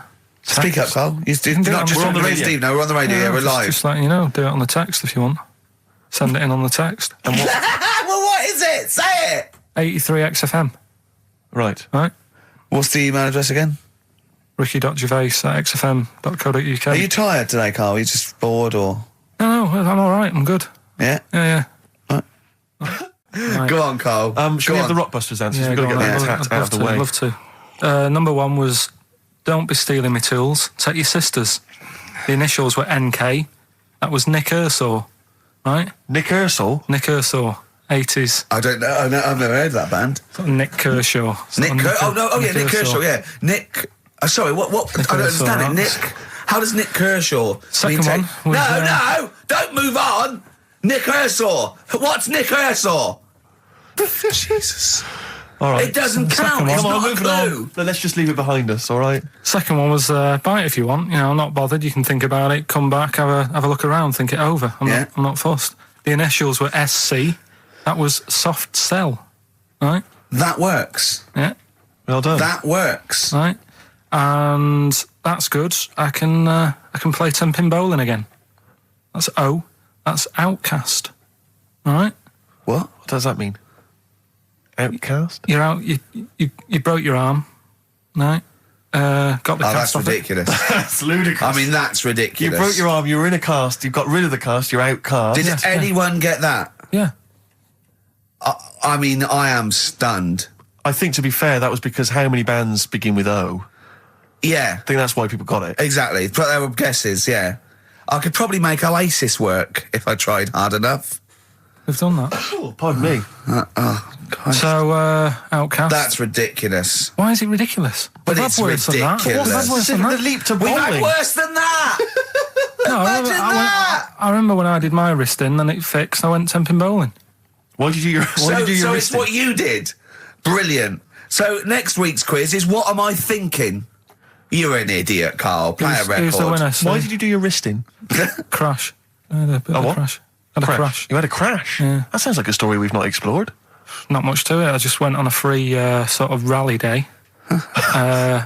Got in this car, I'd been working all night, right, so I wasn't the best condition to be whizzing around a track in a car. Sure.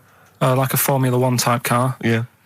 Spun out of control, hit some mud, smashed it all in, wrote it off, and I didn't realise I'd done a load of damage until... Well, you landed on your head, but you were fine. Yeah. Who's the winner? Mike Godliman. I sort of feel like, you know, one thing we've never done, Rick, is we've never pandered to people, but as it's the last show, we've got to give the audience what they want. Rockbusters? Well, yeah, and I was going to say things they don't want as well. And, you know, and, well, just basically to keep a smile on Carl's face. Yeah. I say a smile, a sort of not quite a scowl. Yeah, he never really smiles. So, yeah, it's just really as a chance for him to have a go. It's like, you know, you indulge an annoying child. The only time Carl laughs is for no apparent reason. Yeah. What do you think, like... What do you mean? Well, sometimes you'll go... and I know you'll be thinking of what a monkey could do. Yeah, it's like people who've had electroshock therapy. Yeah! Oh, it's such a tied down biting on something. Yeah. Biting on a big leather pad. Let me just tell you briefly what the prizes are. It's That looks like a piece of shit that you got there. What's that? Let me tell you, Rick. Let me tell you. There's a number of mediocre CDs and DVDs. That is real But time. mainly, what about this? It's the Lord of the Rings Collector's Edition. Oh. Of the movies, you're thinking? No, it's the Radio 4 adaptation. It's only 14 hours long, Rick. Oh, that is... Throw that away. So, Pop that in the bin. so That is just... Either pop it in the bin or send it to some poor bastard who wins this quiz. Exactly. If you're willing to take part in the quiz, you deserve 14 hours of your life wasted with that Tolkien tripe. So, Right. yeah, what are the clues then, Carl? Right, as always, just, you know, cryptic clues and that. Initials of a band or an artist, work it out, win the stuff. Yeah. Email only. Yeah, ricky.gervais@xfm.co.uk. First clue is as follows.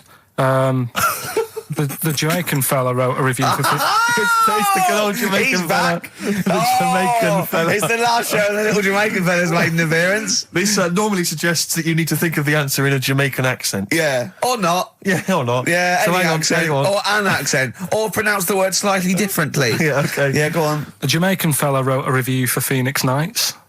All right? Yeah. DC is on the initials. DC, D for Yeah. Derek. Yeah, Okay. DC. The Jamaican fella wrote a review for Phoenix Nights. That's the first one.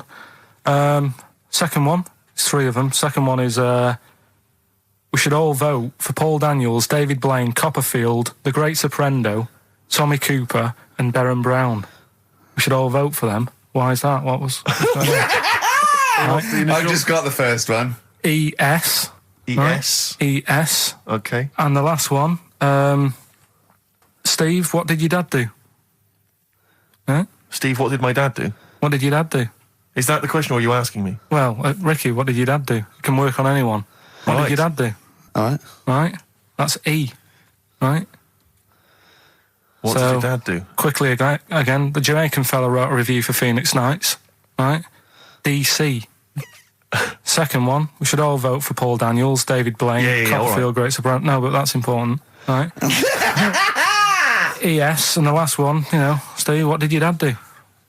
Right? Okay. The initial E. Ricky.gervais@xfm.co.uk. We don't want to speak to you. Please don't phone up. Remember, you could win some Lord of the Rings tripe. Think no more on XFM. Last Rockbusters ever, thank Christ. What Play a record! I'm not sure you're Rockbusters gonna- answers. Let's do Rockbusters answers. Rubbish. I don't want the gig anyway. Like they were seriously considering him. Thanks for coming in! Brilliant! Go on. Did I tell you my dad's always been asked to go on that? Why? He's always been asked to go on. Is he a woman trapped in a man's No, body? they want to talk about you. They So it's right. disappointing. Go on. Anyway, Rockbusters, right? Right, first clue was Jamaican fella wrote a review for Phoenix Nights. Yeah. Right, that was the cryptic clue. The initials were DC. Yeah. What is it? Come on, no, you tell me. It's Define Comedy. All right? Define comedy. It's a divine comedy. All right? What is that? That's I'm a just Jamaican Do the accent again. Do the accent again. Oh, it's just divine comedy. That's just to help it along. That's Do it just again, to do the help accent No, I'm again, not doing it again. You've got the answer. It doesn't matter. Let's move on. Right? Second one. We should all vote for Paul Daniels, David Blaine, Copperfield, Great Soprendo, Tommy Cooper, and Darren Brown. Why is on. that? ES were the initials. Go on. Elec, Trick 6. Right? What? trick 6. It works, so don't say it like that. I don't know what it means. Right, well, there's 6 people there who do tricks and that, right? I'm saying we should vote for them, so you elect them. Yeah, but he said elect. Yeah, electric 6. No, elect, though. Elect's not a word, is it? And the last one, I don't think elect's a word. Elect. Steve. You don't mean Alec, do you? It's not Alec Park. You're not trying to do Alec Park. Who won? Third one. Steve, what did your dad do? I don't know. That was E. Could work for anyone. It didn't have to be Steve, right? That was erasure, right? Erasure. Erasure. No, it doesn't work either. It doesn't work Kinda either. does work. No, it doesn't work. Doesn't work. Who's the winner? None of them work. None of them work. Another pile of crap for the mind of little stupid. Go on, Steve. I'll give the prizes dopey to. Little. I'm going to give the prizes to Martin Williams from Flintshire. I don't know where Flintshire is. He says that he's promised to listen to the Lord of the Rings, and by listen he means sell them on eBay. Yeah. So thanks for coming in. Stupid. The end of Rockbusters from the stupid little shitty brain. I'm going to say it of Pilkington. 104.9 XFM, Ricky Gervais, Steve Merchant, Karl Pilkington's pressing the buttons. Yeah. We're playing some great moments from the last 3 weeks. And some great records, Steve, from the last 2 weeks. That's true enough. Yeah. We're not actually here today. What are you up to today, Rick? It's 8 hours earlier, so this is about 2 o'clock probably. Mm-hmm. So it's about 6 o'clock in the morning. I'm still in bed, mate. I'm asleep in my hotel room. Now, where are you? We're in LA. Los Angeles. Yeah. City of Angels. Rick. Yeah. City of Angels. Yeah, and so that's what we're doing. We're doing stuff like that. That's why we're not here. We're not here next week either. So next week is the best of this week. All right, so here's the first bit. You were going to tell us a little story about Just a Volvo past my estate? test, Yeah. my parents had a big Volvo estate, and there's quite a big car to drive. My parents didn't have a car. But I know you don't drive cars, Rick, but it's got a big car to drive if you just passed your test. It's safe though, isn't it? It is very safe, that was the thing. Yeah. And I come from the West Country, obviously. There's quite a lot of windy lanes around there. You're joking, do you? They have cars there. Well, here he comes. Blimey, Carl. Learned on a tractor, automatic it was. Do you want me to tell it or not? Oh! Don't give up the accent! Oh no, I'm not worried. Oh, go on. Go on. So I went to this party. You never got him being from the north. Not when he's telling an anecdote. He's never told an anecdote. Oh yeah, fair point. Yeah, go on. So I went to a party and I was quite excited because I had the car, the motor, and there was a chick heading down to the party that I was like, I had my eye on. And I thought, now I've got a car and going to the party, it's going to be amazing, right? And various friends had said, like, can we get a lift? I thought, yeah, groovy. Yeah, I'll pick up the chick as well, who was a friend of a friend. Yeah. So cruising down to the party in the motor, the Volvo estate, and there's nothing sexier than that. Slipping a little bit of Billy Joel on the stereo or whatever. Something classic. Exactly. And maybe it was Billy Ocean. I think maybe it was quite a Billy. Maybe it was thing. Get out of my dreams, get into my car. Ideally. Yeah. So I get to the party, and inevitably it was one of those house parties where the chick that I had my eye on, she kind of was chatting to other guys, and she wasn't really paying attention to me, and I was sort of... Trying hard to get, was she again? Same old story. Oh, they make me They laugh. know how to tease, don't they, the ladies? They make me laugh. Who are they kidding? So I'd follow her like a dog, from room to room. Yeah. And watch her Quite while... literally, sometimes he was barking. Yeah. Go on. And while, just watch her while she talked to other blokes. And then, obviously because I was driving, I wasn't drinking, so I was not really enjoying myself. And then somebody said, should we go and pick up Vera? And I thought, right, okay. And they went, Steve's got a car, let's all leap in there, we'll go pick up Vera. And this girl was like up for it as well, so I thought, brilliant, I'll be back in the car with her, away from all these lads. Yeah. One guy she had her eye on, he came as well. I was a little bit annoyed. Yeah. But anyway, he was in the car, so I'm driving down these country lanes, just driving along, and they're directing me, they're saying, go left here, go right. And then suddenly we stop, and one of them goes, just drive into that field, this pitch black field, right? And I'm sort of, well, it is my parents' car. Just drive in the field, Steve. I'm thinking, well, I don't want to, not seem like I'm a hard, cool, crazy kind of guy, because the chick's in the car. So drove the car into the field. They all leapt out, started running off into the darkness, shouting, Vera, Vera, Vera, where are you? So I'm just sort of sat there in the car waiting. Wasn't Vera Lynn, was it? Because she likes to hide in fields. Bizarrely, it wasn't. Right. It was just, I was just left in the car on my own with Billy Ocean. And suddenly, at the darkness, they come back holding a Vietnamese pot-bellied pig that they had stole from a nearby farm. And they knew that the pig was called Vera, because someone knew the farmer or something. Anyway, so they got this pig, so now they're going, I'll put the pig in the back of the car, we'll take it back to the party, it'll be hilarious. I'm thinking, well, I'm not sure I want a pig and all its, piggy crap in the car, right, crammed in there. But they say, yeah, so obviously I'm thinking again, I don't want to look like I'm, a nerd. You know, I'm terrified of that, Rick, ever happening. Yeah. So, So you go, hey, bring the pig into the car. Exactly. I'm no nerd. Exactly. Yeah, go on. So now we drive off again. I got this pig kind of screeching in the back of the car. And, they say, stop again. Let's do some cow tipping. And they do that old thing, you know, about the fact because cows sleep standing up, don't they? So you can push a cow over and stuff. Yeah. So they're having a wild time, hilarious. So this time, now we get to a sort of dead end in the road. And, they say, well, turn around, let's go back to the party. And I'm thinking, fine. Try and do a 3-point turn in this very narrow country lane, right? Get the Volvo estate wedged horizontally across the road. Can't get it out, just can't seem to sort it out. I don't know what, I'm panicking because there's a pig in the car, right? And, local disgruntled farmers, right? People drunk, partying, probably off their head on some kind of weed. Rick. Was it loads of blokes with, like, pitchforks and flaming torches Exactly. going, burn him. He's playing with our pig. Exactly that. And so that, do you know, I was so terrified that all I could think was they're gonna have to send a helicopter to lower a magnet onto the top of the car to lift the car up and put it the right way round. You used to read a lot of comics, didn't you? Yeah. So, do you know what I started doing? What? Crying. Did you really? Yeah. Why? Just started crying, just very slightly, started getting upset. And the other guy that the girl fancied, he had to get into the driving seat and sort it out for me by slowly edging forward and that's backwards. the worst bit of the whole story. Yeah, edging slowly back and forwards. He just sorted it out, just slowly worked the car back round, and then we were off. You were just gently weeping. Just gently weeping in the back. The bloke had just taken the bird that you saw from a distance. Exactly. That was basically your wife in your head by then. Oh, yes. Was it? I can't We were believe it. happily married with a pig for a child. Don't joke, that could happen. I know. The pigs come, if you like. Sorry? What did you say? What did you say? What did you say? When you do what, Carl? What? What did you say? No, what did you say? Because I don't want to have to go to the radio authority again. What did you say then? Just remember. We are going out live, Carl. Yeah, remember Tom Binns, right? What did you say? What I'm saying is, why were they shouting Vera? Because pigs don't come to the name, do they? Hey? I don't know the ins and outs of pig, you know, how to lure a pig into your trap. Can I just tell you some very, very interesting things about pigs? Please do. Right. One, everyone knows they have a corkscrew-shaped penis, right? A corkscrew-shaped penis. That's the tail, isn't it? Two, they can't look up. They can't put their head back and look up, right? Three, they can have a 30-minute orgasm. Rick, is it only pigs that have got a corkscrew-shaped penis? No, and landlords. Okay. Very handy. Right. Here's one for you. Go on. Like insect facts and stuff. Go on. If a man was a flea... You could jump over St Paul's Cathedral. No. What? Wrong. It's gone up now. It's... the big wheel. The big wheel. It's the Millennium Wheel. Now. It's gone up now. Play a record. You're the best. Right. Here's the last clues of the year. You had... there's a load of letters there asking for advice. Put them on Claire's desk. That was F. That was for foreigner. Foreigner. I don't know what you mean. Claire Rayner. She took advice. She gave people advice.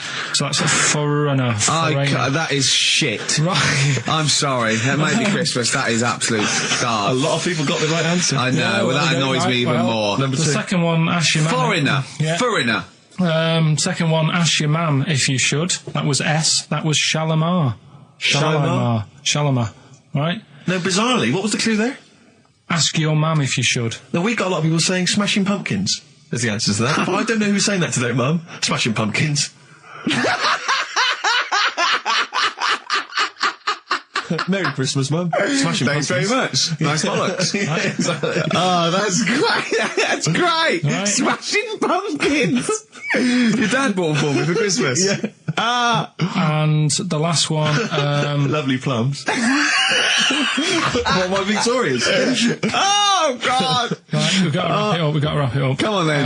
A couple of people were arguing in the supermarket at the fruit and veg counter. That was B, that was banana drama. They were like having an argument. What do you mean banana drama? What, no, wait. What group is banana drama? What group is banana drama? So, you're a fool. You're a twat. Well, you say that, but you accuse Carl of that. You're also accusing lots of the listeners, including the winner, Nicola Rogers of London, and she wins those great prizes, and she got them bang on. So Banana drama. so can we finish there now? Yeah. Yeah, What do you mean? What do you mean? Can we finish there now? Just play the ads and go. What? No, what are you talking about? We're going to play Johnny River all Play day. that then. Goodness me, Carl, look at you. We haven't got time. Merry Christmas, Carl. Merry Yeah, Christmas, yeah. Carl. Enjoy the show. Let's give him a little kiss. Oh, little kiss. Oh, no, with tongues, it's Christmas. No, don't. Stop messing about. Right, anyway, Rockbusters. Yeah, go on. I give a cryptic clue. Yeah.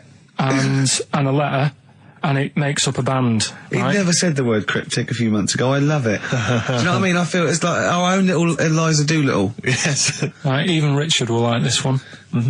Here we go then. First one. There's 3 of them, Go on. and you email in. If this doesn't turn Dickie round, nothing will. This is an email-only competition. Email only. Right, here's the first one. Initial is B, so it's B. a band starting with B. Okay. And the cryptic clue is, I don't like them birds. They shouldn't be allowed in this area. I don't like them birds. They shouldn't be allowed in this area. Next one. Right, the next one. He doesn't like women, yet he's got a couple of kids. That's a bit weird.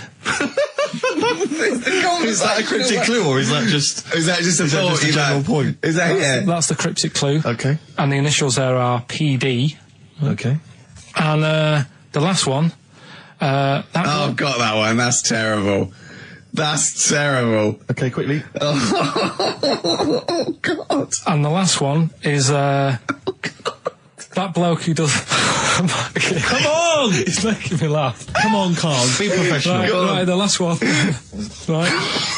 I can't do it. It's making me laugh. Oh, come on. I'll come and read them then. No, hang on, Come on, Carl. Right, here we go. They don't do this on Blockbusters on TV, do they? No, come on. That bloke who does sport on telly. He's got a little kid, right? Initials DC. What? Is that, I'm was that the completely clue? confused by that. Was that the clue? Yeah, that bloke who does sport on telly. Yeah. He's got a little kid. Initials DC. Okay, is that a band? Or an artist? It's I'm not A gonna tell you. cheese. I'm not This gonna is tell a you. well-known sandwich. Is it? What is it? Is it a band or an Right, artist? so just quickly recap. That's, Okay. it's a Come B. on, Carl. Right, Come on. quick recap. The first one is B. I don't think them birds should be around in this area. Right, that's B. Right. Second one, he doesn't like women, yet he's got a few kids. It's a bit weird. That's PD. And the final one, that bloke who does sport on the telly, he's got a little kid. Right. DC. All right, and it's ricky.gervais@xfm.co.uk if you want to enter for Hellraiser. Oh, I'll tell you what, Other continue quick to do a little theme of like some old stuff people haven't heard of. If you're under 30, you probably never heard of this band. It's also a new thing I want to introduce. It's Show Up Camfield. Camfield talks the talk, he doesn't walk the walk, he doesn't play some rock classics on his show because he's scared. I'm going to play the tracks that Camfield's too scared to play. This is Kansas and Carry On Your Wayward Son, alright? Placebo. Bitter End on XFM 104.9. This is pre-recorded. We recorded this a couple of weeks ago, before Christmas. Hope you had a great Christmas. If you didn't, not our fault, really, is it? Nothing to do with us. Wouldn't have thought we'd have. We're at a time because we've got plenty of cash now, thanks to a lot of you who probably bought the Office DVD. Yeah. Probably got And that if you in haven't stock. yet, and you've maybe got vouchers or money, still available. Still there in the shops. Still available. You can still make it the best-selling DVD of all time. Please. Please do. Yeah. Please do. I'll tell you what you want to hear there before you make your mind up. I'll tell you what, if you like this next clip, go and buy the Office DVD. I think you will. It's a brilliant clip. It's the one where we talk about, well, it's self-explanatory. Yeah.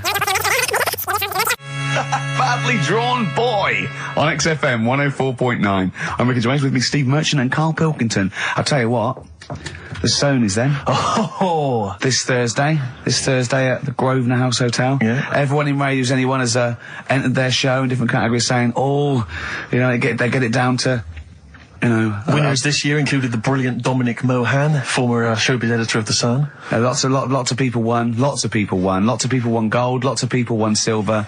Lots of people won bronze. We didn't get a sausage. Nothing. This show was deemed not worthy of anything. I mean, not a look in. The panel looked at it and said, well, no, definitely is not. not radio. Didn't get a vote. See, that annoys me on so many levels. Let me tell you. One, right? I've never complained about losing an award. Okay, ever. Yeah, mainly in TV. I know we've won a lot, but we've been beaten by Peter Kay. Good luck to him. He's brilliant.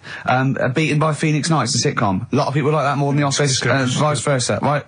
No qualms. But the shoddy shite that I heard that night beating us, I was furious. I don't understand. There's people regional. It sounds like hospital radio, right? I shouldn't even be on XFM. I thought, it's beneath me. Yeah. And I thought, well, I'll give them a hand, right? Let's show them. And I want to know who the panel was as well. I do not believe it. How can they I was looking back over some of the shows, right, before I go to Carl, and I've just done a little excerpt of, a trailer of what we do, what we're about, and I don't know how the panel could overlook this. Play a bit, Carl, please. Shaking her muff, minge and tits around does not make her a hoe, then what does? These kids at school with big heads. Carl, what are you talking about? Shut!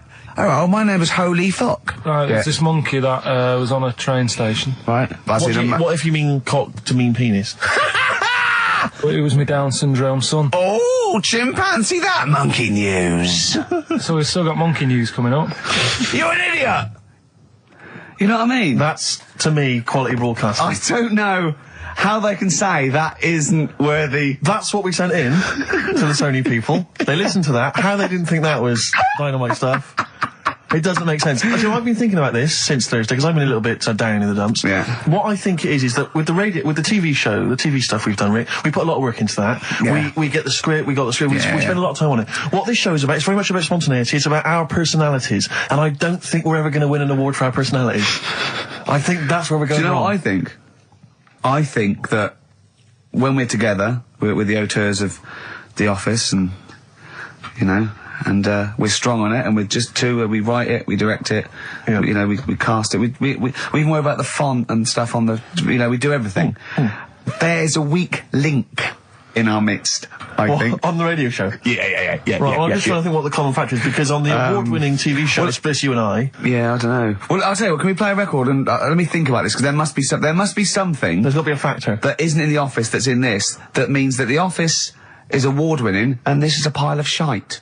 It's interesting. I mean, I don't think our number one fan, Dickie Anderson, Richard Anders, was on the panel, although he here has emailed in. He's got a couple of thoughts as to maybe why we... What is Dickers doing, man? Dickers says, commiserations on not winning a Sony. I can't believe you didn't win, naturally. I mean, apart from your show's obvious lack of quality and effort, having a monkey for a producer, offering the biggest load of tat as competition prizes, saying hairy Chinese kid 48 times every show, Rockbusters, not bothering to turn up for weeks on end, only having 3 listeners, introducing the comedy characters Camp David, Harry Fook, which I think he spelt wrong there, Stephen Merchant. I'm not a character. Apart from insulting every race, religion and sexual orientation, bickering like schoolgirls... We haven't done everyone yet. We have not insulted everyone yet. There's loads to go. Despite the fact you generally bring misery into the lives of anyone who listens, I thought you were surefire winners. Better luck next year. Well... I mean, a couple of constructive, criticisms there, but generally, I still can't nail it. Was he on the panel? Well, I don't think so. Well, he's a fan, so... Yeah. Well, no, he's clearly a fan. I mean, he obviously loves the show. He has hit the nail on the head. Oh. Which... Yeah. But, what should we do? Should we give up or should we try harder? That's always my dilemma in life. Sure, yeah. I mean, I've always gone for the first one. Give up? Yeah, why bother? Yeah. If they can't see, just give us the award. And then worry about it later, and we won't let them down. Yeah. Now they've got blood on their hands. We're gonna. Yeah. What should we do? To give a couple of months notice? I think so. Okay. Well, there you go. I mean, seriously. I mean, I think. I'm being serious. I'm not being wacky now. We haven't told Andrew, but I think we've won our course with this show. Yeah. So let's. Okay, we'll give it a month, and it's because the Sonys didn't give us anything. Play a record. Yeah. There you go. You got to do a bit longer than that. No, we haven't. Got to give a month's notice. No, you got to work till about September if you're gonna. No, we haven't. No, we give a month's notice. We'd, whatever, give the money back or something. Well, you give your money back. Yeah, I know. What are you going to spend your 80 quid on? True. A quick query for you. This is from Jay. He's got a problem here. He says, my parents won't let me ditch my studies. He's currently reading modern languages at London University. Sure. He wants to follow his dream, but his parents won't let him, of being a dancer.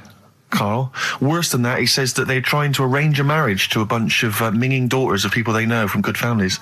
He doesn't know what to do, so he's got the arranged marriage coming along, and he's also got, he basically wants to be a dancer. His parents are forcing him into something more practical. Well, the first thing, right, I don't think live your dreams. The arranged marriage thing is such a bad idea. Okay. Because I think too many people go on looks. Right. And then you soon get bored of that, and you find out the person who you're knocking about with, it's actually not your type.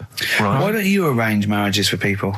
Well, I'm just saying, right, so I'd say, Jay, go along with that. I wouldn't worry about it. Okay. I mean, if they're really ugly, then, don't go along with it. But if they're half bad, put up with it. That's all right.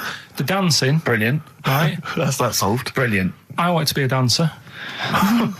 after I did the boxing, right, I joined a dancing thing just near Man United's ground, right, called Twiggy's. Went along, I wanted to learn some moves. How old were you?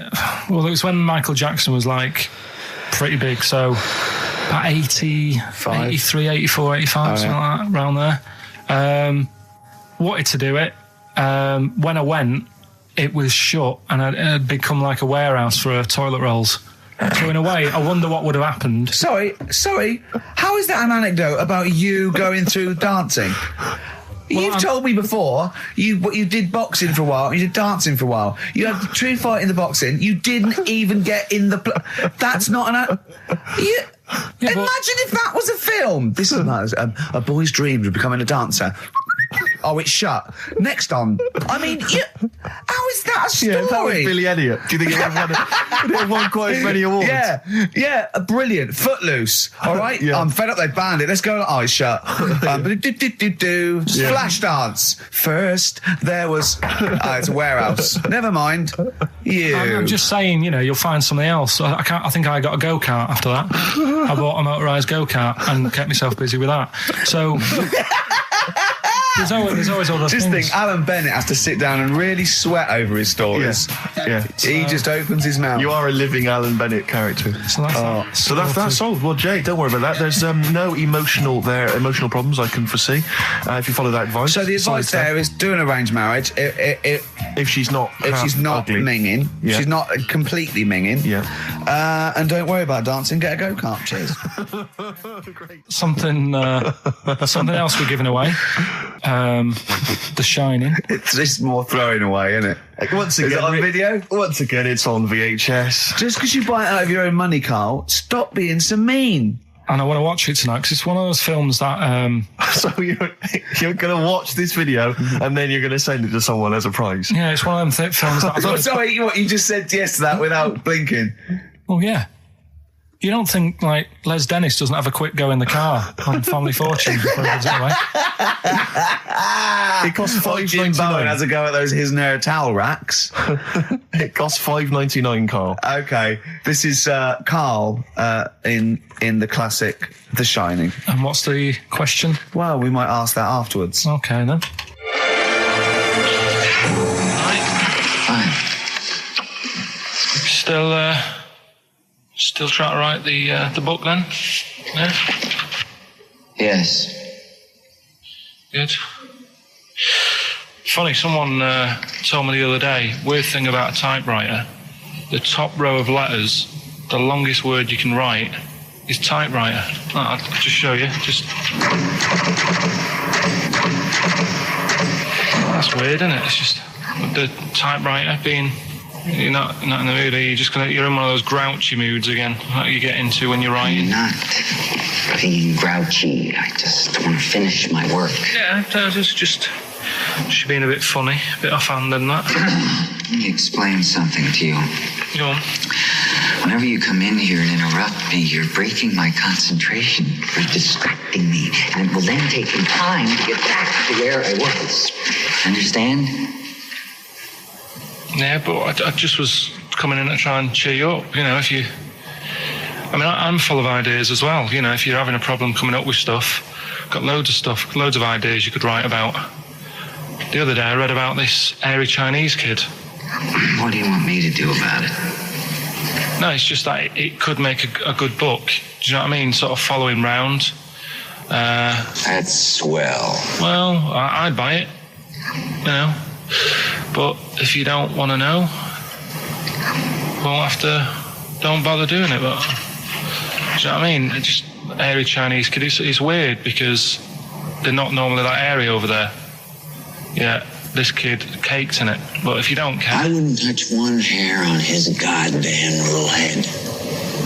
You don't have to touch any hair on his head. Like I say, he's covered. Leave the head alone if you want. Touch his hands. He's totally covered in it. But I love the little son of a bitch. Well, don't go that far. You haven't met him, but I can sort it out. I'd do anything for him.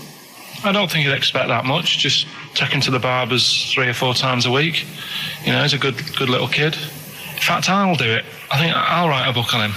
Yeah? How do you think you can handle that? Yeah. You're not too busy, are you? Well, yeah, I'm pretty busy. I've got to sort out some monkey facts for the show this Saturday, but I reckon I can still... Why don't you start right now and get out of here? All right. I will. You're going to be like that? Couldn't borrow a pen, could I? See you later. There you Haunting. go. Haunting stuff there. Karl Pilkington in The Shining. You know, in the film, Jack Nicholson goes crazy because the suggestion is he's maybe possessed by demons that maybe are in the hotel. But, you know, if I was stranded in a desolate hotel, removed from all human contact with Karl, I'd go mental with an axe without being possessed by demons. That's more chilling to me, trying to get some work done and you keep wandering in. I'm trying to get Karl to spend a couple of days in the caravan with me, just for the hell of it. And he won't. I've offered him money, won't I? I think it'd be a great laugh, won't it, Karl? Oh, yeah, great. That would be terrifying. No, I want to film it. I just want to film it. Like a little video diary. There's Karl there, he's just waking up. Well, if I was stranded in that would be like being... I may as well be with Freddy Krueger and Jason Voorhees. That's more scary. The thing is, Ricky doesn't mess you about as much as he messes me about. No, you see, you've given him an inch. You've given him an inch and he's taken a yard. 12:30 you got in today. In 30 minutes between 12:30 and 1. The old bin lid on the head. He wanted to do that again. Yep. Squeezing my head, think he had a go at. And karate chop on the back of the neck. Yeah. All in 30 minutes. Yeah. Who else can say that? Who else can say that? That was Bowie and Waterloo Sunset. Love that. Love the original. Love Bowie. Bowie was my gig of the year. These are my singles of the year. These are our clips of the year. I'm Ricky Gervais, with me Stephen Merchant. We're just picking some lovely little bits and pieces. Do you remember when we talked about this? Look at Karl. I love that look at Karl. Karl is looking back and forth. You know when you sort of you go to a cat and it looks back and forth between two people. That's very much like Karl's looking at us now. Or when like a child sees a midget or something in the street. They're just transfixed, aren't they? And the parents go, don't stare. When we were pushing Ash, yesterday, our producer's in a wheelchair, and we were pushing through the VC. He's not a midget, we should make that. No, he's not a little midget. He's not tall. But we were pushing him through the VC, and this little kid just came up and just stood in front of him and looked at him. Yeah. I just laughed. It was funny. Do you do that? I imagine you get caught staring at things. Yeah, do you go up to people with problems and go, Mummy, is that a monster? Well, I was telling you one about when I used to go with my dad in the taxi. Oh, yeah. Tell us this story. Well, your father was a taxi driver? My dad he had loads of jobs, which he did back then, and they don't do that anymore, do they, people? They don't have loads of stuff. Sure. But at one point, he had a black cab, and I used to go with him. Used to get a beer crate and put it in the front of the black cab and sort of sit just next to the meter. And anyway, we got this call, and like the guy on the end of the radio said, "Oh, you've got your son with you, haven't you?" So he said, "Yeah." So it's just like, we've got to pick up at number 11 Village Lane or whatever. And I said, all right. And it was this woman. It was like a woman version of the Elephant Man. Wow, the Elephant Woman. Yeah, it looked like... it was really strange because I was in the front of the cab, and when you're a kid, if something looks odd, you're a bit scared of it, aren't you? Yeah. And my dad was like, look, be all right. And we're driving towards her. Don't worry, son, I've got loads of buns. And just I'll just throw one down the street if you run after it. You're being mean, right? I am a little bit, So how old were you, 18? No, I was about 12 or something like that, 11, 12. And as we got closer to her, it looked like she was holding like a bag of spuds on her shoulder. For a snack. Right. And her head was all a bit mangled and messy and that. And my dad said, whatever you do, don't stare at her face. Yeah.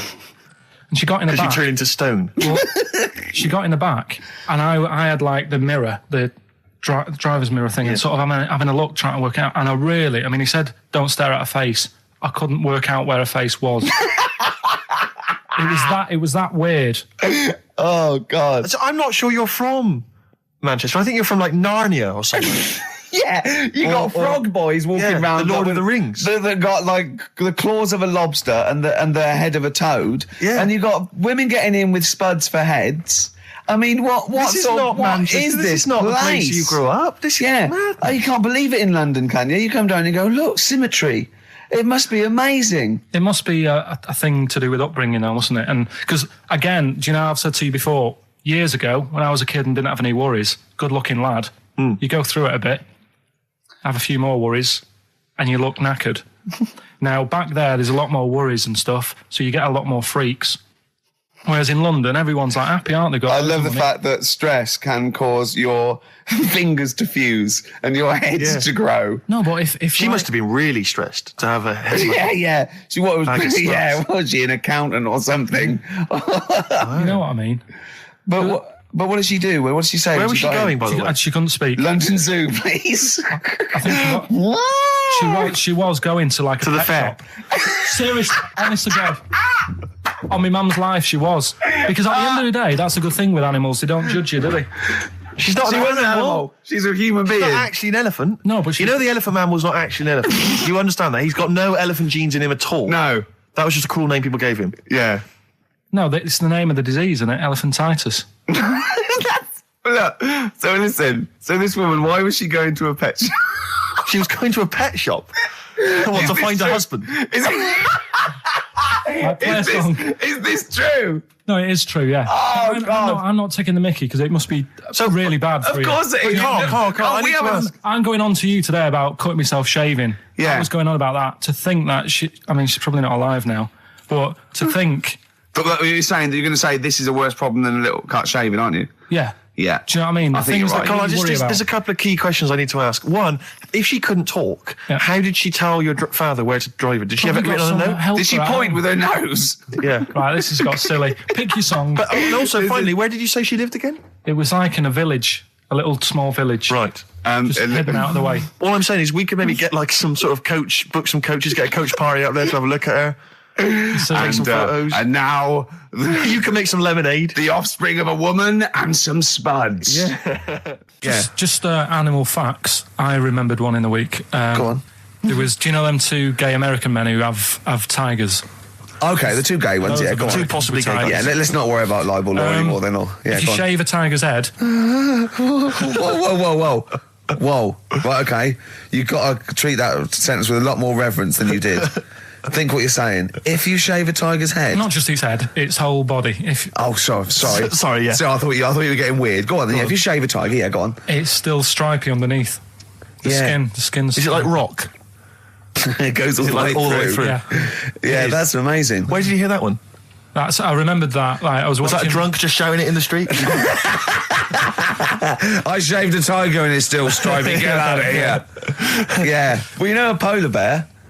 Polar bear's skin is actually black, and its fur is transparent, not white, and it gives the illusion. So it gets all the radiation possible from the sun, but it's still camouflaged. I didn't understand that, Rick. Sorry, you lost me. If its skin's black, a polar bear's skin is black, and its fur is translucent, and its fur is translucent. So why is it white when we? Well, it's just because the light hits it and the sun reflects off. Yeah, and it makes it look white. Yeah, so if you look at each individual hair, it's actually translucent. So at night it would be black. Well, everything is. Is it? Yeah. Oh, not bright stuff, Rick. You've embarrassed yourself. Play a record. Carl, more people from your past. Debbie Carr? Yeah, she was another nice one. What does that mean? Is that a euphemism? No, she was one of them that you'd sort of go, she's nice, but she'd never be your girlfriend. Do you know what I mean? She was, not really. Even though she was in the same year, she seemed a lot older. Right. And like, wasn't a teacher, was it? There was three of them who all hung together, and they seemed to hang around like the older kids, the ones who looked like men. Do you know what I mean? What did you look like then? Well, it's just that I had youthful sort of looks, whereas like the older ones had like beards and stuff. It's the gang of boys in the fifth form with beards. Were they smoking pipes? Come over here, me filly. Oi, Debbie Carr, come over here, you little beauty. No, but she was like... I love that. Hanging around with beards. There's the big boys. Oh, fishing. That's lovely beards. What do you mean? I just see a whole row of George Bernard Shaws. Brilliant. How do you do in history, boy? Think on you're an idiot. Oh. They were like, I'd be there sort of punching people in the arm. That's a great game. Oh, I love that, punch people in the arm. Is that part of the Olympics now? it's I think it was exhibition this year. Right. But it's going to be a pro next year. It's going to be the Winter Olympics because you've got to do it in just a cap sleeve shirt in winter. Yeah. So you're playing that? But whilst I But was she didn't doing appreciate that. She used to go, ow! No, I always think whilst I was doing that, they were like the Charlie's Angels, and they'd be sorting out a mission somewhere because they were really like there was something about them that you thought, you know, yeah, they're special. They were private detectives. What do they work for a man they never see? Okay, well, here's a name I'm interested in because, well, let me just tell you the name first. Adam Clifton. Oh. Go on, what are your thoughts on Clifton? He was one of them kids, he was alright, but he had that thing when, if you didn't have enough milk,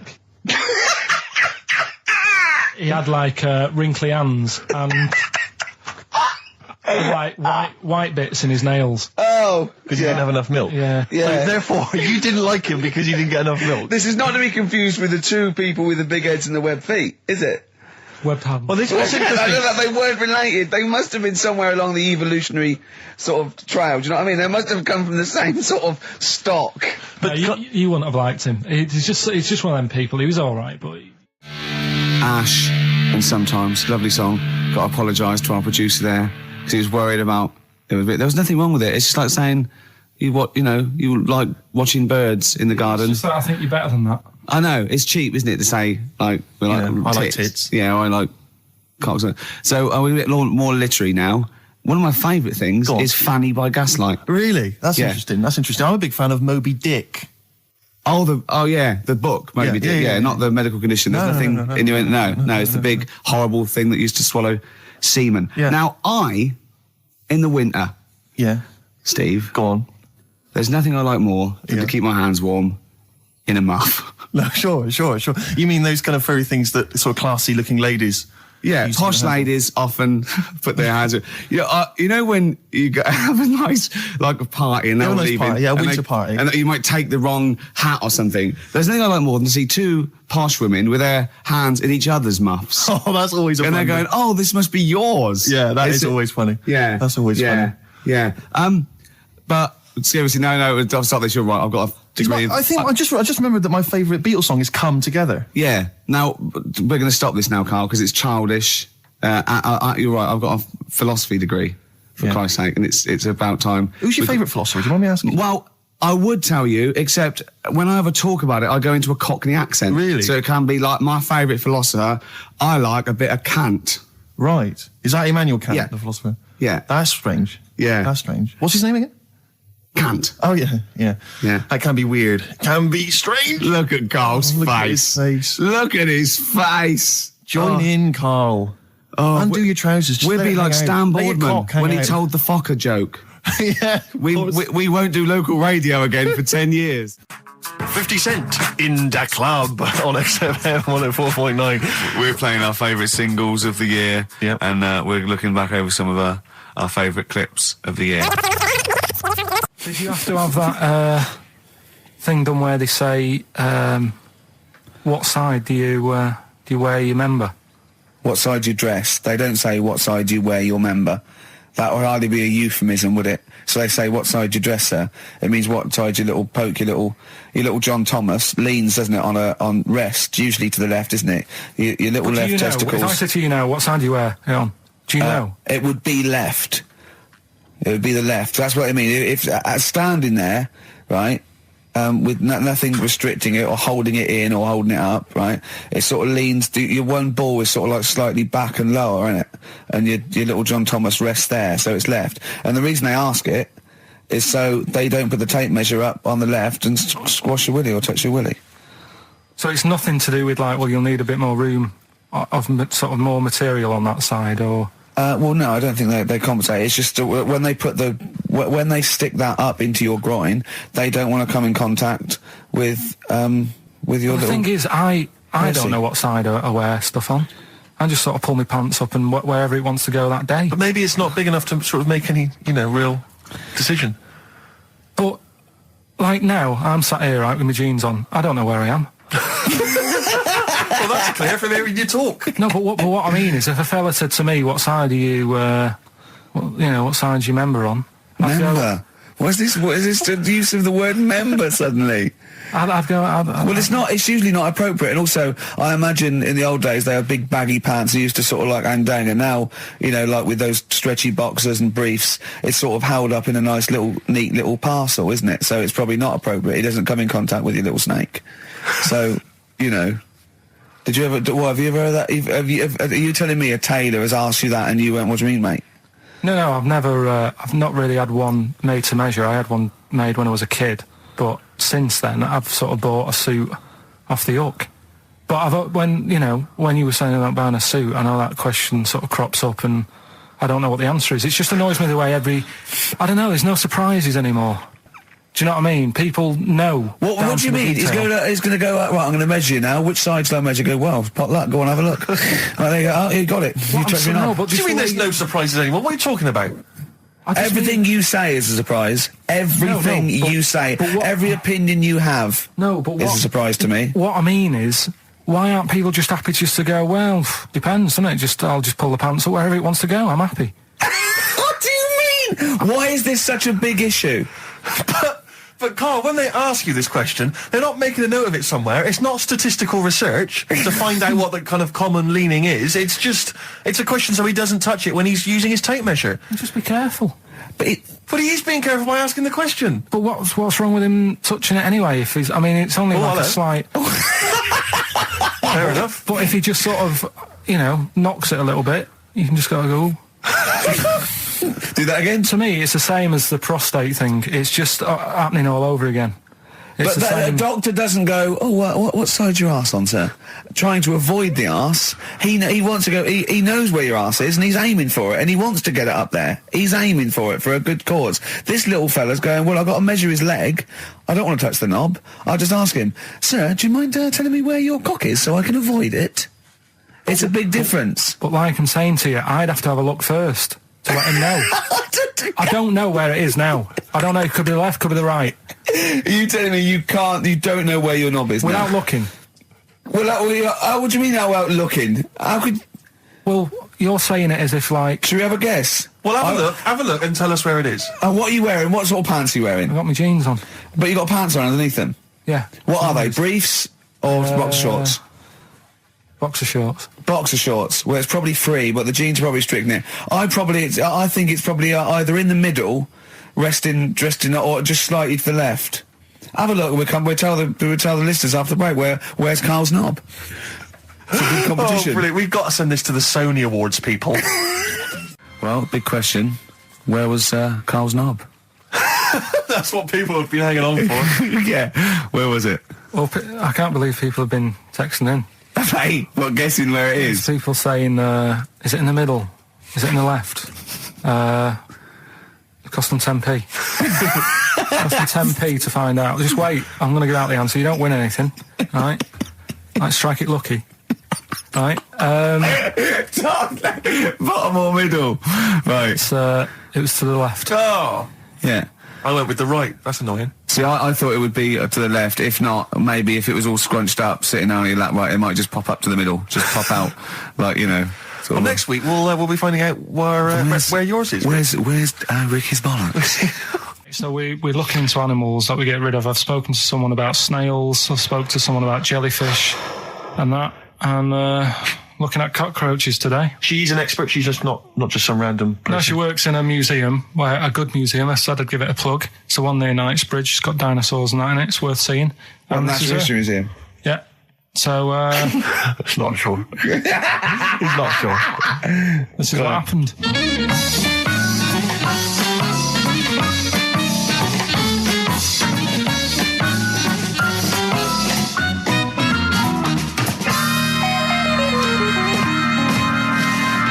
Now, what I'll do, I'll tell you as much as I know, and then you can fill me in if I'm right or wrong. And then at the end of it, we'll get to the bottom of whether we need them or not. Okay. All right. So, first of all, the first thing that I found out is that they have 18 knees. That's not exactly possible. They're insects, so they have 6 legs. Yeah. And a knee is usually the junction between femur and tibia. That's sort of classic. human knee is and every other animal knee. So with 6 legs, you can only have 6 knees. Could somebody sort of got mistaken for seeing one that was a bit double jointed? I think you're grasping at straws or something. All right, well, we might have to come back to that one then. Okay. They can hold the breath for 40 minutes. Well, they don't do that because they don't breathe in the same way as us. They breathe through little spiracles, holes down the side of the body. So, no, they're not a very apt simile because the method of breathing is so different. What do you mean? Because insects have a totally different system. They don't have lungs in the way that we do and just breathing through one part of the body. They're actually breathing through every segment of the body all of the time. So even though they've got their mouth shut, they might be able to slide. Nothing to do with breathing. So only just feeding. So you see, maybe that's where someone's gone wrong. Someone's got hold of one and sort of taped its mouth up or something and got bored after 40 minutes and said, well, we'll call it right. It's a pretty unkind thing to do to an insect, even to a cockroach. Yeah, but it's all... Can't do that. Yeah, but... No. Pretty unkind thing to do anything, even a cockroach. Something else I found out. Yeah. They can live for a week without an head. Well, that's true if they don't bleed to death in the process. But the weird thing is, when I told you that they had 18 knees, you seemed a bit sort of like, don't talk ridiculous. But then we're talking about an animal that can live without an head. So there's a little bit of truth in that one, yeah? Yes. Why, when it was invented, has it got that facility? Say if someone said to humans, we could do that with humans, and, you know, if you lose your head in some accident, it gives you a bit of time to sort of go back to your family and maybe write them a note. You won't be able to have a chat, but write them a note saying, it was my own fault, and it was nice knowing you. Well, that would be a useful facility, I agree, but cockroaches are great survivors. I mean, they've been around for over 300 million years. They're one of the most primitive insects. All right. Well, I've also... is it true that they do a lot of resting? Apparently they can sort of rest for 75% of the time. Rest? Yeah, they just sit about doing nothing. It's probably true of a vast proportion of the world's fauna. I mean, maybe the 25% that they are working, they're really giving it some, so it might make up. They're probably searching out food and, they can slow down considerably. You can chill insects in the fridge and they'll become very, very quiet. You might think they're dead. Yeah, but I'm sure, you know, if we were sat in a fridge, you know, we'd go a bit quiet, wouldn't we, you know? Well, you might not know much about it, of course. Yeah, but... You're not quite reading the right sources. Well, I've been using the internet. I'm sure there are many useful sources that you could find there, but some of those seem to have been a little misleading to you. So you don't agree with a lot of what I've told you there? No. So cockroaches, can we get rid of them? No. So we're keeping them then? I would say so, yeah.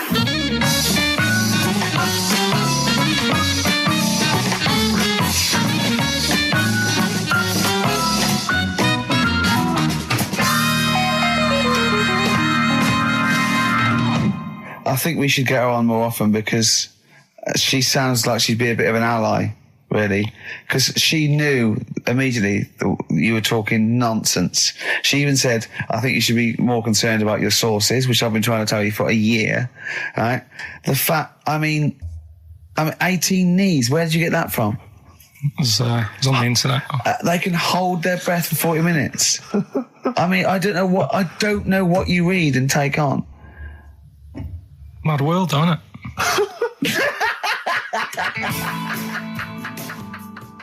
And there was also a fella in the week who said that women shouldn't be wearing trousers. Why? Because they don't look good in them. What do you think? What do you think about that? It's rubbish. Yeah.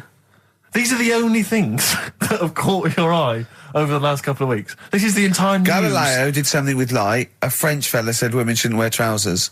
See, that to me wouldn't pass as education. It's not education. I don't know where you could ever use that. I don't know when that would ever be applicable to life. I just like reading stuff that sort of reminds me of... Do you know what I mean? If I read it and it gets me thinking, I think that's a good little piece. But, I mean, but surely can't you just sort of like sit near something that vibrates to keep your brain going? Or shake your head every now and again? I mean, what does this do? You mean it makes you start using your brain? But what aspect of a Frenchman said women shouldn't wear trousers got your mind working? What questions were you asking? Because I thought that's a bit daft, isn't it? Right? Yeah. Okay, it ends there with me. There's nothing else.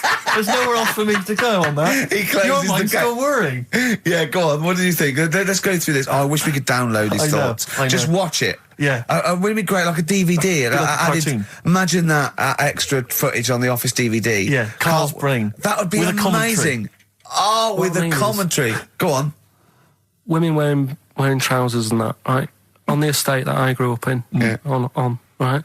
There was a woman about 4 houses down, right? Rough. Now, she used to wear leggings. Yeah. Now, they're a bad idea. They are a terrible idea. I agree with you there, Carl. If you're a lady of what the colour? Normo persuasion... Were they pink? No, they were sort of black, but with all bits on them. Oh, right. Do you know what I mean? What, toast and just horse droppings? Yeah, go on, yeah. And she used to... she's quite a big woman. Sure. Pauline Quirk, I think they described her as. Looked like a light bulb when it she was is those kind of women that are leggings. attracted to leggings. Yeah, I know, yeah. They are drawn to them like a moth. Yeah. She used to wear them, and that's what I remember when I read this piece. And she used to work on one of those sex line things. Right. She used to do that.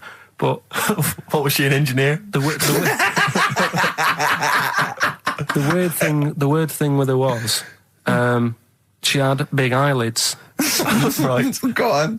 That were too big, and this is what I was thinking. What do you mean she had big eyelids?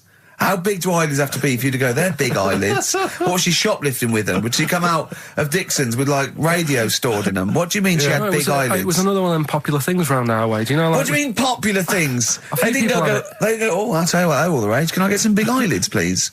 No. It was just like one of them things that people suffered with. Just big eyelids. They could hardly open their eyes. What do you mean? What do you mean? That's one of them popular things around where I grew up. People had big eyelids. They could hardly open their eyes. What does that mean? What sort of freak town were you born in? You had webbed feet people with big heads. You got women with big eyelids. What does big eyelids mean? Are you confusing her with the horse? Yeah. Did she have hooves? Look, what? Anyway, so there's this big eyelided woman with the leggings. And that's what I'm saying to you, though. That's... When I read that story with people with trousers, I went from that to a woman who used to have big eyelids. I still on the point. But then, and also the other bloke who had the eyelid problem was a mate of mine. Right. His dad had it, and same problem, massive eyelids. I don't know what that means. I don't know what that means. I used to say to my mum, I'm going round to Dave's house, or and Drew say, Pete, as you call him. That's all right, but make sure his dad doesn't take you out in the car, because he could hardly see. He had to have his head. He had to tilt his head back to keep his eyes open. Sure. Didn't he have a couple of matches with him at all times? What a load of gobbledygook. This began as educating Ricky. I know, it's like he was people with eyelids. But it's like you're supposed to make that leap as well. Yeah. If I mentioned the trousers, Ricky will probably be thinking about people with big eyelids and women wearing leggings. Play a record, Carl.